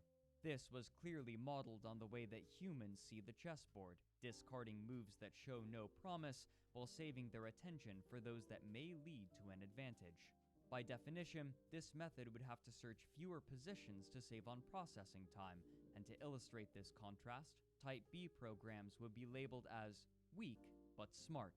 However, Shannon emphasized the contrast between machine and human thinking, writing, "It may be noted that a machine has several advantages over humans. 1. High-speed operations in individual calculations. 2. Freedom from errors. The only errors will be due to deficiencies of the program, while human players are continually guilty of very simple and obvious blunders. 3. Freedom from laziness. It is all too easy for a human player to make instinctive moves without proper analysis of the position. 4. Freedom from never. Human Hey players man, are prone to have a good night. due to overconfidence in one position. Hope you enjoyed the stream while you were here. Self-recrimination in lost positions. These must be balanced against the flexibility, imagination, and inductive and learning capacities of the human mind. He concluded his paper with an ominous statement invoking biblical language. It is not suggested that we should design the strategy in our own image. Rather, it should be matched to the capacities and weaknesses of the computer. The computer is strong in speed and accuracy, and weak in analytical abilities and recognition. Hence, it should make more use of brutal calculation than humans, but with possible variations increasing by a factor of 10 to the third every move, a little selection goes a long way forward improving blind trial and error. End quote. This paper proved foundational and would be cited frequently by other scholars researching computer chess. Even his lower limit for the number of chess games would be named the Shannon number. However, some of his assumptions would prove drastically wrong, in ways that many at the time could scarcely have predicted, and the computers that stemmed from this work would eventually consume the zeitgeist in an existential crisis.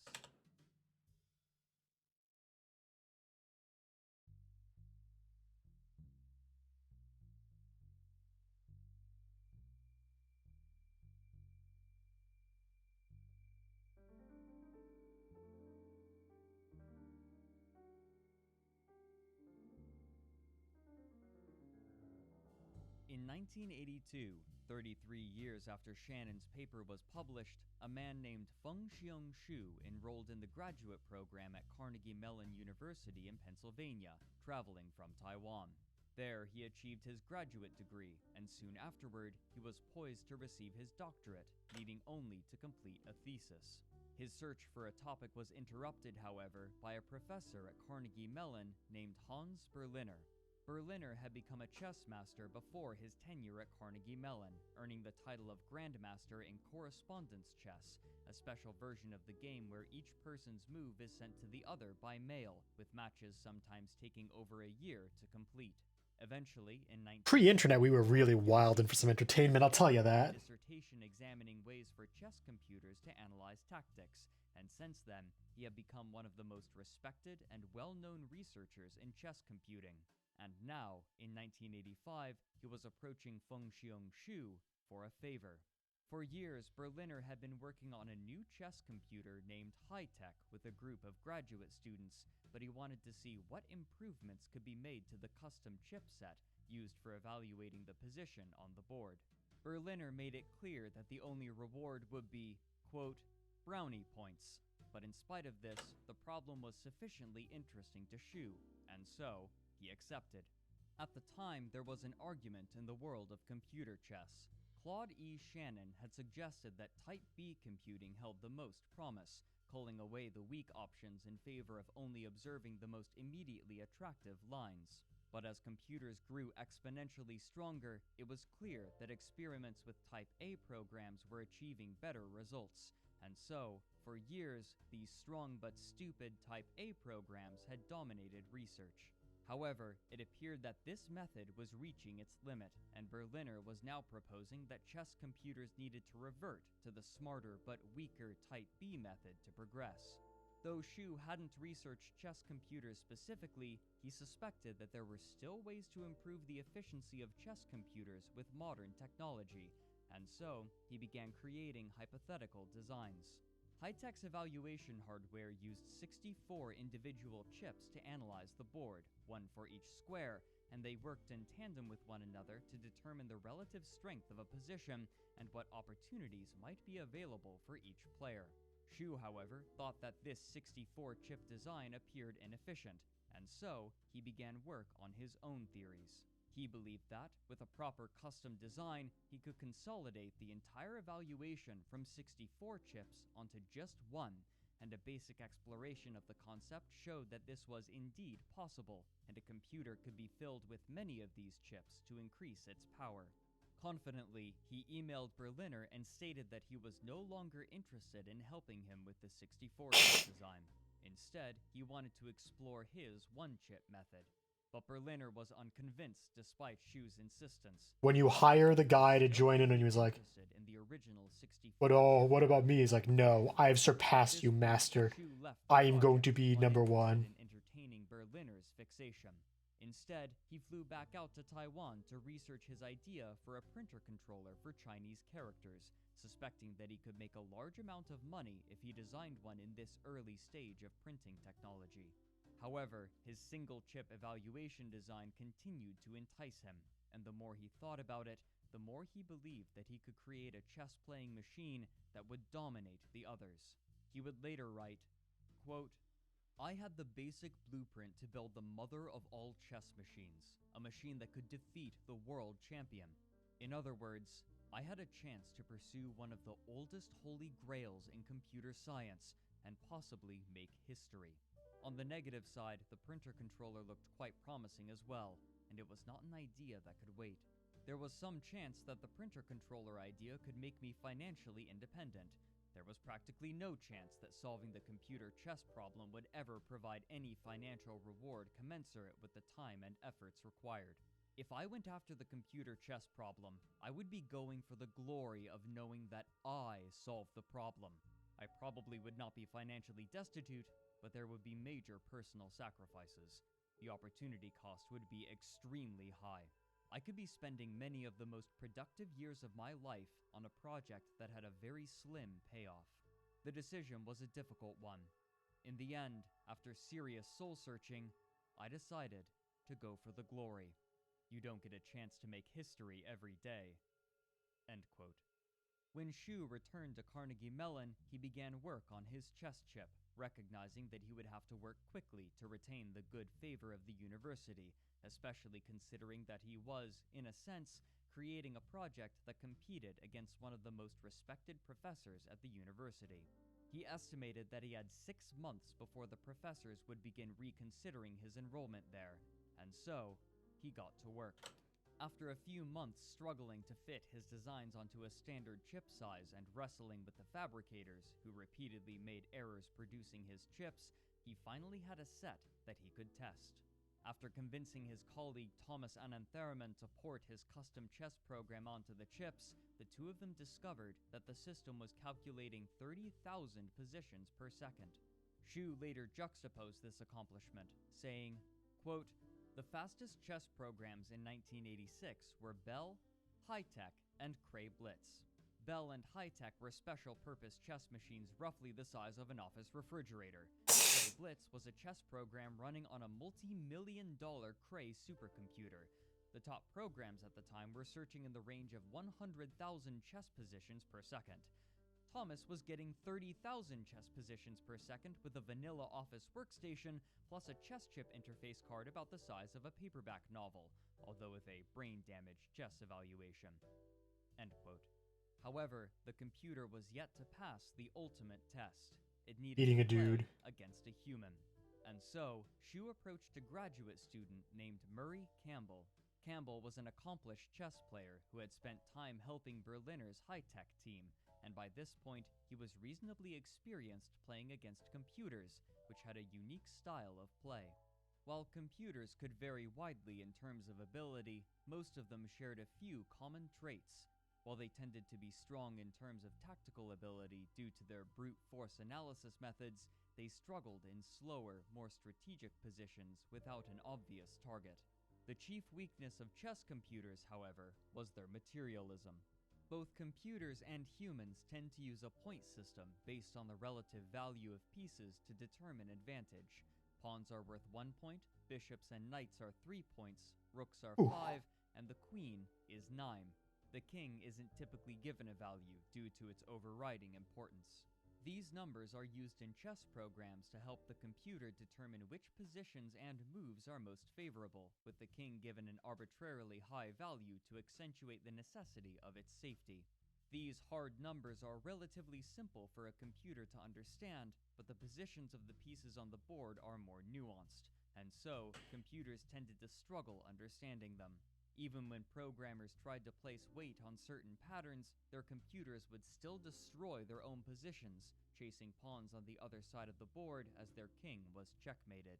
Other methods, however, showed significantly weaker results.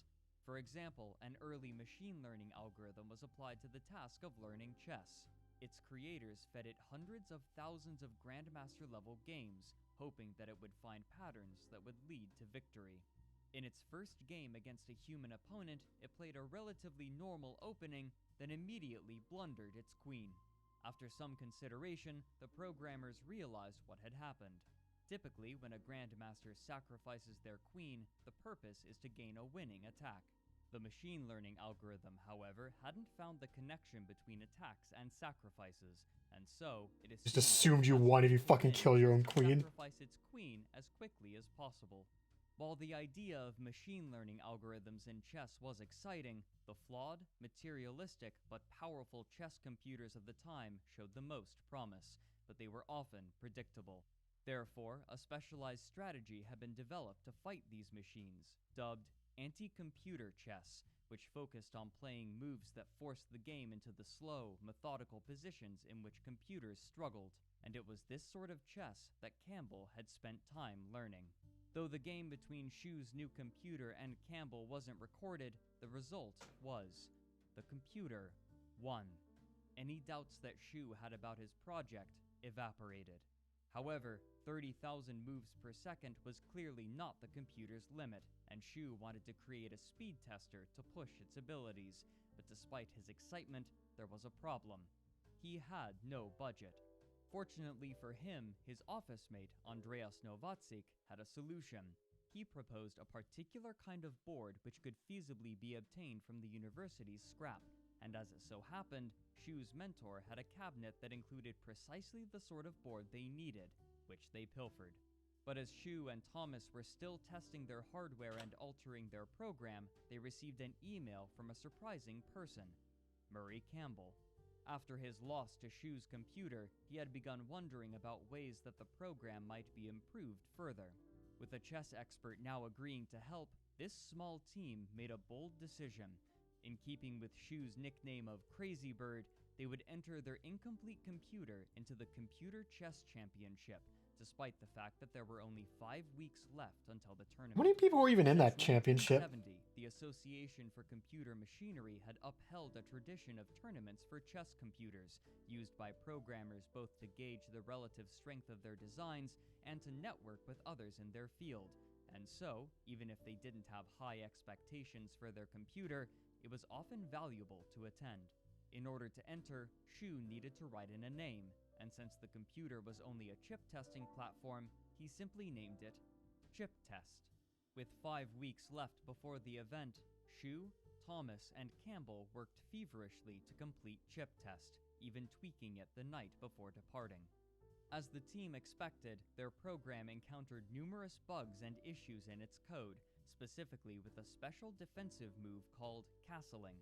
If neither the player's king or rook have moved yet, then the king may move 2 spaces towards the rook, and the rook may move to the other side of the king, effectively nestling the king safely into the corner of the board while moving the rook to a more active position. In one instance, Chip Test tried to illegally castle, and in another, it traded a rook for a pawn with no tangible benefit. Still, the incomplete Chip Test managed to attain a score of 2 wins, 2 losses, and 1 draw against a host of powerful chess computers. Over the next 2 months, Shu's suspicions about Chip Test's power were proven correct. After making significant changes, its search speed had increased tenfold, from 30,000 positions per second to 300,000, tripling that of modern supercomputers. These massive gains emboldened them to challenge their friendly rival at Carnegie Mellon, Hans Berliner, and his computer, High-Tech. While the game itself was apparently not recorded, again, the result was. Chip Test, the incomplete machine made in less than a year with scrap parts, defeated High-Tech, the advanced chess computer made by specialists in computer chess. In a gesture of humility, Shu stated that High-Tech was likely still the more powerful computer, but it was clear to everyone present that Chip Test had not yet reached its full potential. Given this incredible success, the next moves for the Chip Test team seemed obvious. Continue iterating on the design and begin earnestly entering competitions. And Shu had little doubt in his mind that him, his team, and his little computer could devastate any competitor.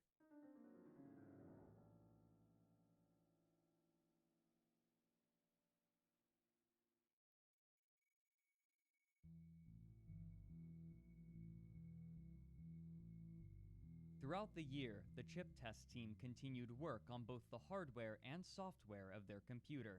In particular, Shu was interested in the idea of singular extensions, where a chess computer explores promising lines deeper than they otherwise would, or, in other terms, a fusion of the Type A and Type B methods that have been in conflict for so long. The incredible power of these machines offered them the ability to look down lines whose payoffs come later. In a sense, it was imitating the way that a human might observe the chessboard, but far more thoroughly. Shu resolved that Chip Test's first earnest tournament would be the 1987 Computer Chess Championships. In its first event, it was little more than prototype chips and scrap parts running a basic program, and yet it was able to place above other specialized computers. This time, there would be a year of development behind the project. There was some concern over Campbell's participation due to his association with the High-Tech project, but when Berliner revealed that High-Tech wouldn't be participating in that year's tournament, It didn't Shu's matter. concerns were assuaged, and, despite still having no budget, the small chip test team focused their attention on the upcoming event.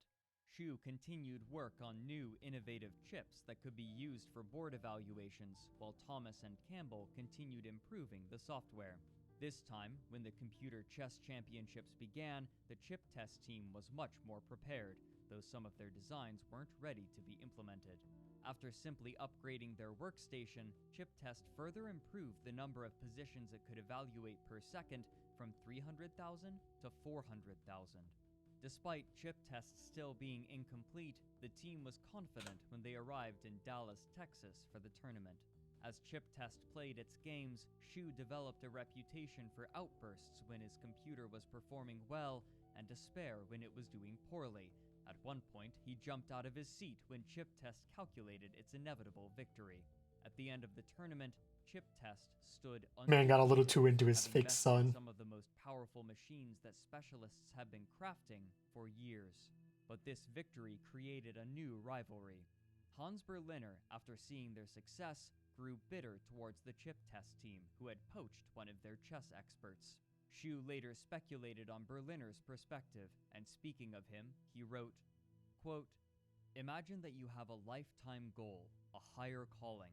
You have worked for decades to reach the goal, making many personal sacrifices.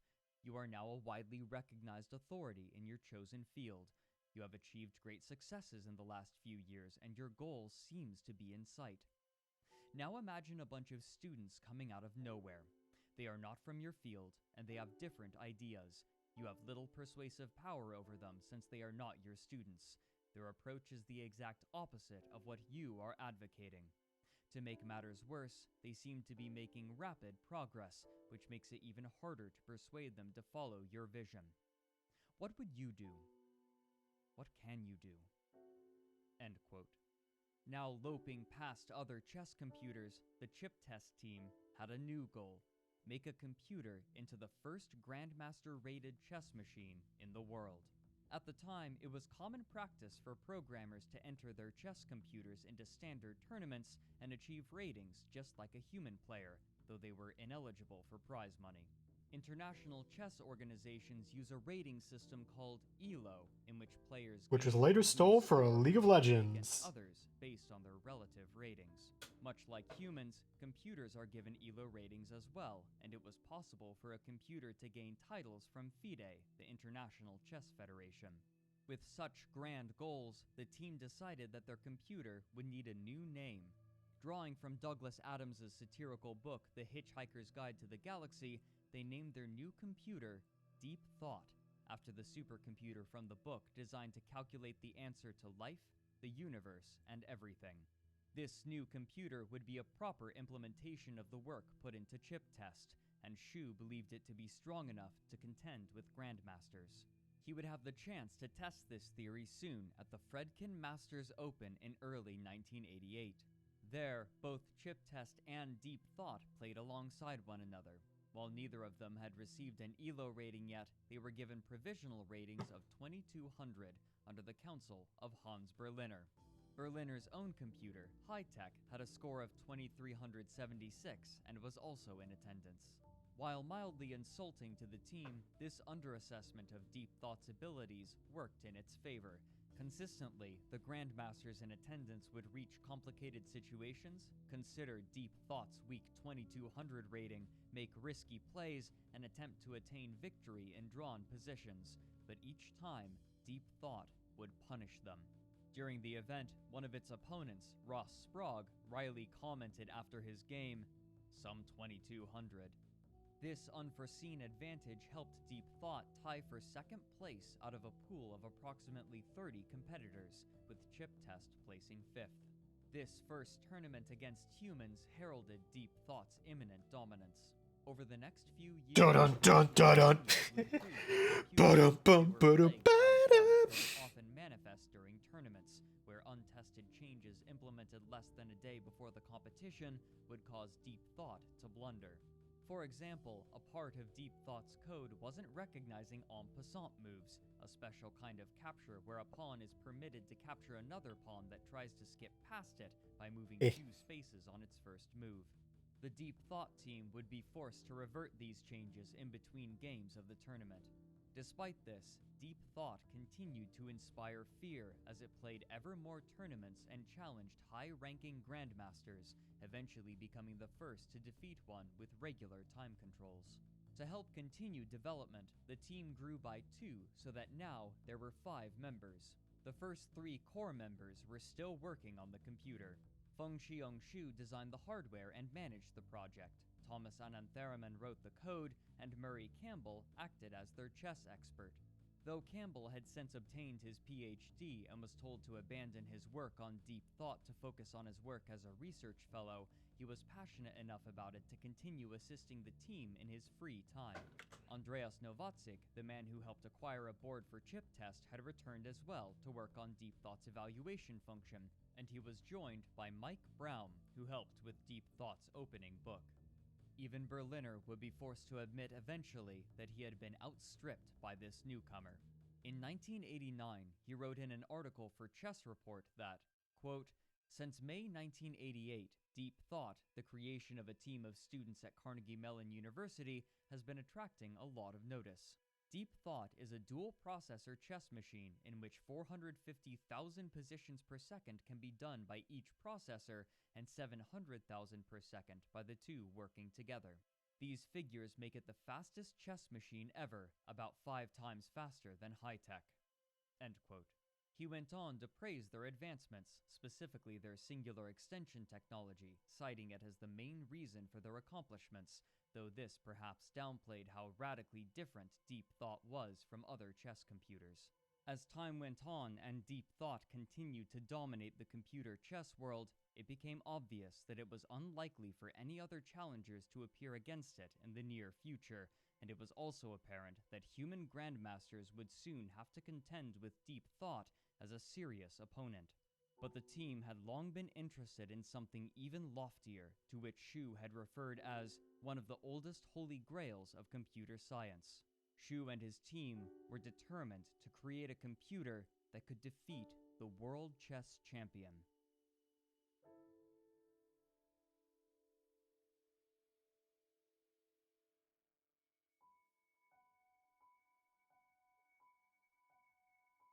As Deep Thought's ability increased, so too did its notoriety, though not always in accurate ways. For example, articles appeared that fallaciously tied Deep Thought to the military, suggesting in apocalyptic terms that it and programs like it would eventually be used to coordinate battlefield tactics and strategy. This anxiety was likely driven by contemporary fears of ever more powerful computers becoming an existential threat to humanity, encouraged by films such as The Terminator and War Games, both of which had been released shortly before Shu began his work in chess computing. The rise of this field and of Deep Thought had become representative of this anxiety, and therefore, so too had the question of what it would mean when a computer would defeat the best human chess player in the world. As Shu was completing work on his thesis, it was clear who precisely this human would be: Garry Kasparov. Born in Azerbaijan under Soviet rule, Kasparov attended Russian chess schools and quickly rose to the rank of grandmaster in his early teenage years, traveling to attend international events during his youth and attaining the title of undisputed world champion at the age of 22. Since 1948, the Soviet Union had dominated the top levels of chess, and every undisputed world champion but one had been Russian since then. But this notoriety made Kasparov a target. As Shu continued to improve on deep thought, computer production companies were monitoring him, including the International Business Machines Corporation, or IBM. Known unofficially by its nickname Big Blue, IBM was one of the largest computer corporations in the world, being among the earliest to market computing technology and producing devices for every level of usage, and their dominance made their products some of the most recognizable in the world. Executives and engineers at IBM knew that Shu would likely seek funding to continue his work after earning his PhD, and so, eager to acquire his talents before others could, they began courting him even before he completed his thesis work. Shu, however, had only one demand for them: that they give him the chance to create the ultimate chess machine. Only 1 month after defending his thesis, Shu left Carnegie Mellon and Hans Berliner behind and joined IBM. However, his team could no longer exist as it had. Even without transitioning to IBM, the other members of the team were receiving job offers from companies or turning their focus to their education, and in the end, only Murray Campbell followed Shu to work on deep thought, sacrificing his status as a research fellow at the university to do so. The same month that Shu joined IBM, the company arranged a confrontation between their new computer and Kasparov on October 22, 1989, at the New York Academy of Art. It would be a small match, with only 2 games to give each player a chance to play as black and white, and only 90 minutes on the clock for each of them. Kasparov would begin the match with black, while Deep Thought had white. Game 1 saw Kasparov taking a fairly passive approach to the game in adherence to the tenets of anti-computer chess. By starving Deep Thought of any obvious targets, its powerful computational skills would become irrelevant, and in so doing, Deep Thought was bullied into the corner of the board, forced to dance its pieces back and forth, while Kasparov maneuvered his to deal a final crippling attack. The second game was remarkably different. Now that Kasparov was confident in his abilities compared to those of Deep Thought, he was more willing to take aggressive positions, and the series of inaccurate moves that Deep Thought made in the early stages of the game only emboldened him. Controlling the center of the board, Kasparov was free to make threat after threat, as Deep Thought desperately attempted to protect its pieces, neglecting its development as its knight and bishop languished toward the back of its position, and its king sat vulnerable in the center of the board. While most in attendance knew that Kasparov would likely defeat Deep Thought, Shu had hoped for a stronger showing. But this failure only strengthened his resolve. The positive press that Kasparov received after these crushing victories encouraged other grandmasters to challenge Deep Thought, but these men would not see such encouraging results. Deep Thought would draw one of them and defeat the other 2. However, moving to IBM created a surprising problem. As the company was sharing Deep Thought to a wider audience, people began complaining that its name was too close to the phrase Deep Throat, and multiple people up to this point had accidentally introduced it as such, and so a new name would have to be chosen. Privately, their computer would still be known as Deep Thought for some time, but publicly, everything they created would be called by the name for which the team would be known from then onward: Deep Blue. After these events, the newly christened Deep Blue team retreated farther into their offices to progress quietly on their new computer, but Kasparov was still training and improving to continue his domination of the chess scene. Despite the threat that computers posed to his status, Kasparov was quick to embrace new technologies. Shortly after he became world champion, he had partnered with the new company ChessBase, who made for him an up-to-date database of chess games from top players to assist him in his preparation. Now, rather than spending weeks collecting games from his imminent opponents, he could have them in mere hours. Kasparov illustrated the dominance of this sort of preparation in an anecdote about when he was approached by an interviewer and photographer at an event. He wrote, Quote, "The photographer wanted some pictures of me at a chessboard to accompany the story. The only problem? I didn't have a chessboard with me. All my preparation was done on my laptop, a compact that really stretched the definition of portable. It must have weighed close to 12 pounds. Even so, it was far lighter and more efficient than traveling with my paper notebooks and a stack of opening encyclopedias. The advantages would accumulate when the internet made it possible to download the latest games nearly as soon as they had been played, instead of having to wait weeks or months for them to be published in a magazine." End quote. His willingness to adopt these new technologies helped him stay ahead of other, older grandmasters who were less apt to adapt. Kasparov would even star in his own consumer chess program in 1993 called Kasparov's Gambit, published by Electronic Arts, for which he provided voice and short video clips, praising or admonishing the player for their moves.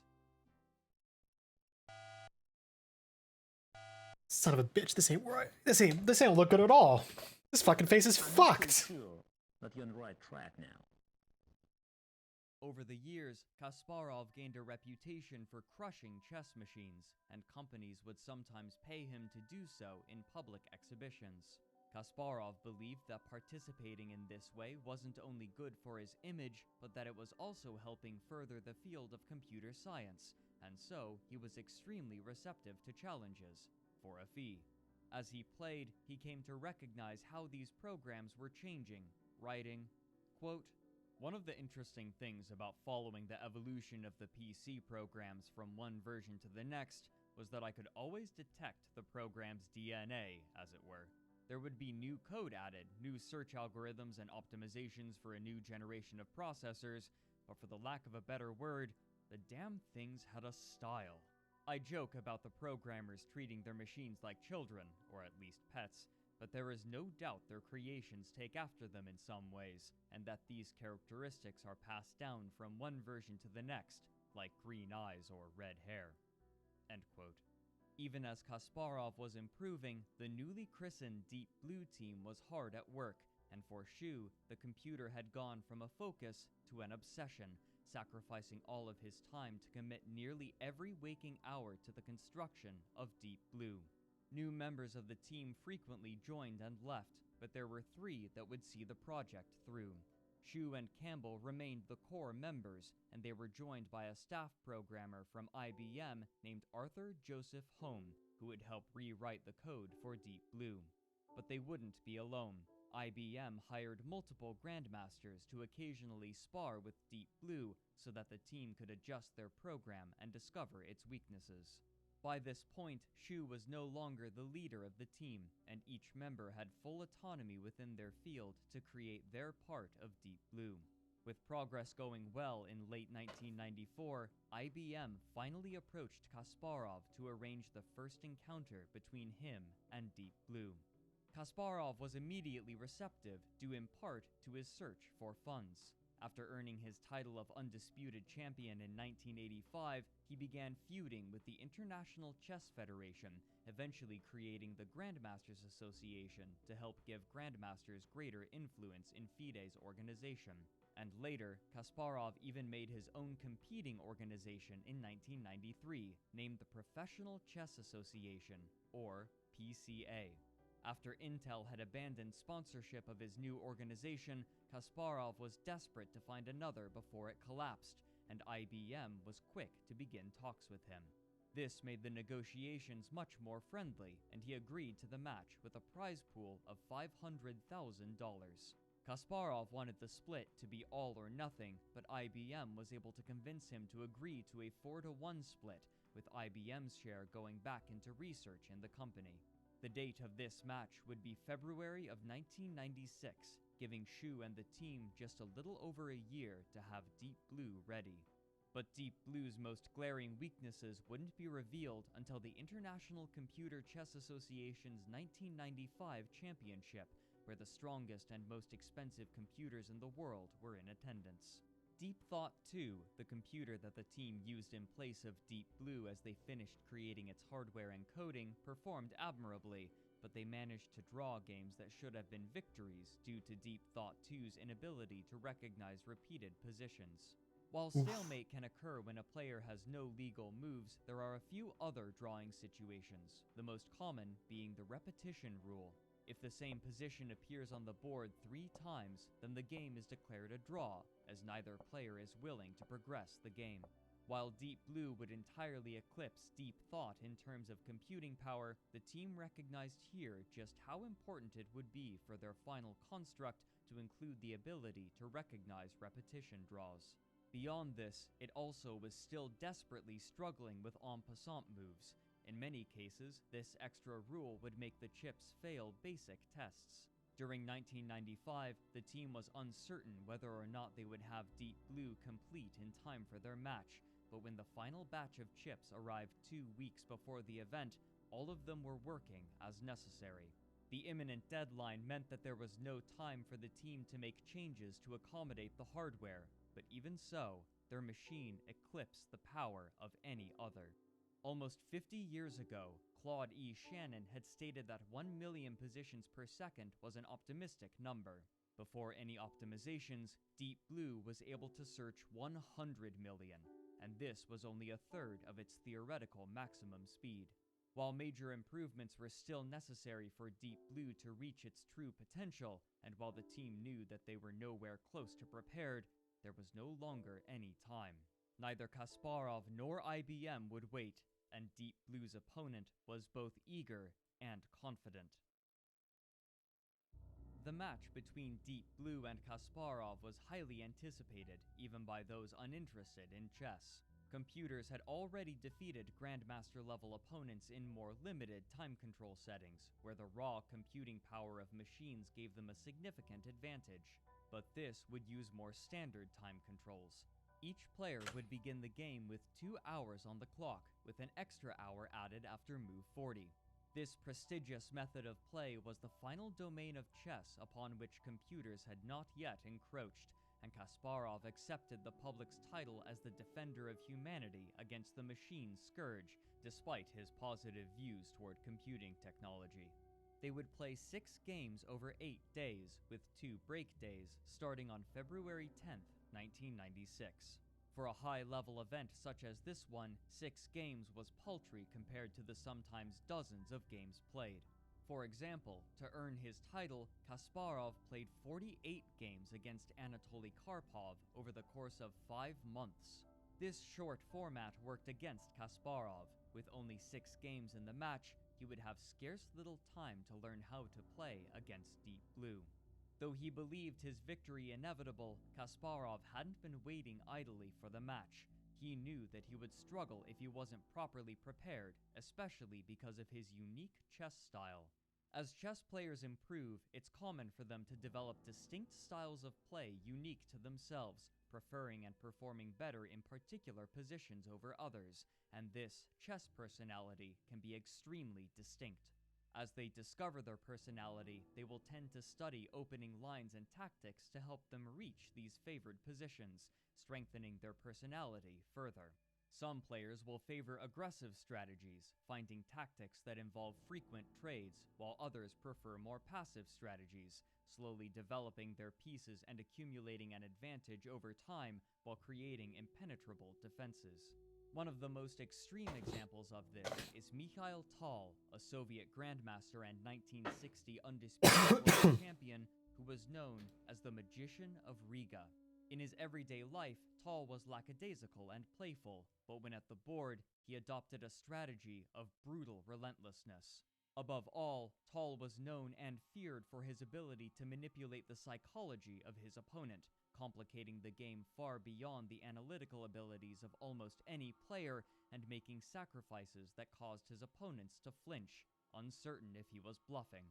Sometimes even he wouldn't know.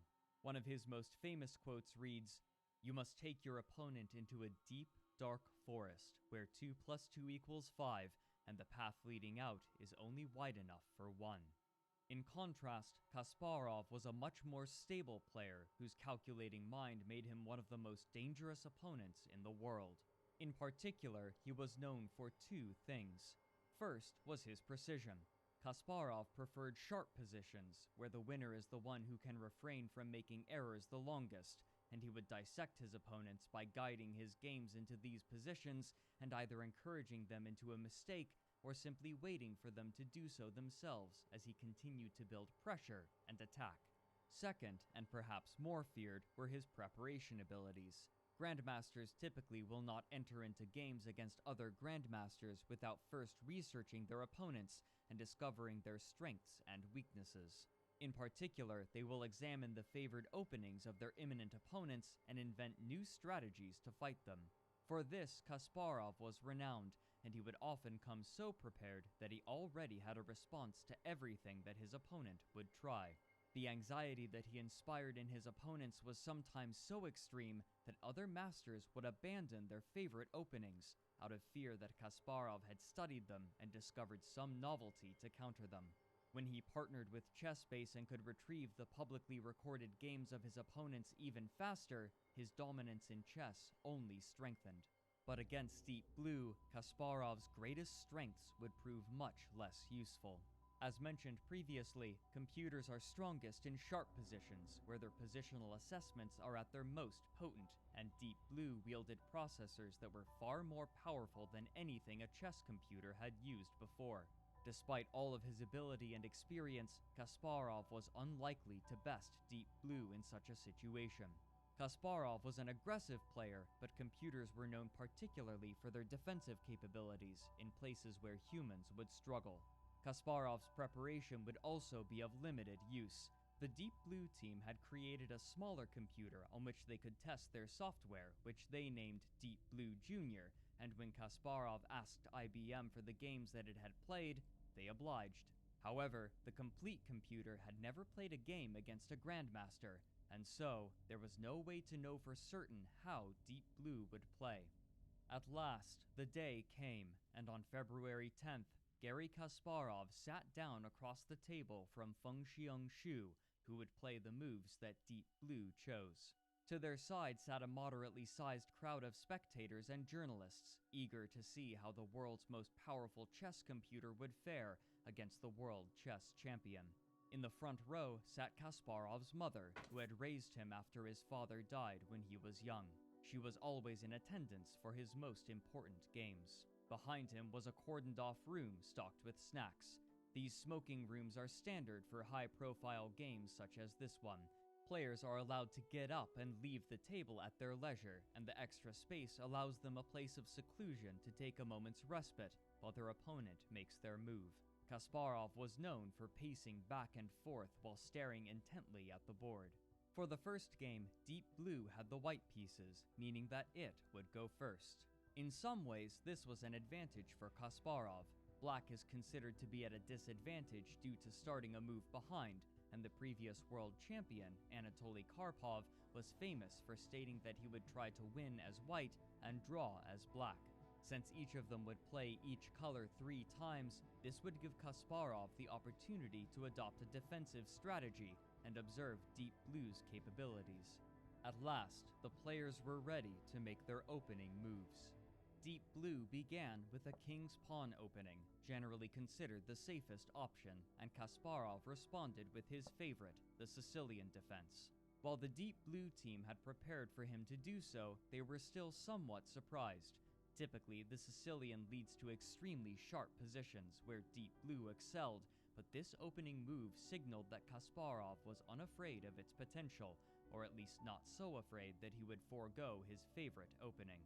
The Deep Blue team had programmed it to play c3 in such a position due to how uncommon it was at the highest level. Joel Benjamin, the grandmaster hired by IBM to help prepare Deep Blue, had had scarce little time to construct an opening book for it, and so, in the case of well-known openings such as the Sicilian, such tactics helped them save on development time. Though Kasparov's queen was now out in the open by move 3, often a weakness in the middle game, both sides were able to develop in unsurprising ways until move 10, where Kasparov advanced his dark square bishop aggressively, restricting the rook of Deep Blue. At this point, Deep Blue was out of pre-programmed moves. Now, it would begin calculating for itself, and the true match began. Deep Blue began advancing its knights up the board into aggressive positions, taking space away from Kasparov.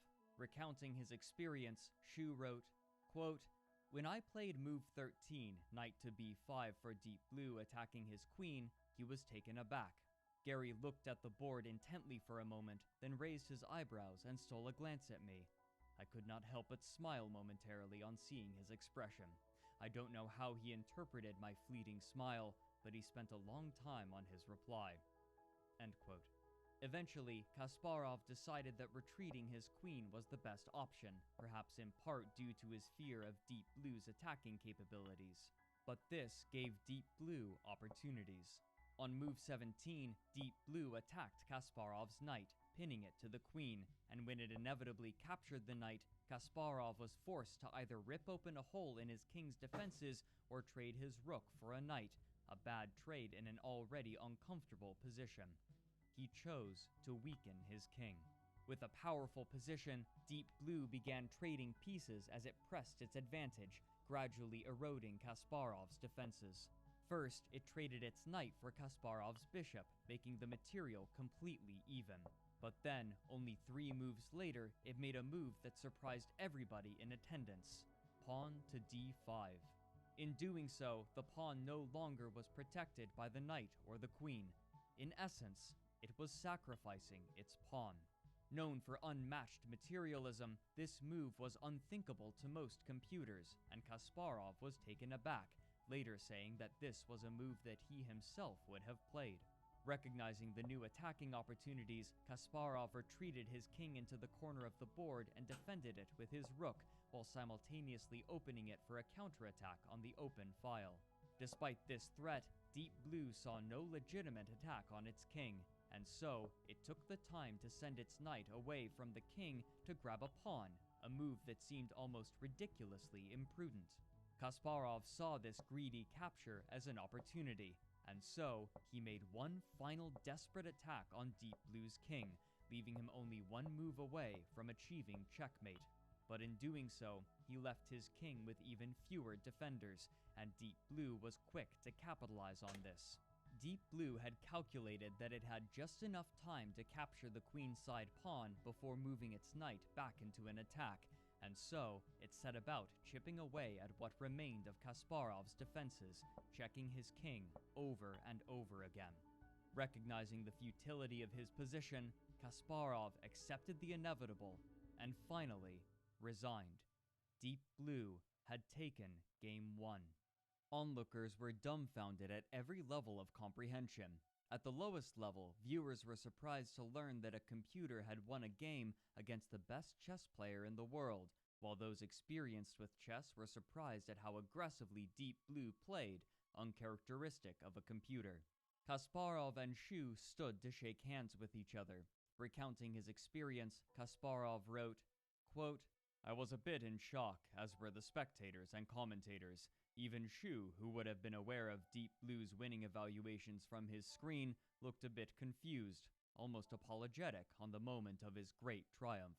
Still in a mild daze at how well the machine had played, I asked a reflexive question immediately after resigning, the way 2 grandmasters might begin what we call the post-mortem of a completed game.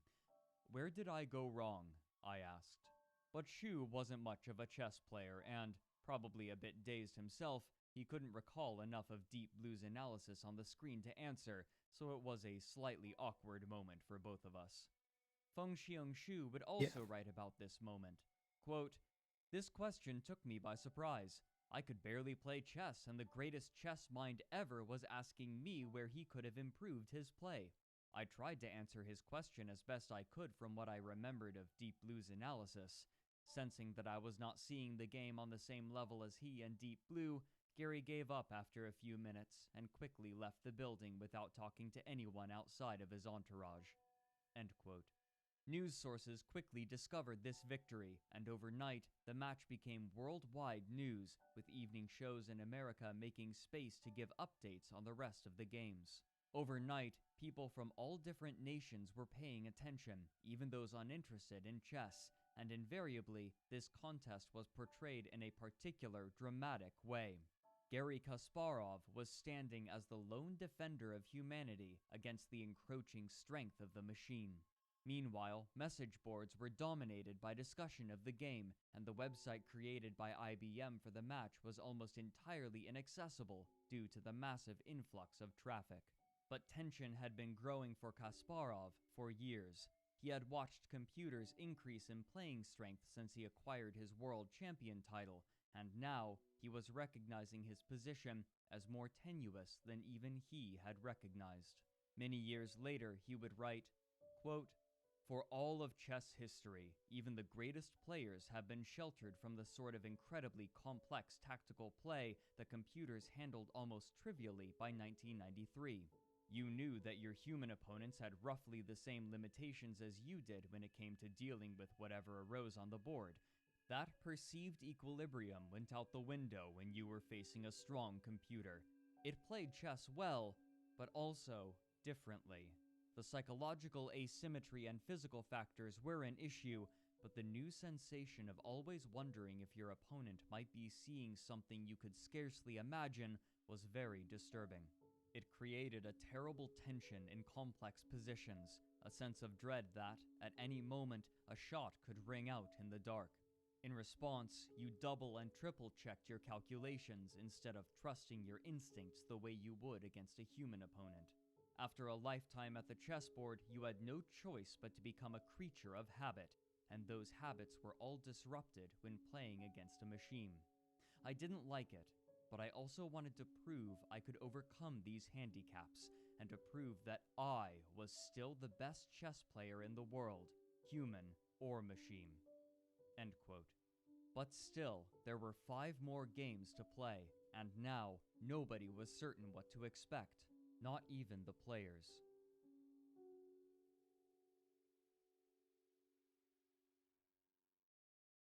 As the second day began, questions were raised about whether or not Kasparov would change his tactics to counter those of Deep Blue. But preparation was not limited to Kasparov. Much as they had in their other tournaments, the Deep Blue team sat down to alter their program, specifically trying to refine its opening book to avoid any strange tactics from Kasparov. They knew that changing the program in the middle of the match was risky, but with an underprepared computer, they didn't believe they had any other choice. Again, Kasparov sat down at the table, this time opposite Murray Campbell, and the game began. With Kasparov playing white, he had the opportunity to dictate the opening of the game. On his first move, he chose what's called the ready opening, where white advances the knight on the king side, a fairly flexible choice, leaving Kasparov's plans unclear. But his strategy quickly revealed itself. The ready transposed into the queen's pawn opening, and the position that Kasparov encouraged was a slow one with few attacking options. His goal was clear. Kasparov had abandoned his sharp attacking strategy to play anti-computer chess. The next 24 moves continued quietly, with no major threats and both sides taking piece trades to simplify the position, just as Kasparov had planned. By move 24, both of them were down to a rook, a bishop, a queen, and 5 pawns. However, Kasparov had managed to trade his pieces in such a way as to pull open Deep Blue's defenses, much as Deep Blue had done to him the previous game, and now he had a clear positional advantage. Though Deep Blue's pawns were all aligned, they occupied dark squares, and Kasparov's bishop was on the light squares, meaning that it could move with impunity. Recognizing its poor position, Deep Blue began to repeat moves, trying to force a draw by moving its king back and forth. But Kasparov saw the potential for victory. Maneuvering his queen around the open side of the board, he began a joint attack with his bishop on Deep Blue's king, now with little defense in the endgame. On move 48, he was able to wrest a pawn away from Deep Blue, and on move 66, he captured another, leaving it 2 pawns down and its king exposed. After Kasparov forced a trade of queens, it was clear that there was no longer any hope left, and Murray Campbell resigned for Deep Blue on move 73.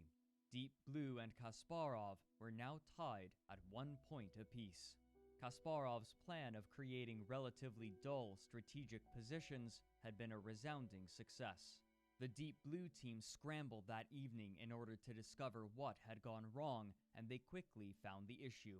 In chess strategy, an outposted piece is one that can no longer be attacked by enemy pawns, and outposted knights are incredibly powerful.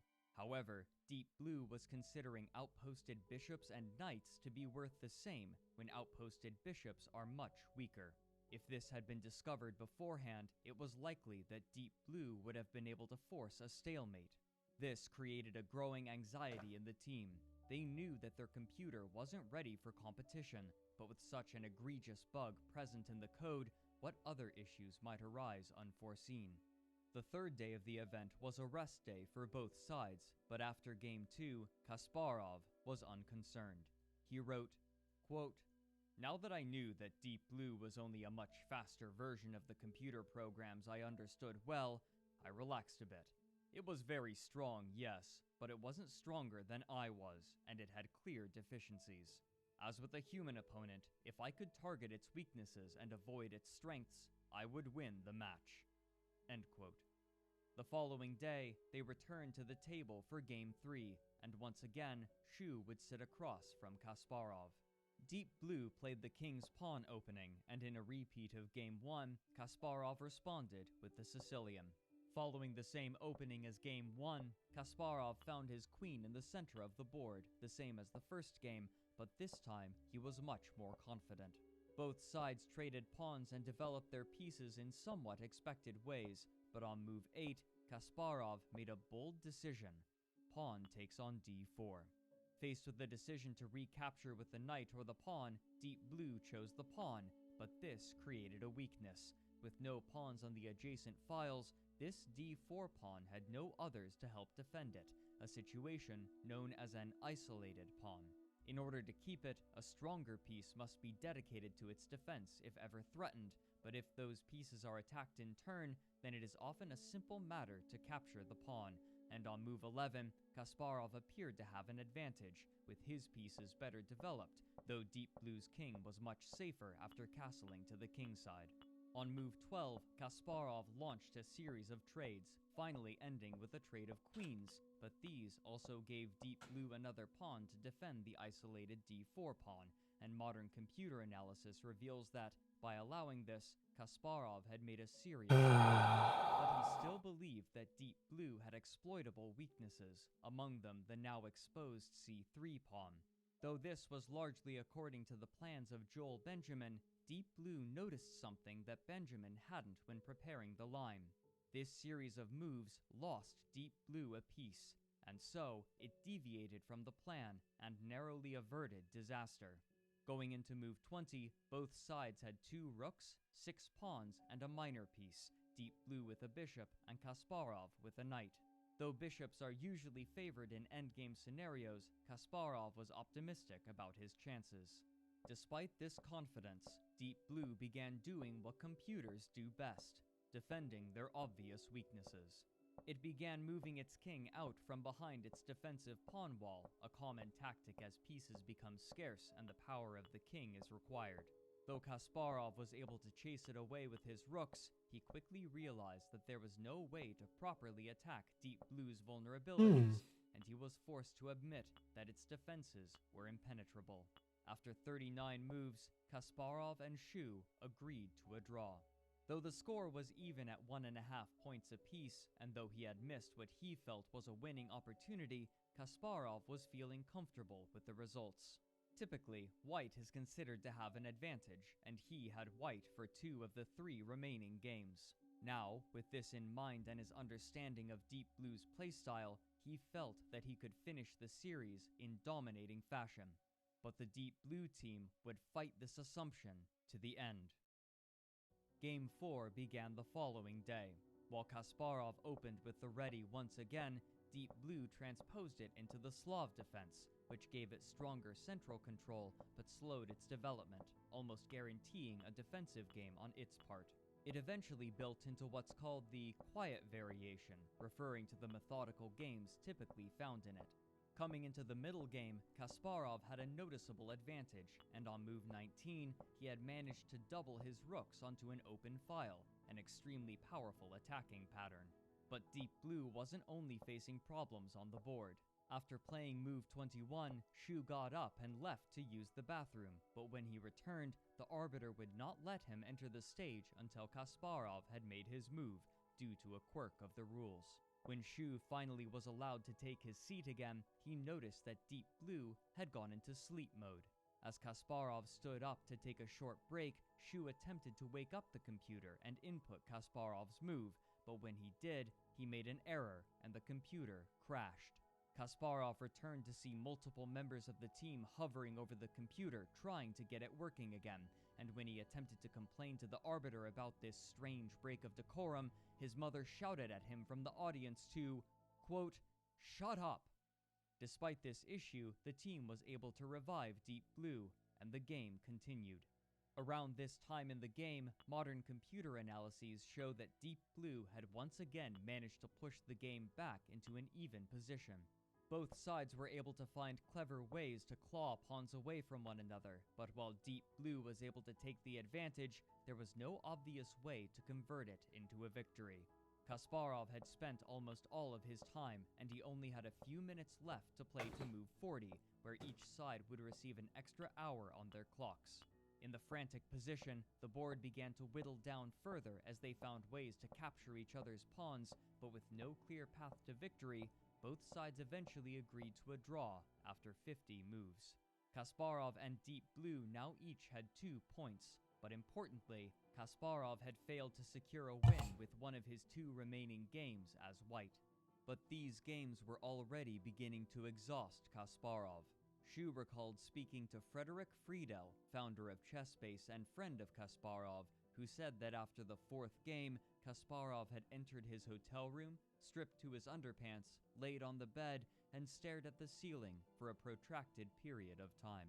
During the rest day, the Deep Blue team was beginning to grow desperate, trying to find an opening line that would help give them an edge in their last game with white, while Kasparov attempted to calm his nerves. All too soon, however, the 2 competitors returned to the table for their 5th game. Again, Deep Blue moved its king's pawn, but to the surprise of both the Deep Blue team and those in attendance, Kasparov responded with e5, moving his own king's pawn. He had foregone his favorite opening line in order to utilize some other strategy, though what he had planned, only his entourage knew. His strategy became clear after just a few more moves. He had prepared the Petrov defense. Often, the king's pawn opening results in a sharp game, but by playing the Petrov, the Deep Blue team knew that Kasparov was likely attempting to push the game towards a draw. By Kasparov's own admission, the Petrov is rather slow and simple to play, and many find it boring, as pieces often get traded down while pawn structures remain somewhat stable. Kasparov's plan with the Petrov was obvious. The anxieties of playing against such a powerful and unknown computer had exhausted him, and he was interested in keeping the game simple so that he could go into the final game fresher and ready to take a victory with white. And so, he would simply keep the position even and trade pieces to reduce the complexity of the game, staying with obvious and I mean, it's a familiar bold This decision. strategy caused significant consternation to the Deep Blue team. All throughout the week, they had been tuning and preparing Deep Blue to play against the Sicilian defense, and Kasparov's change in tactics meant that Deep Blue was far less prepared. Which is perhaps why they were so surprised when, on move 23, Kasparov offered a draw. This was quite early in the game to make such an offer, and so, after some deliberation, the Deep Blue team opted to decline, knowing that they may be able to make the same offer later. They believed that Deep Blue may yet have had opportunities. But they quickly came to regret this decision. They watched as Deep Blue began to make a series of inaccurate moves immediately afterward. First, it allowed its pieces to become pinned, stymieing any potential for an attack in the near future, and then it began to move its pieces back and forth, unable to find any proper way to advance its position. As Kasparov tightened his control over the game, the team looked on agonizingly as they recognized the problems that easily could have been fixed if only they had a bit more time for testing. With each move, Deep Blue inched closer to a brutal defeat, its pieces locked together in the center of the board, totally ineffectual. Eventually, Kasparov was able to promote his pawn to a queen, forcing a trade that left him with 3 pawns and a bishop against Deep Blue's 5 pawns. On move 47, seeing no way out for Deep Blue, the team resigned for it. Kasparov had won his final game with Black, setting the score at 3 points to 2. Now, all he had to do was draw his final game as White. But beyond this, the Deep Blue team recognized that Kasparov had an even more powerful advantage. He had learned just how to manipulate and dismantle Deep Blue's chess.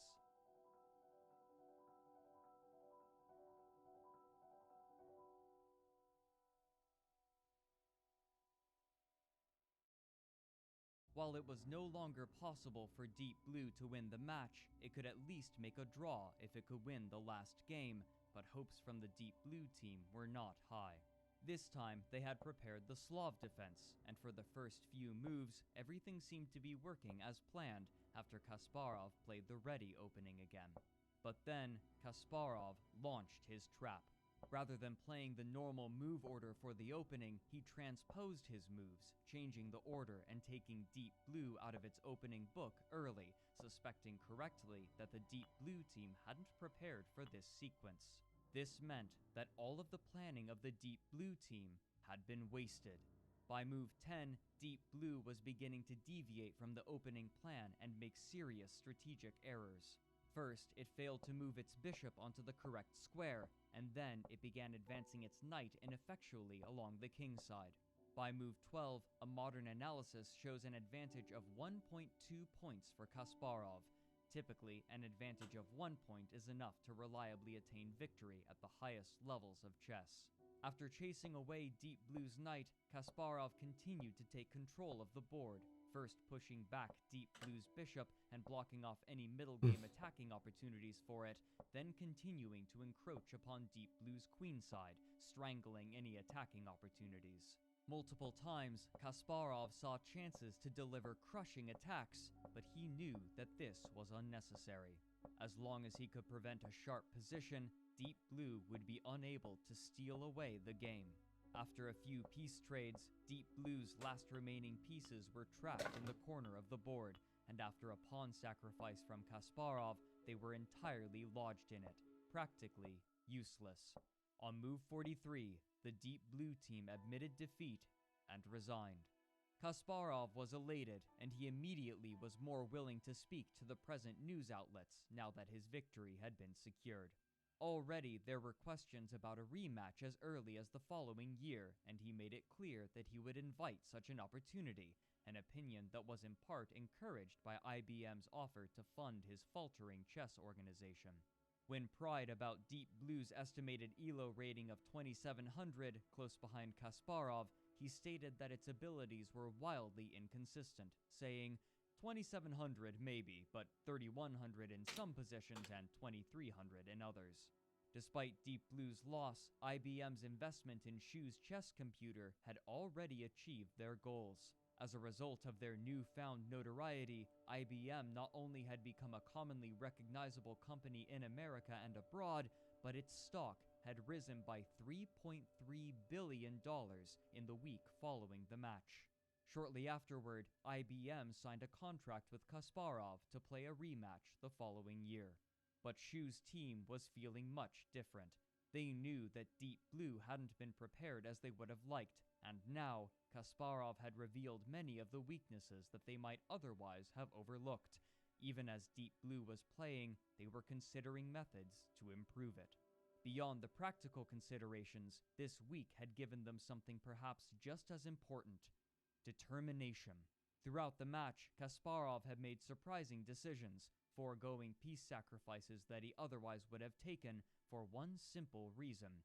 While he was confident that he could defeat a human with his typical mode of play, he knew that a computer was a much different opponent, one who was unfazed by brutal tactics such that Kasparov enjoyed. However strong his calculations may have been, he recognized that using them against Deep Blue was inviting defeat, and he had shifted to slower strategies just barely in time to take victory. At the time, he hadn't known just how incomplete Deep Blue was, and after the rematch was scheduled for the following year, he had assumed that it wouldn't be possible to substantially improve upon its abilities before then. But for the last 12 years, the work of Feng Xiong-shu had been underestimated time and again, and in every instance, this overconfidence had led to ruin for his The slow and insidious killer. Yo, you trying to dry mouse? Yes. Formerly Mahjong. Sorry, I'm a little late on some of these things here. Okay. So, yes, I am drawing Ironmouse. This is an entry for the animation contest, and Richie Mahjong, formerly, but we ended that hours ago because we won 2, we lost 1, and that was basically a good enough record for it. And it was on Mahjong Soul. We got enough ticket points to buy 1 more ticket, and we got a blue bag item, which was great for the 50 dust I saved for it. I hope you guys are still here and able to hear me, because I'm currently like I currently think I zoned in on this a little too much, maybe, which is a bit of a whoops on my part. But yeah, I'm very close to getting this where I need it to be, so I'm just getting really zoned in. Diminishing returns, and to the team, it was clear that it wasn't the search speed that was limiting Deep Blue. Instead, they resolved that they needed to improve its evaluation capabilities. To recognize its weaknesses, IBM hired chess grandmasters to visit and play against it, so that they could offer their insights and opinions, and all of these were used to tune its evaluations, helping it recognize opportunities and how to reach more powerful positions. Gradually, its strategic capabilities were improving. The team recognized that if they could improve this aspect of Deep Blue's play enough, then they could eliminate any obvious counterplay from Kasparov. But IBM had their own designs. After losing to Kasparov, their stock had risen tremendously. What would happen if Deep Blue won? As the year passed, Kasparov began to grow unnerved. Before, IBM had been relatively communicative, and whenever he had questions or wanted to discuss with their executives, they were quick to answer him. Now, they were almost entirely silent. Is that a new message? After he had signed the contract for the rematch. Any messages before?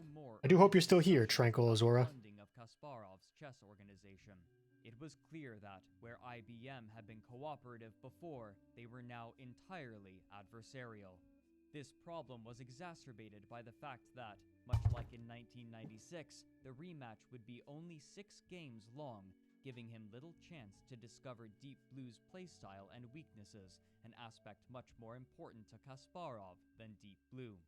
As the team continued in their effort to improve their evaluation function, they crafted a miniature version of Deep Blue in order to test software changes, which they named Pico, which ran at about the same a second small Deep Blue. Received a surprise. Shu wrote, quote, "One day, Murray Campbell mentioned that he had played a few games against the top commercial chess programs and asked me to guess the outcome. Given that Pico did not really have an edge in search speed and the new evaluation function was still not tuned, I answered, about 50-50. Then Murray dropped the bombshell. Pico had won all the games. I wanted to see the evidence. Murray showed me fragments of the games from memory. The reason for the domination by Pico became obvious. In our quest to improve Deep Blue's chess knowledge, we had created something way beyond what had been done in commercial chess programs. In every game fragment that I saw, the relative chess knowledge deficiency of the commercial programs became crystal clear, and I could tell precisely what hardware evaluation features were at play in each game." End quote. However, Deep Blue was still plagued with bugs. For example, the team was again strong. I think we might have hit a key point here, and let's just I'm just gonna reload this up real quick with the vectors and see if I'm actually close to finishing this stage of the redraw.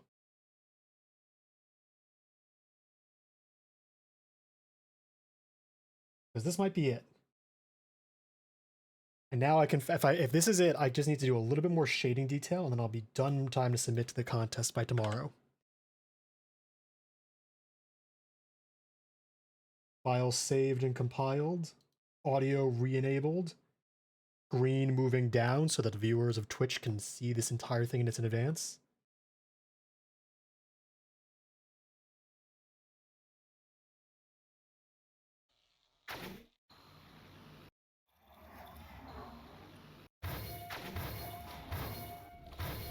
Dude, watching you play, like this from a week ago, it's like night and day. How'd you get so good? Me? Yeah, you're like way cleaner with all your stuff. I practice. Nice, nice.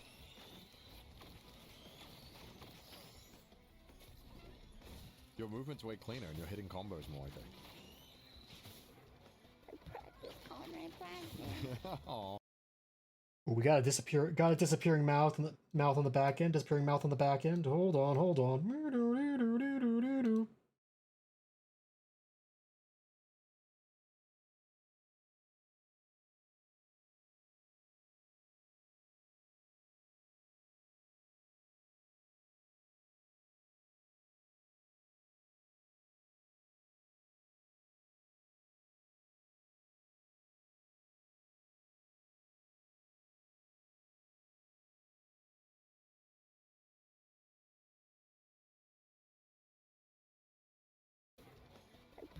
All my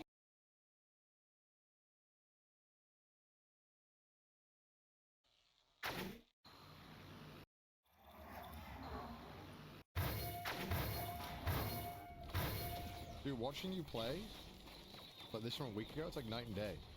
How'd you get so good? Me? Yeah, you're like way cleaner with all your stuff. I practice. Nice, nice.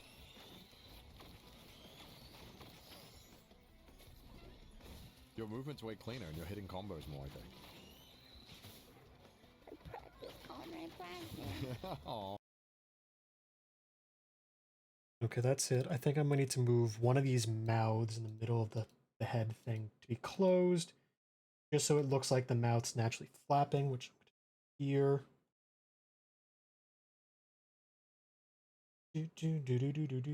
But we're in the home stretch, guys. All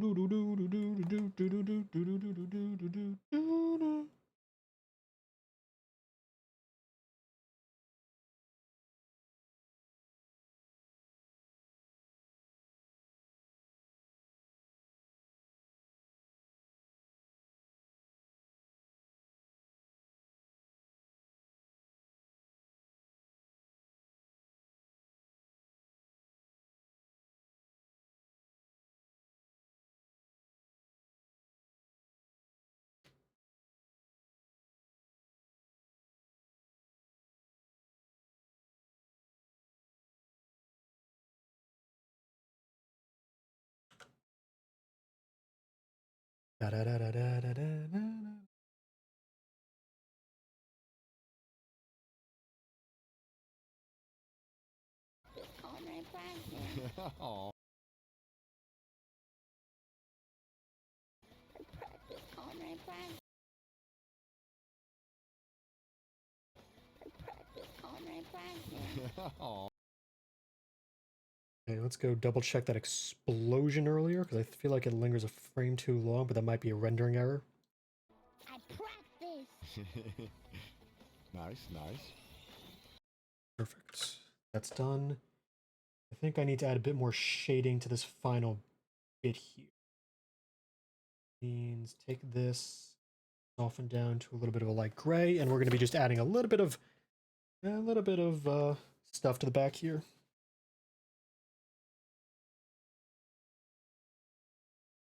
Although honestly, we could just do this with another floater layer.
Okay.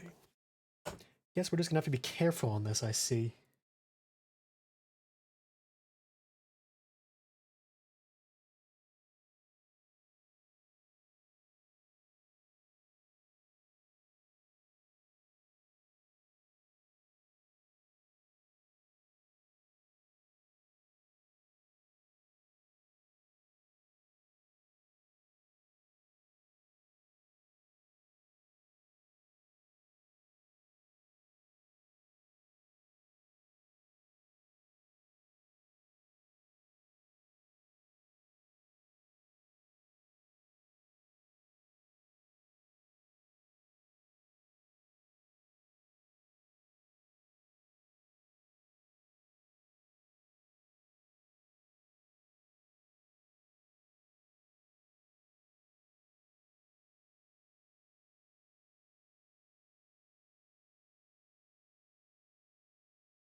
Oh, better get my background noise in so I don't Struggling with the fade en out too passant much. rule that manifested in an odd God, way. they're still dealing with the en Whenever passant the rule. opportunity for an en passant appeared on the board, Deep Blue would somehow assume that a phantom queen had appeared in the corner, drastically affecting its evaluations.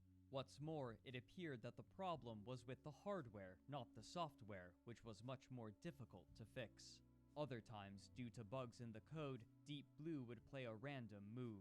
Significant amounts of their dwindling time was spent on discovering these bugs and devising solutions that wouldn't significantly harm its evaluation speed or quality. To address some other issues, they devised a method of controlling the numerous crashing bugs that appeared. Rather than crashing the entire system, Deep Blue would self-terminate the program so that it wouldn't lose so much time with a full restart.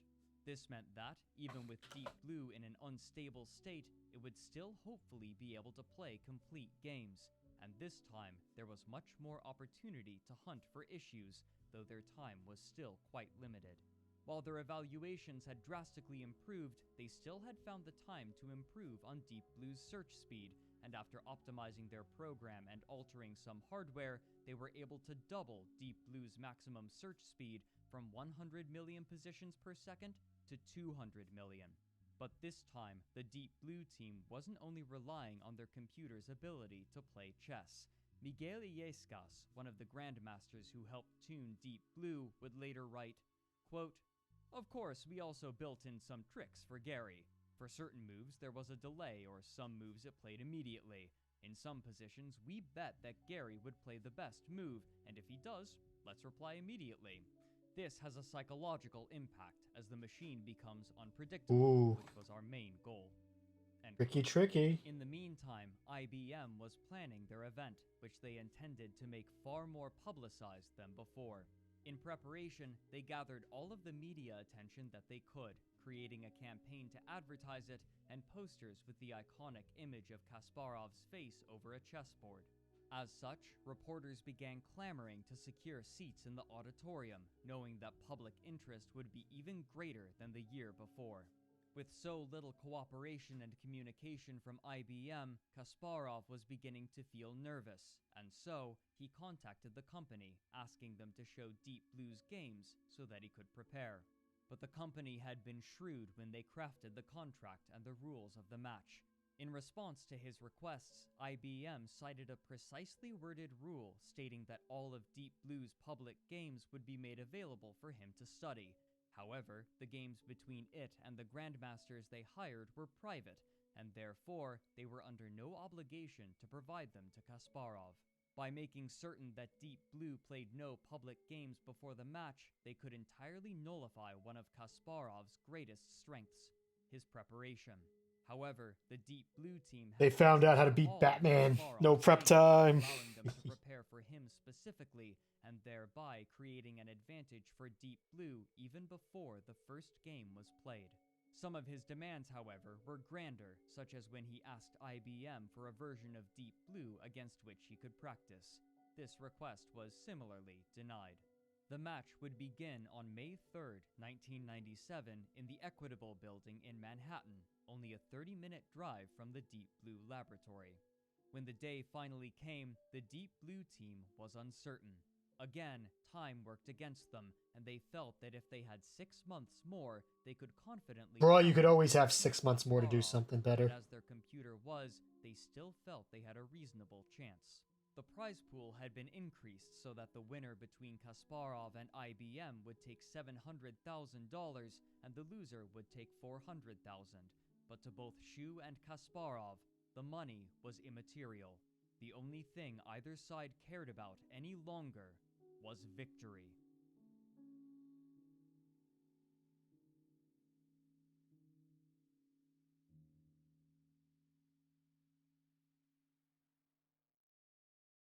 At last, May 3rd came, but there were already myriad problems. Most immediately, Kasparov had noted a number of inadequacies in his accommodations. First, there was not nearly enough climate control for the playing area, especially given the intense and hot stage lights that were trained on him, and this would only worsen with time. Air conditioning had to be arranged for him so that he could sit comfortably at the table in his suit. His personal smoking room was also several minutes' walk from the board, and when he complained, they cordoned off a new area for him adjacent to the play space, but this was far from comfortable or private. Kasparov's mother would say to him, "It reminds me of the 1984 World Championship match against Karpov. You had to fight Karpov and also the Soviet bureaucracy.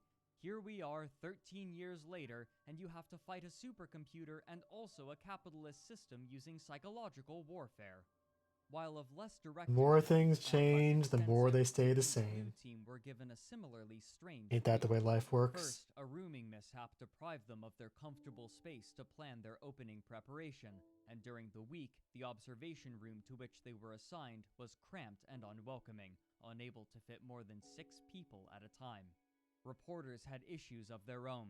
Those without seats were allowed into the auditorium to take photographs at the beginning of each game, chaotically cycling through in groups, but there were so many photographers that they would crush each other trying to get good angles, and at one point, a reporter punched a security guard.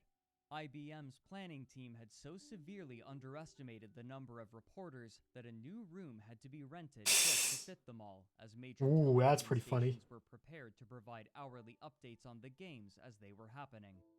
Finally, after months of campaigning by IBM and days of interviews and photographs, Garry Kasparov and Feng Xiong-shu stepped onto the stage, shook hands, and sat down across the table from one another for their first game.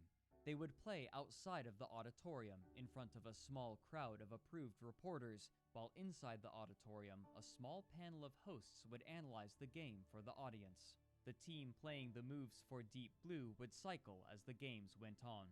This time, Kasparov would start the match as the white pieces. He had hoped to start with the black pieces as he had in 1996 so that he could gauge Deep Blue's abilities, but as white, he felt compelled to attain victory. With little knowledge of Deep Blue's new capabilities, he mirrored his play in the 1996 match and again began with the flexible ready opening. But his next few moves were surprising. Rather than attempting to occupy space in the center, he chose first to immediately fianchetto both of his bishops. A fianchetto is a powerful but safe attacking pattern in which the pawn in front of the knight is moved 1 square forward and the bishop is moved into the now vacant square.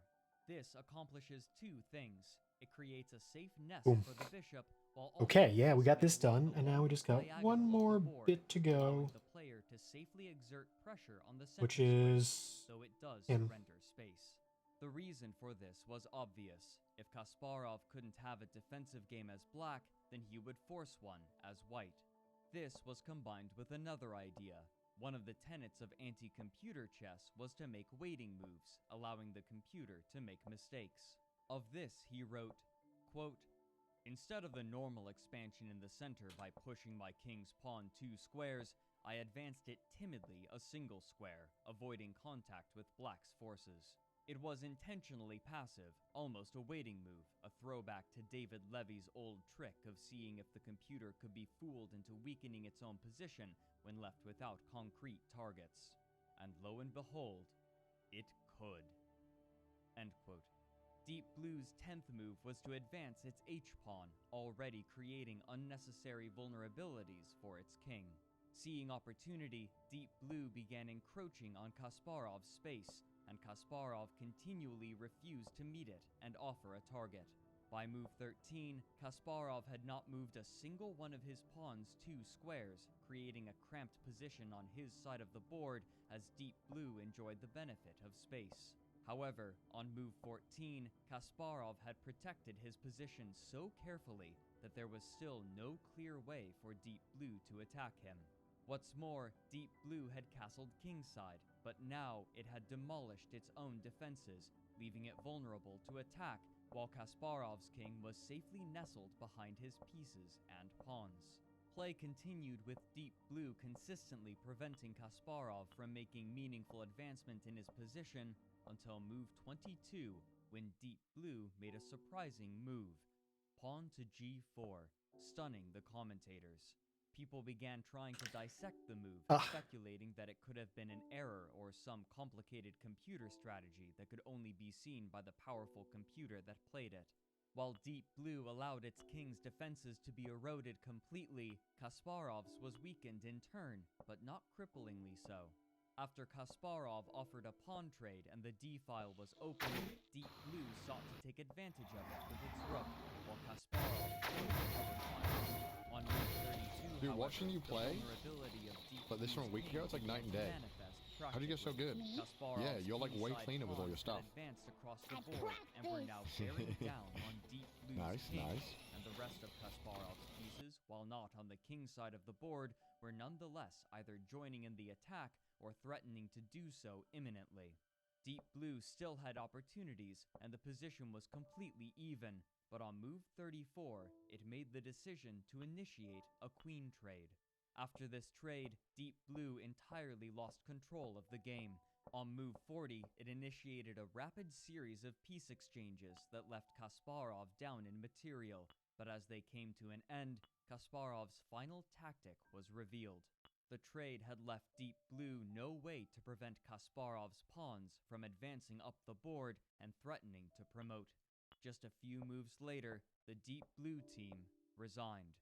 Kasparov had taken Game 1 in convincing fashion. Kasparov stepped in front of the crowd, grinning and talkative, elated by his victory, but in secret, there was a major concern that he was reluctant to address: Deep Blue's final move. It had taken an inordinate amount of time to move its rook to Kasparov's back rank, and by all accounts, this move seemed worse than useless. He had spent some time that evening with his entourage studying the move, attempting to see if Deep Blue had spotted some tactic that he hadn't. It was clear after a short time that it was still a losing move, but they wondered if they could study why it made this move in order to understand its thought processes. Now, dude, watching you play, was nervous. But this from a week ago, it's like night and day. How'd you get so good? Me? Yeah, you're like way cleaner with all your stuff. I practice. Nice, nice. The back part looks good. I'm just worried about this part with the tougher times. Tougher times plush. Maybe the wisp in the back was a little too cute. I worry. Night and day.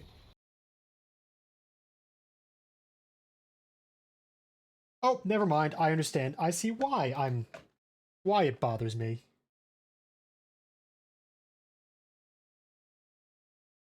He should be there longer.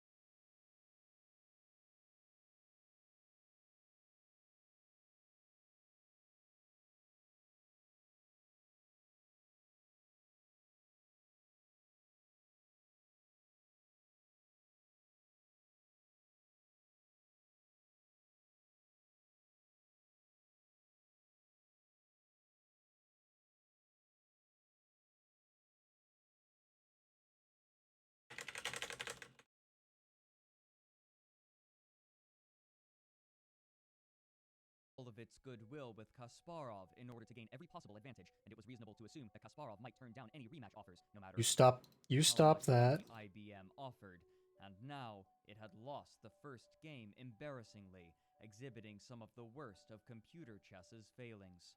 But neither he nor the Deep Blue team were ready to give up hope, and they still had opportunities to make changes throughout the week.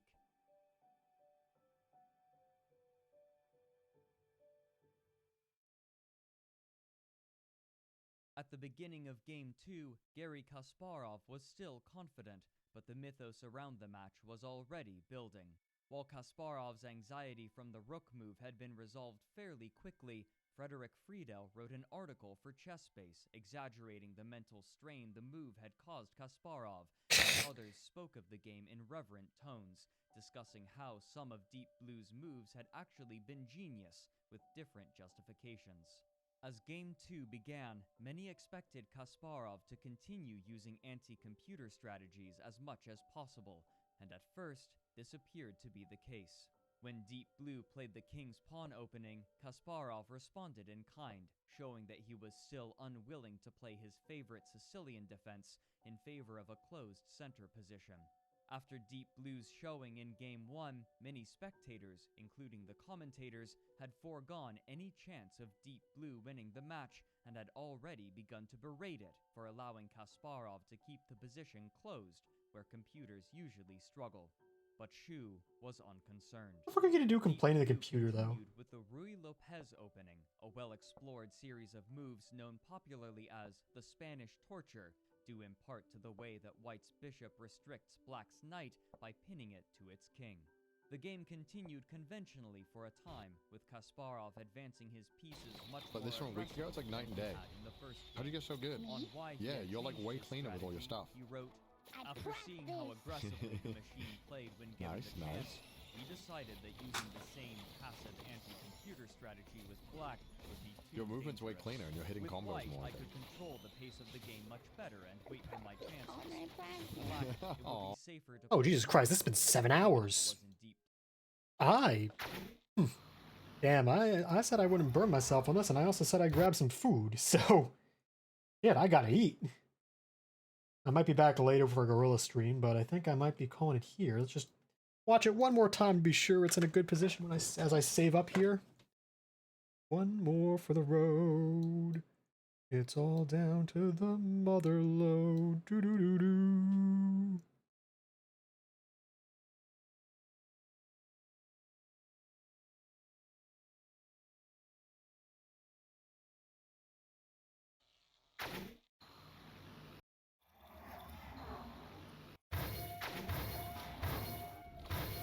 Dude, watching you play, but this one a week ago, it's like night and day.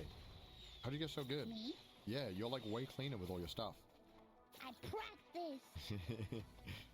Nice, nice.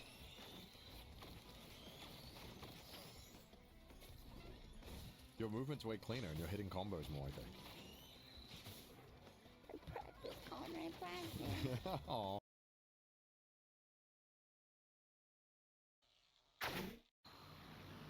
Yeah, we're in a fucking good position. Let's fucking raid off, baby. Who do we got going on here? Who's cool that I know is on Twitch? Yo, Sneck's doing it. Let's raid. Tomorrow I might do animation, but I also might do some Mahjong again, so probably both. Let's fucking go, baby! Thanks for tuning in, y'all! Bye! Have a good time.